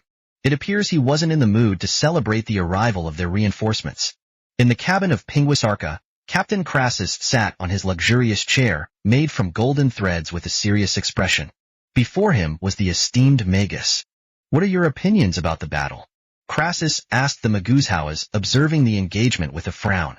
As a believer in magical supremacy, the naval battle was tarnishing Magus's belief. He wanted the metallic warship to be easily dominated by their magical capabilities. But none of their attack spells seemed to be working. Upon hearing the question of Crassus, the Magus raised an eyebrow and soon sighed. He shook his head and responded quite honestly to his employer. They are fated to lose. Crassus felt hope dawning upon him after the Magus responded, but he then realized the grave expression of the Magus. His body trembled as he hesitantly asked for affirmation. The metallic warship, right? Please tell me, esteemed Magus. Our reinforcements are losing the naval engagement. I'm sure they already realized it and understood that there was no hope for them retreating. It looks like the technology of our adversaries is quite advanced, even by the standards of our Europa. After this battle, the influence of Europa will probably take a hit. The Magus remarked while staring at the horizon through the window. Tumultuous times would be ahead of them, and perhaps the only thing they could do was prepare for it. That's right, I doubt that the kingdoms and empires of Europa will be willing to let this be. The Viceroy might react violently with his escort vessels sunk in the ocean. Crassus silently thought that his mere merchant ship might be the ignition of a large war. It made him feel excited and arrogant despite the fear encroaching on his heart. Don't be too excited, Captain Crassus. Are you sure you'll be alive to see whatever you are thinking of? The Magus easily guessed the foolish thoughts of the slave trader. Pesque. I'll live. Crassus clicked his tongue and muttered to the Magus. There was always the option of surrendering to their adversaries to save his life. While the captain of Pinguisarca and his esteemed Magus discussed their fates, Abraham was in the Combat Information Center of the UNS Lightbringer, dealing with the troublesome vessels that engaged them. Have the helmsman present our broadside. Waned all of our armaments thrown at them. Abraham ordered, which the communication operators relayed to the bridge. The UNS Lightbringer swiftly turned and presented its broadside to the escort vessels who had done the same. As such, the 20mm Phalanx CIWS and 25mm Mk38 machine gun system were free to open fire. Direct the Phalanx CIWS and machine gun systems to our opponents. No need to worry about bullets. Abraham gave another order to his naval personnel. They nodded in understanding and had the CIWS and machine gun systems open fire at their adversaries in the broadside. CIWS engaging targets. Machine gun systems opening fire. One off the naval personnel reported, and was followed by the thunderous roar of hundreds of leads escaping their barrels. Asterisk BRRRTTTT. Asterisk BRRRTTT. Asterisk BRRRTTT. Asterisk M square root epsilon M upsilon as thousands of bullets pierced through the air, the barriers of the escort vessels were met with the barrage of leading, bringing about the emergence of hundreds of sparks. Abraham calmly watched the results of the CIWS and machine gun systems with a scrutinizing gaze. He then realized that the bullets were ineffective as the barrier handled them with ease. I guess only the 5-inch gun could penetrate them. In all honesty, the barrier and shell of the escort vessels were overpowered. If not for the 5-inch gun in the front, it would have been problematic for the fleet admiral. Though, it wouldn't necessarily make him lose. After all, he still had dozens of missiles stored in their respective VLS. I guess it wouldn't take long before we defeat them. Abraham mumbled while looking at somewhere and nowhere. He was gazing at an invisible digital screen presented by his partner, Systema. A new submission had emerged when the escort vessels appeared out of nowhere. It wanted him to destroy all 4 vessels. Naval action, sea surveillance submission. Several escort vessels have reinforced the slave-trading ship in the high seas. It is within expectations for the United Navy to defeat foreign and hostile warships. The fleet admiral must sink their ships to the bottom of the oceanic depths to maintain maritime security in the region. Each escort vessel destroyed by the United Navy is worth 250 naval points. Naval task reward will be acquired after the engagement. In his opinion, the new submission was a lot better than the first one. 250 naval points per ship wasn't a bad deal for the middle-aged man. It was also a lot easier to complete than the hostage rescue mission as it wasn't particularly complicated to do so. The only thing they needed to do was point their 5-inch gun at a particular ship and bombard it into pieces to obtain 250 naval points.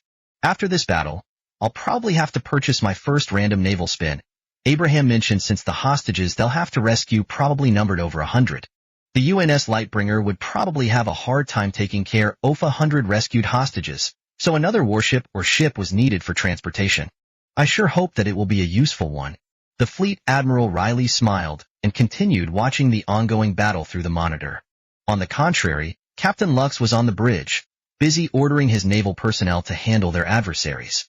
Their broadside maneuver was fairly ineffective as their CIWS and machine gun systems had no effect on their enemies' barriers. But it didn't hinder much of their capabilities and perhaps made it greater. A destroyer fighting a broadside battle against an enemy vessel would mark its captain as an utter failure.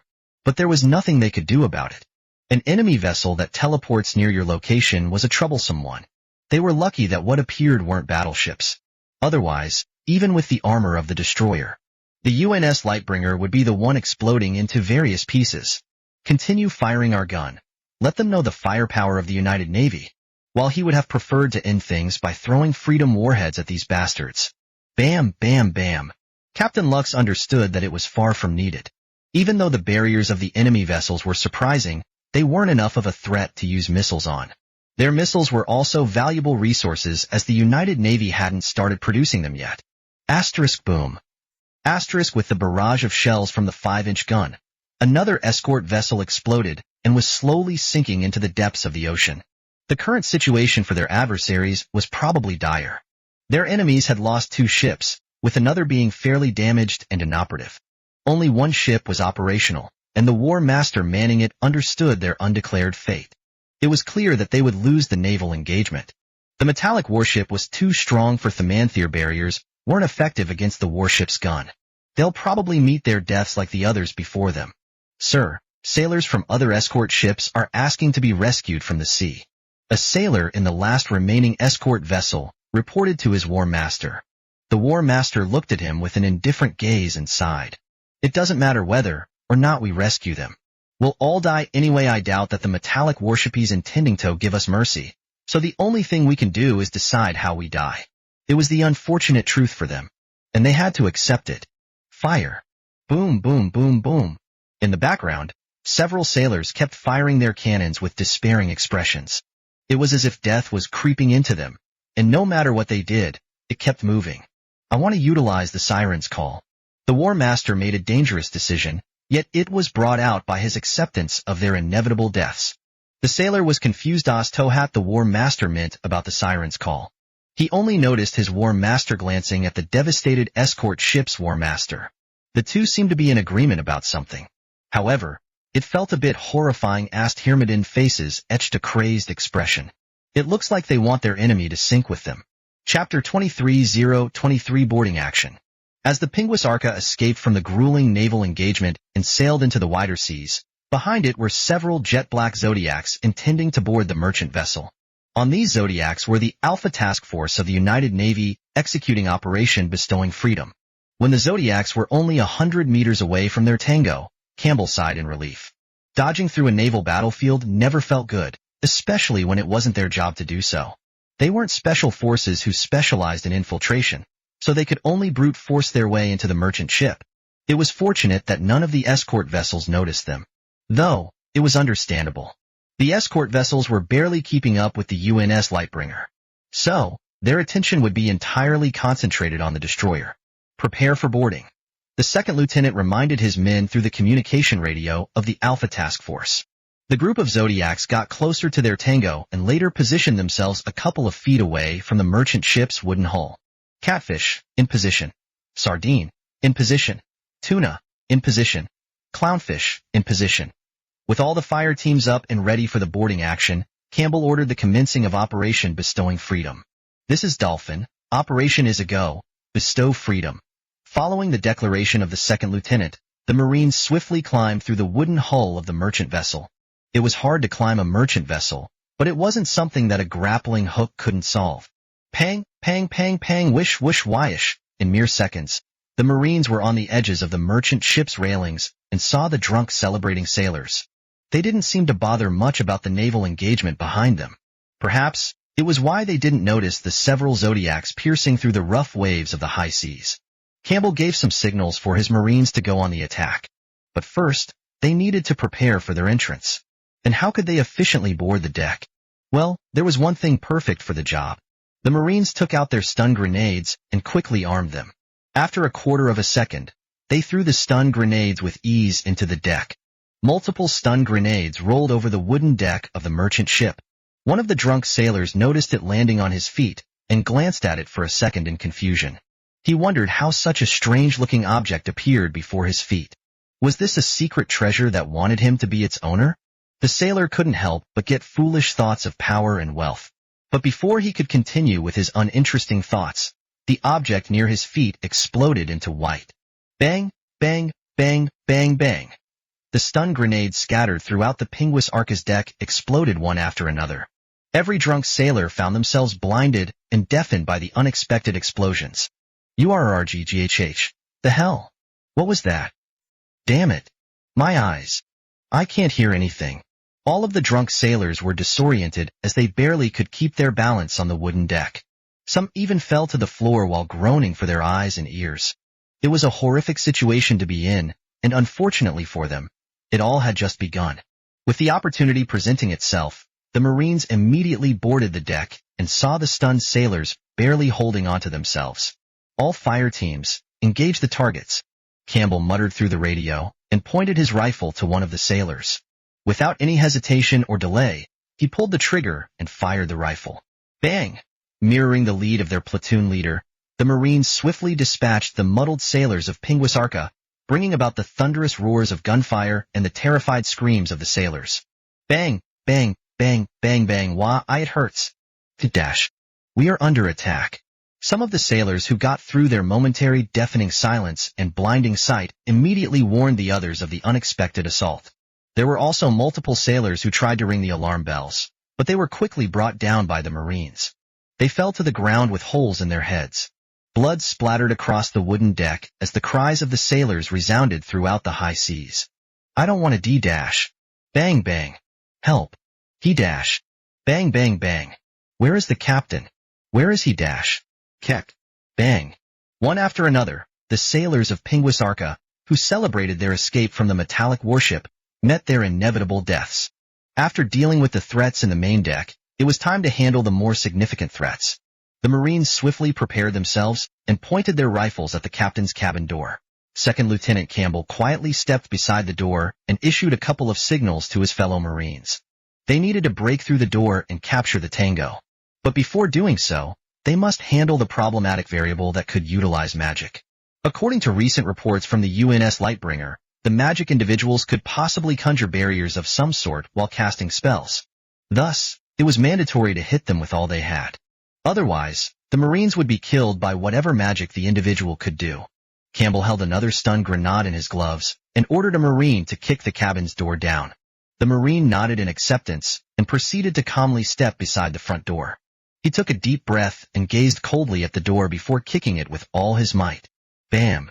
The captain's cabin door was kicked wide open and Campbell swiftly threw a stun grenade inside the captain's cabin. It rolled over the wooden floor before exploding inside the cabin. Bang! Through the signal, which was the stun grenade's explosion, the Marines entered the captain's cabin and saw the captain hiding behind a luxurious wooden desk. The captain of the slave-trading ship seemed horrified by their arrival, which was understandable. After all, the Marines took out the crew of the merchant ship without any mercy.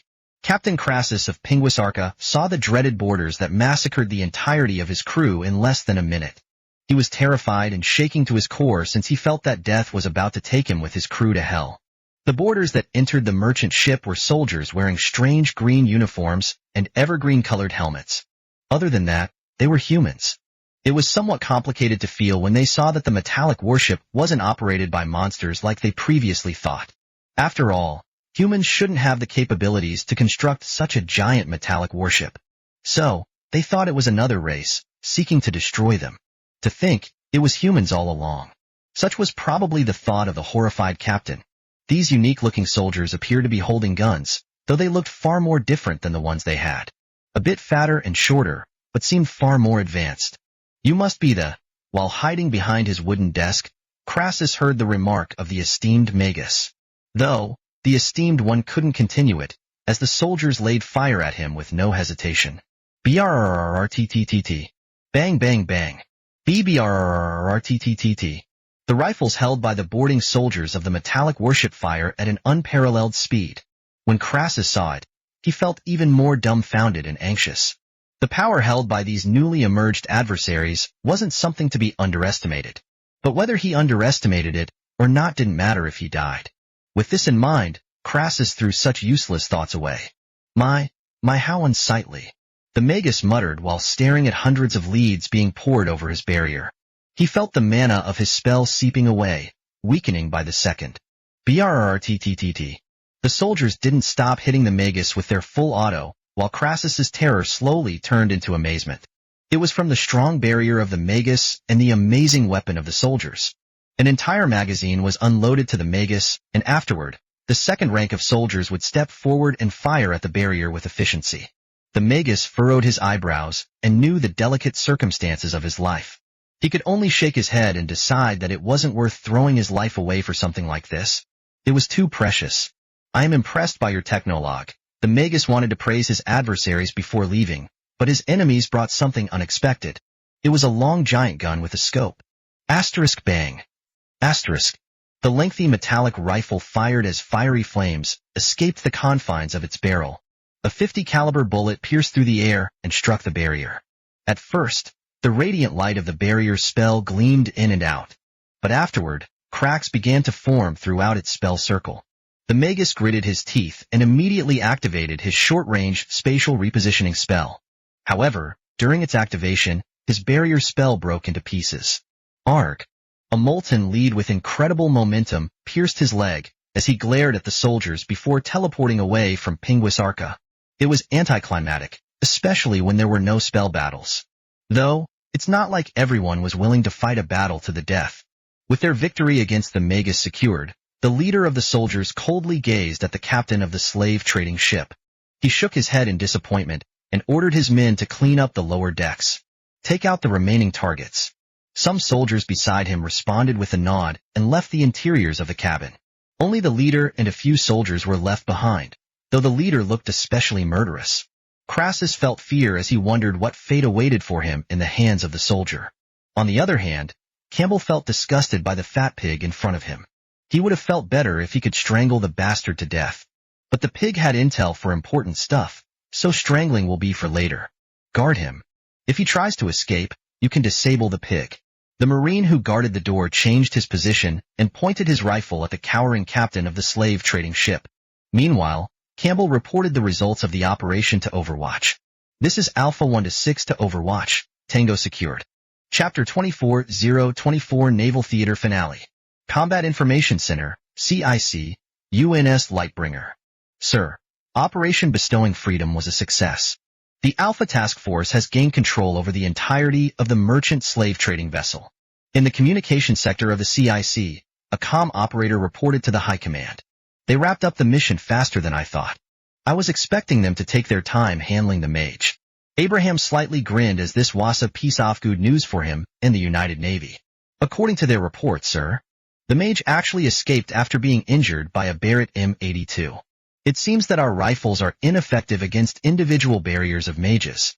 An intelligence officer commented after reading the written report of Operation Bestowing Freedom. The Alpha Task Force did well with their limited support, so the intelligence officer had no complaints about the Magus escaping the merchant vessel. Although information about them might spread across the sea, no vital intelligence had been revealed to the mage. It was also the best advertisement of their naval force, which they appreciated. These mages really are dangerous. How it looks like Wayne to develop an efficient tactic against them after completing the maritime security mission. Abraham seriously remarked. His grin had long disappeared and was replaced by a scrutinizing frown. In his opinion, mages were dangerous enemies to have, especially when they had no idea about the extent the mage's spells go. The United Navy also had no direct counter against magic. While they had Gritan's seemingly unrivaled firepower, magic still had its untapped limitless potential. It would be utterly disappointing if they couldn't utilize such potential. Our battles with the escort vessels and direct data from the Alpha Task Force might help us formulate a strategy against these so-called mages, sir. But it will take time. We also need more information about them to iron out our foundation. The intelligence officer said with determination that made Abraham feel their unquestionable loyalty. I see. Thank you for your hard work. I'll be patiently waiting for your results. The fleet admiral smiled at the fleet officer. A subordinate that's working hard for you should always be supported. Otherwise, one would feel bad since they might appear like exploiters in the eyes of others. Thank you, Fleet Admiral. The intelligence officer lightly bowed and continued. Shall we continue with our topic regarding the escort vessels? After hearing the intelligence officer, Abraham glanced at the monitor and saw the devastation brought by UNS Lightbringer's superior firepower. The 4 escort vessels that were supposed to save the merchant ship sunk into the abyssal depths of the high seas.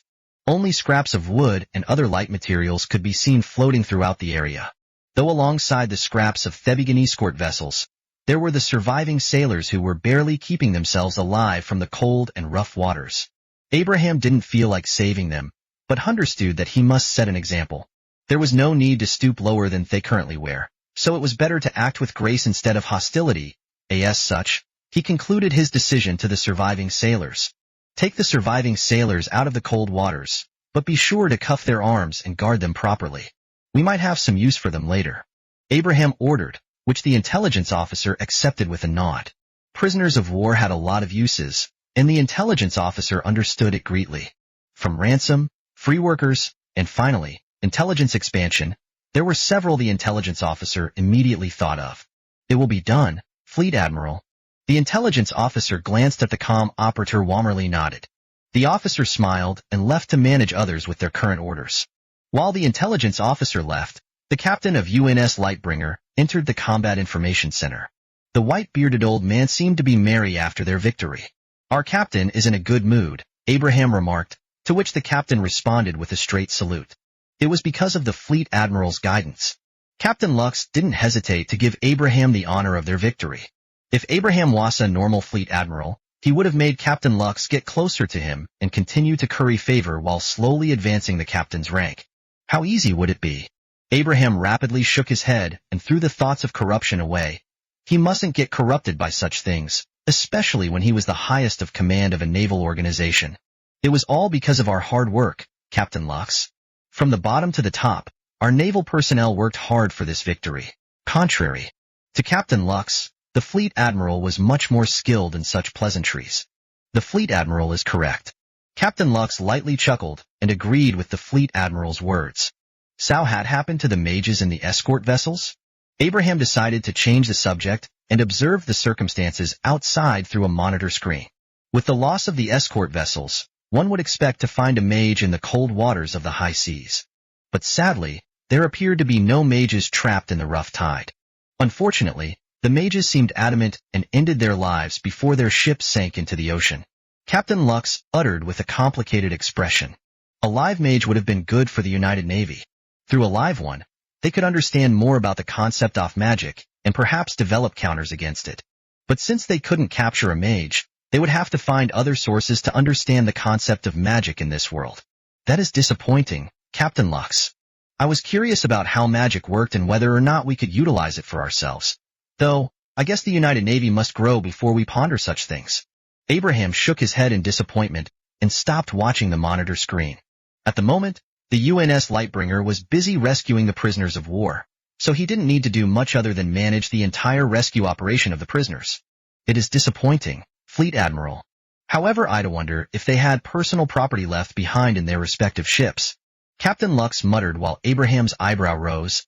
Yet, a realization struck the middle-aged man.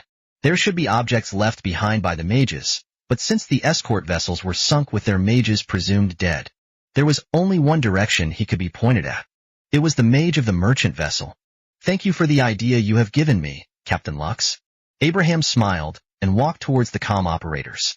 Standing beside them, he calmly ordered the naval personnel, open a communication line with Alpha 1 to 6 of the Alpha Task Force. His orders resounded and comm operators responded with a nod. The operators swiftly opened a communication line while Abraham patiently waited. Soon, the voice of the second lieutenant escaped from the machine's confines. This is Alpha 1 to 6, Second Lieutenant Campbell. Second Lieutenant, this is Overwatch Actual. Abraham responded to the introduction of the platoon leader. Have you secured the entirety of the merchant vessel? Are there no hostiles left on the ship? The Fleet Admiral asked an obvious question. Overwatch Actual. Hostiles in the ship have been cleared. Rescued hostages are currently being given medical assistance. We have captured the Tango. Abraham already knew most of the information revealed by the radio. He only wanted the confirmation of his subordinate. Good job, Second Lieutenant. I will be boarding the merchant vessel soon to conduct my own investigations. I hope you don't mind. While he could have ordered his men to do the investigation, Abraham felt like needed to be in the field to truly understand the reality and discover what was hidden behind the veil of action. Alpha Task Force is honored. Overwatch Actual. Shall we clean the bloody decks before your arrival? From the words of Second Lieutenant Campbell, Abraham already imagined the nasty sight he was about to see with his very own eyes. No need to clean it, Second Lieutenant. I want them preserved until I finish conducting my investigation. Abraham forced himself to utter such words. He wasn't a psychopath who wanted to see the blood of his enemies, but he felt that it would be fair to adopt from its horrific sight and smell. After all, he was the Fleet Admiral of the United Navy. He must understand the price he would pay if he decided to fight a battle against another adversary. Affirmative. Overwatch Actual. The second lieutenant felt a deep respect for his fleet admiral. He was a brave man of action who would be willing to step into a terrifying scene along with his subordinates. This kind of quality was respectable in the eyes of Campbell. Good. I'll be arriving there in about 10 minutes. Abraham announced before closing the communication line between the UNS Lightbringer and Alpha Task Force. Afterward, he glanced at Captain Lux and stated, "I'll be taking my leave, Captain Lux. Manage the rescue operation of war prisoners in my stead." Abraham ordered the captain of the UNS Lightbringer. "Understood, Fleet Admiral. I will be arranging a Zodiac for your transportation." Captain Lux nodded and saluted to the highest command. Abraham appreciated the assistance of Captain Lux and stepped out of the Combat Information Center. Ash walked through the narrow metallic hallway. A familiar mechanical ring echoed in his mind. Ding. He stopped moving for a second and raised an eyebrow. Naval action, sea surveillance submission, naval action completion requirements, sinking of hostile vessels, 4 hostile escort vessels sunk, calculating rewards, submission status, completed, hostage rescue, sea surveillance submission, hostage rescue completion requirements, slave hostages rescued, 127 hostages rescued, calculating rewards, submission status, completed. It seemed that he had completed the recently given submissions of the Naval Gacha system. With this realization, the middle-aged man was a bit excited. After all, it was his first reward. Congratulations, Fleet Admiral Abraham Shepard. You have completed 2 submissions declared by the Naval Gacha system apparatus, Systema. Rewards will be given promptly in 321. You have obtained 1,000 naval points, naval action rewards, and 1,270 naval points, hostage rescue rewards, total current accumulated naval points, 2,270 naval points. Chapter 25-025, Summoning New Warships. In the jet-black Zodiac piercing through the rough waters of the high seas, Abraham calmly observed the blue horizon with tranquility. Other than the scraps of wood scattered throughout the cold water, it was a beautiful sight for the middle-aged man. Abraham recently departed from the UNS Lightbringer and headed out to the captured merchant vessel known as Pinguisarca. The reason for his visit was an investigation, but it was misled because of his desire to know the consequences or results of his decision. As a middle-aged man of the 21st century, he wasn't a power-hungry bastard who would kill others simply because they defied him. He was rational, instead of emotional. Abraham also didn't wish to be out of touch with reality and wanted to see what he had done personally. It might not be good for him now, but it will bring results in the future. Though I'm starting to doubt whether I'm ready or not. He quietly thought to himself and glanced at the Marines beside him. Despite the victory, they were still cautious of their surroundings. This made the fleet admiral give them a sense of profound respect. Anyhow, there was a reason why Abraham doubted his readiness to tackle the matter. It was misled because this was the first time he would be seeing a corpse with his very eyes. Watching a corpse through the lenses of the television compared to seeing one, in reality, was the largest difference he had to tackle. He would feel the dreaded atmosphere, smell their blood, see the expressions they had before their untimely demise, and come to terms that he had ended their lives. Even though Abraham could try to justify himself as doing it for the greater good, monsters always begin with this phrase, all for the greater good. If he promotes such a saying to his enemies, then it wouldn't take long before he would have such words pointed at his own subordinates or people. Am I wrong with my thoughts, Systema? Abraham asked his partner for her opinion regarding the matter of morality. In a second, a mechanical bell rang inside his mind. Ding! In terms of logic and result-based decisions, it might sound foolish. However, logic and result-based decisions are imprudent themselves as they don't include the variables of their actions in their equation. One's action can affect the outcome, and results might be far from what one would expect. So, I have no opinion regarding the matter as what's important is that it works for the fleet admiral. Nonetheless, Systema appreciates the thoughts of the fleet admiral. The price of life must always be heavy. Otherwise, the moment it becomes lighter would beta time, someone has become a true monster. What Systema meant was simple. Logical and result-based decisions wouldn't always be the best ones. The world of humanity doesn't move in the wheel of logic. Instead, they roll over through interactions, emotions, and relationships. Logic was merely an afterthought, and one must understand this simple fact. Variables will always be there, and what you expect through your result-based decision might not appear.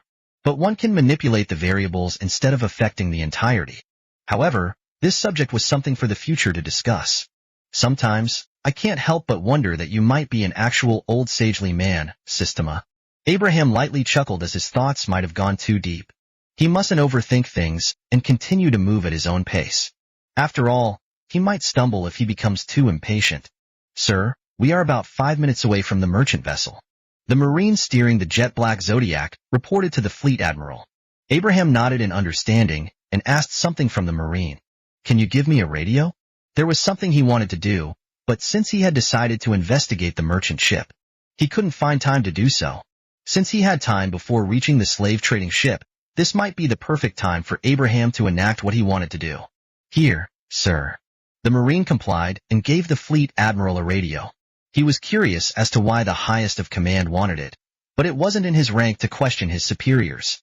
Abraham held the radio with his black-gloved hands and opened a transmission with the Combat Information Center of the UNS Lightbringer. This is Overwatch. Is something needed?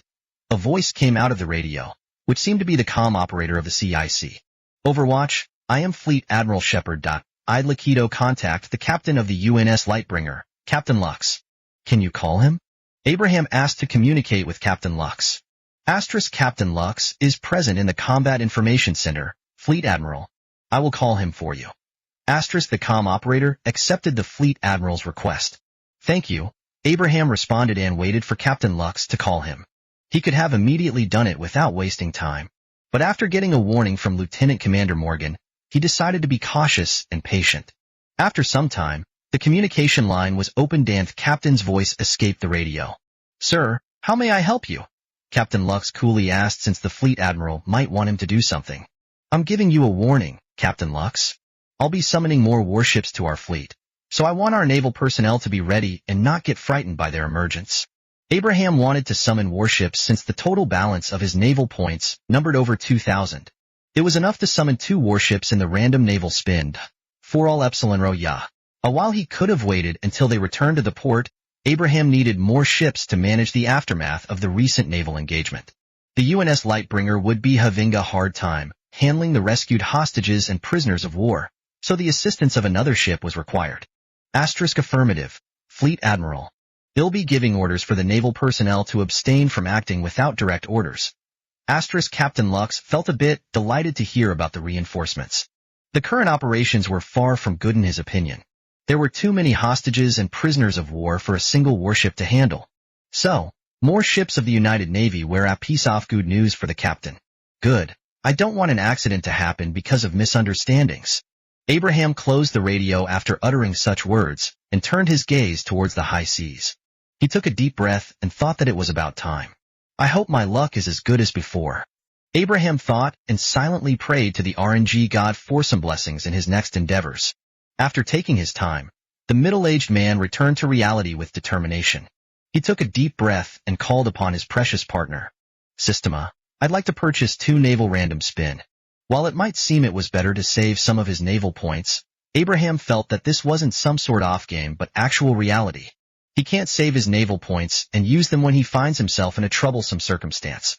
After all, it's not like the warships could magically take care of his issues. The naval personnel in their respective warships also needed to be debriefed to understand the current situation of the United Navy, especially when the naval personnel aren't automatically imprinted with current vital information. As Abraham entertained his thoughts, a mechanical bell rang inside his mind. Ding! Random naval spin selected. Triggering spin. A gigantic floating wheel materialized before his sight. Inside it were hundreds of classes of warships and ships from different nations across the globe. With the spin triggered, the arrow at the center of the massive wheel began revolving. It started slowly at first, but with time, it became faster than ever before. In seconds, Abraham could only watch a blurry arrow spinning at an unparalleled speed. As he watched it with a scrutinizing gaze, Abraham felt nervous inside. His heart rapidly beat while he felt chills echoing in his spine, and his muscles also tensed. What Abraham wanted from the random naval spin was simple. A ship that was large and had great firepower was enough for the middle-aged man. But whether he could get the ship he wanted from the gacha was another problem. This was why he disliked gacha games despite being addicted to them. It didn't take long before Systema announced the end of the thrilling experience. Revolution terminating in 54321. Congratulations! You have received Admiral Gorshkov-class frigate. Abraham raised an eyebrow and wondered what the frigate was. He couldn't remember a trace of it in his memories regarding naval ships, but it wasn't like he was a great Naval nerd in his former life. He was only aware of ships or warships that kept popping up in the news or on the internet. From its name, it looks like this is a Russian frigate, which I guess makes it better. Russians are known to put a lot of firepower in their ships, though their defensive capabilities are questionable. Realizing that it was a modern Russian warship, Abraham's confusion became delight. Firepower was what he needed since stealth and anti-missile protection technology were impractical in the current state of affairs where their adversaries only had wooden ships to work on. Obviously, this would change in the future. But Abraham wanted a ship that could throw a lot of punches. It appears he got one. Though before Abraham could continue thinking about the Admiral Gorshkov-class frigate, the massive wheel didn't disappear and began spinning once again. Triggering spin, Abraham ordered 2 random naval spin. So with the first one done, the second probably followed. The middle-aged man gazed at the spinning arrow with a hopeful gaze. A cargo ship would be good enough for him. With the firepower problem partially solved, he needed more space for the rescued hostages and the prisoners of war. That's the reason he hoped for a big ship. It doesn't even need guns. As long as it could transport hundreds of people with ease, it was enough. At any rate, like before, it took some time until Systema announced the termination of the Arrow's revolution. Revolution terminating in 54,321. Congratulations! You have received San Antonio-class amphibious transport dock. Chapter 26026 UNS Zarya and UNS Guardian of the High Seas in a jet-black Zodiac piercing through the rough waters of the high seas. Abraham had a grin on his face while gazing at somewhere and nowhere. He was specifically staring at the digital screen of his newly gained warship, which was incredibly impressive in his opinion. I never thought I'd receive an LPD instead of a simple cargo ship. It seems that my luck in this foreign world is far from saddening, unlike my previous life. Abraham was genuinely surprised regarding the effectiveness of his luck. It made him wonder if this was the reward of being unlucky during the entirety of his former life. It doesn't matter if this was a reward for my suffering. What matters is that it gives me valuable ships. Though, I know that Ishal won't rely on it in the future. Perhaps, maybe I'll get a bad ship on my next Gacha endeavor. He shook his head and decided not to get arrogant of his luck. He knew better than to become enamored by it and completely rely on such an unreliable concept. So, he had to keep his expectations at bay. And besides, his luck wasn't promising in itself. If it really was extremely good, then could have gotten an aircraft carrier by now. In simpler terms, not getting hit by bad luck was already enough for the middle-aged man. He didn't need unparalleled fortune, while the needed was stability. Anyhow, the subject had gone farther from what was previously thought. Abraham decided to tackle the 2 warships first, before going on an amble of philosophy. The information of the 2 should appear now. He muttered, and noticed the materialization of 2 digital screens in front of him. The first was the digital screen where the information about the Admiral Gorshkov-class frigate was imprinted. UNS Zarya. The UNS Zarya is an Admiral Gorshkov-class frigate of the Project 22350 classification. It is a multi-role frigate or guided missile frigate stocked with the best weapons and sensors of the Russian Federation. As the frigate was designed to perform multiple roles, it can carry out long-range attacks against surface targets and ships, conduct anti-submarine warfare, carry out escort missions, and be deployed in a variety of situations that a general frigate class would not be able to fulfill. The Zarya has a humble displacement of 5,400 tons with a length of 130 meters and a beam of 16 meters. It has a maximum speed of 29.5 knots and a complement of 210 officers and enlisted personnel. The multi-role frigate also carries a single Ka-27 series helicopter capable of transport and anti-submarine warfare. The main armaments of the multi-role frigate are its UKSK and Redut vertical launching systems, VLS, and a single 130mm Amethyst/Arsenal naval gun. It has supporting armaments such as 2 Palash CIWS 30mm and 2 14.5mm MTPU machine guns. It also has 2 quadruple 330mm torpedo launchers. Finally, it has a helipad and hangar for a medium helicopter. Abraham carefully read the information about the newly acquired frigate with a scrutinizing gaze.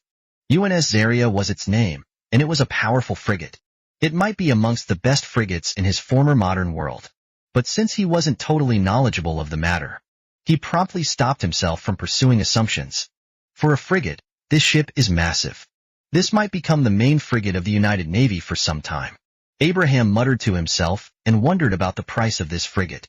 If it was cheaper than the Arleigh Burke-class destroyer, then it would be the first one mass-produced by the United Navy. As expected of Russians, they love putting a lot of firepower on their ships. Abraham nodded with appreciation in his eyes.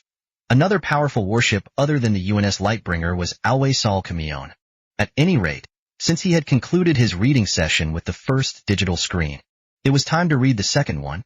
Abraham glanced at the second digital screen with information about the San Antonio-class amphibious transport dock, or LPD for short. The information on this ship is a lot longer than UNS area. Observing the digital screen, he raised an eyebrow when he realized its lengthy information. He rubbed his eyebrows at the headaches about what was to come, but information about his warships was what he needed. So, even if he hated reading long written files, he had no choice as it was his job to do so. But, at the very least, he wouldn't have to read them all over again in the future. With this in mind, Abraham took a deep breath and began reading the vast information about the amphibious transport dock. He hoped that the information inside was worth it. UNS Guardian of the High Seas. The UNS Guardian of the High Seas is a San Antonio-class amphibious transport dock of the LPD classification. It is an amphibious transport dock designed to provide the Navy and Marine Corps with modern, sea-based platforms.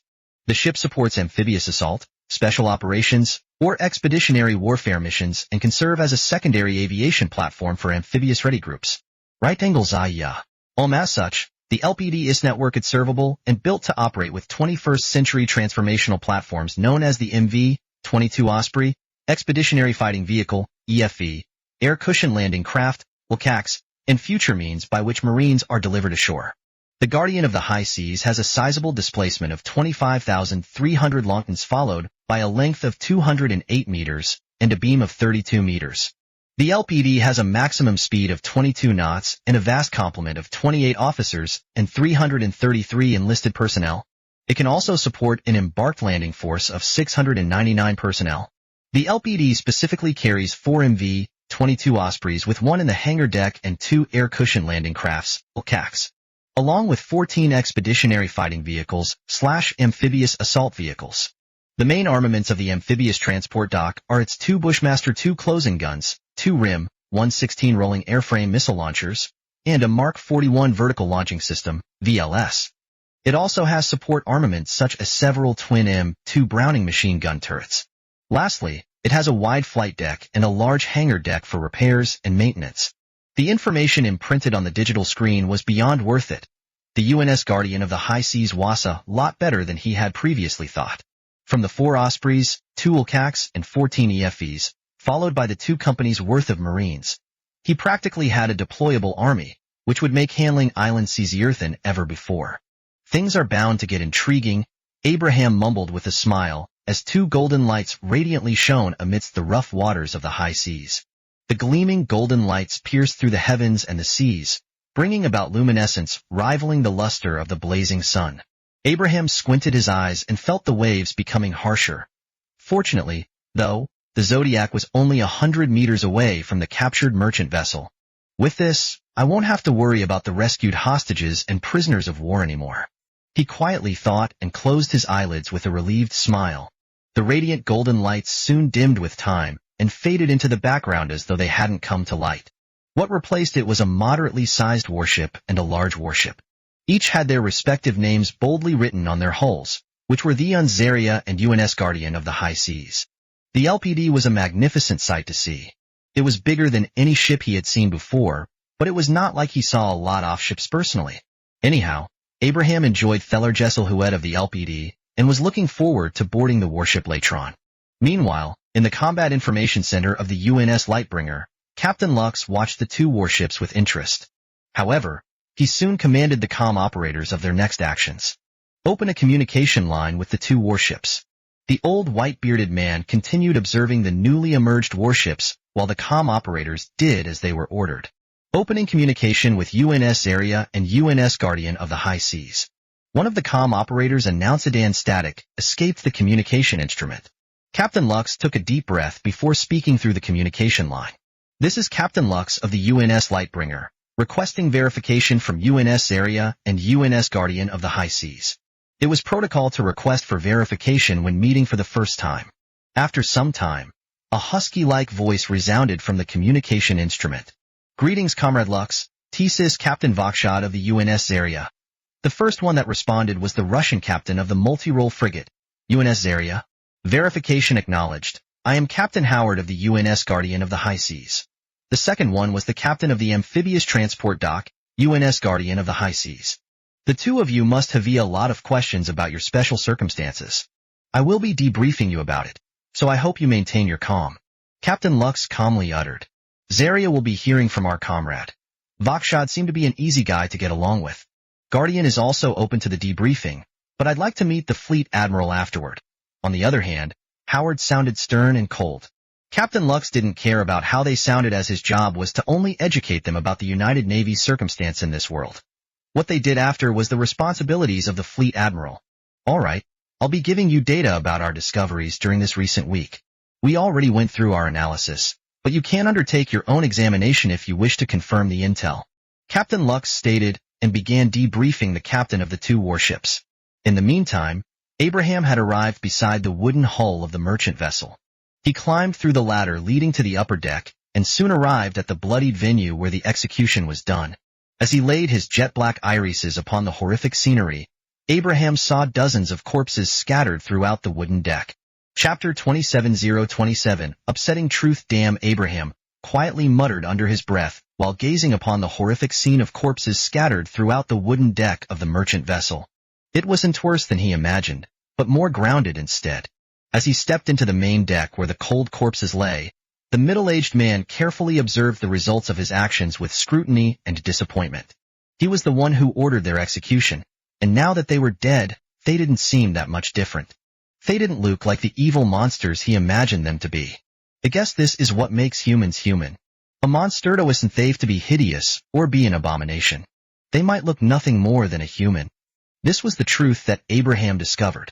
Death wasn't as special as he had previously thought.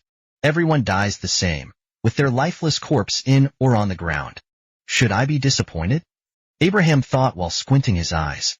He crouched before one of the corpses and saw the expression it made before its demise. Horror, fear, and despair. He should have been regretting the decisions he had picked by now. But in his heart, there was no regret. Only the eerie tranquil, as if his choice was paramount. Was he becoming the monster that he was disgusted by? Abraham couldn't find the answer to this question, but perhaps in the future, he'll find one.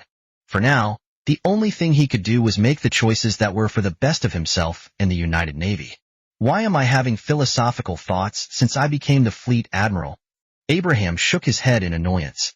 It must have been the books he had read in the office. Clean the corpses up and throw them overboard. Lead me to the captain of this ship, he coldly ordered the Marines, who followed his words without any hesitation. One of them appeared to have prepared a mop as if expecting the order. This made Abraham wonder whether or not these crayon-eaten men were making fun of him. Though, he merely shook his head and appreciated their efficiency in the matter. While the Marines cleansed the bloodied main deck of Themerchant's vessel, Abraham was led by one of the Marines into the captain's cabin where the slave-trading captain was held. As they stepped into the cabin through its cracked wooden doors, they saw the captain tied on a luxurious wooden chair with Second Lieutenant Campbell beside him. The Marine gave way for the fleet admiral and stepped aside. On the other hand, Abraham walked forward with his steps echoing throughout the cabin. Captain Crassus, who was beaten up by the second lieutenant, looked at the fleet admiral and started screaming in fear. "I can't understand what you're saying. Why are you doing this to me?"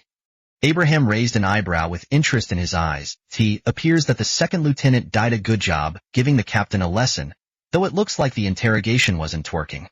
"Apologies, sir. None of us understand what he's talking about, and maybe vice versa." Campbell glanced at the captain while saluting to the fleet admiral. Abraham merely nodded at the second lieutenant and responded, "Language barriers are a problem, but fortunately, I can understand most of their languages." His proficiency in otherworldly language was something he was intent on hiding. It would be better if his subordinates knew of his capabilities so that they wouldn't preemptively dispose of possible intel because of language barriers. As expected of the fleet admiral, it'll be in your guidance in the interrogation. Campbell smiled at Abraham, revealing his ivory teeth. To think this was the guy that executed the slave-trading sailors. Abraham shook his head and felt his palms cold despotite being covered by the finished-off gloves. He stood in front of the Tide captain and maintained his icy expression.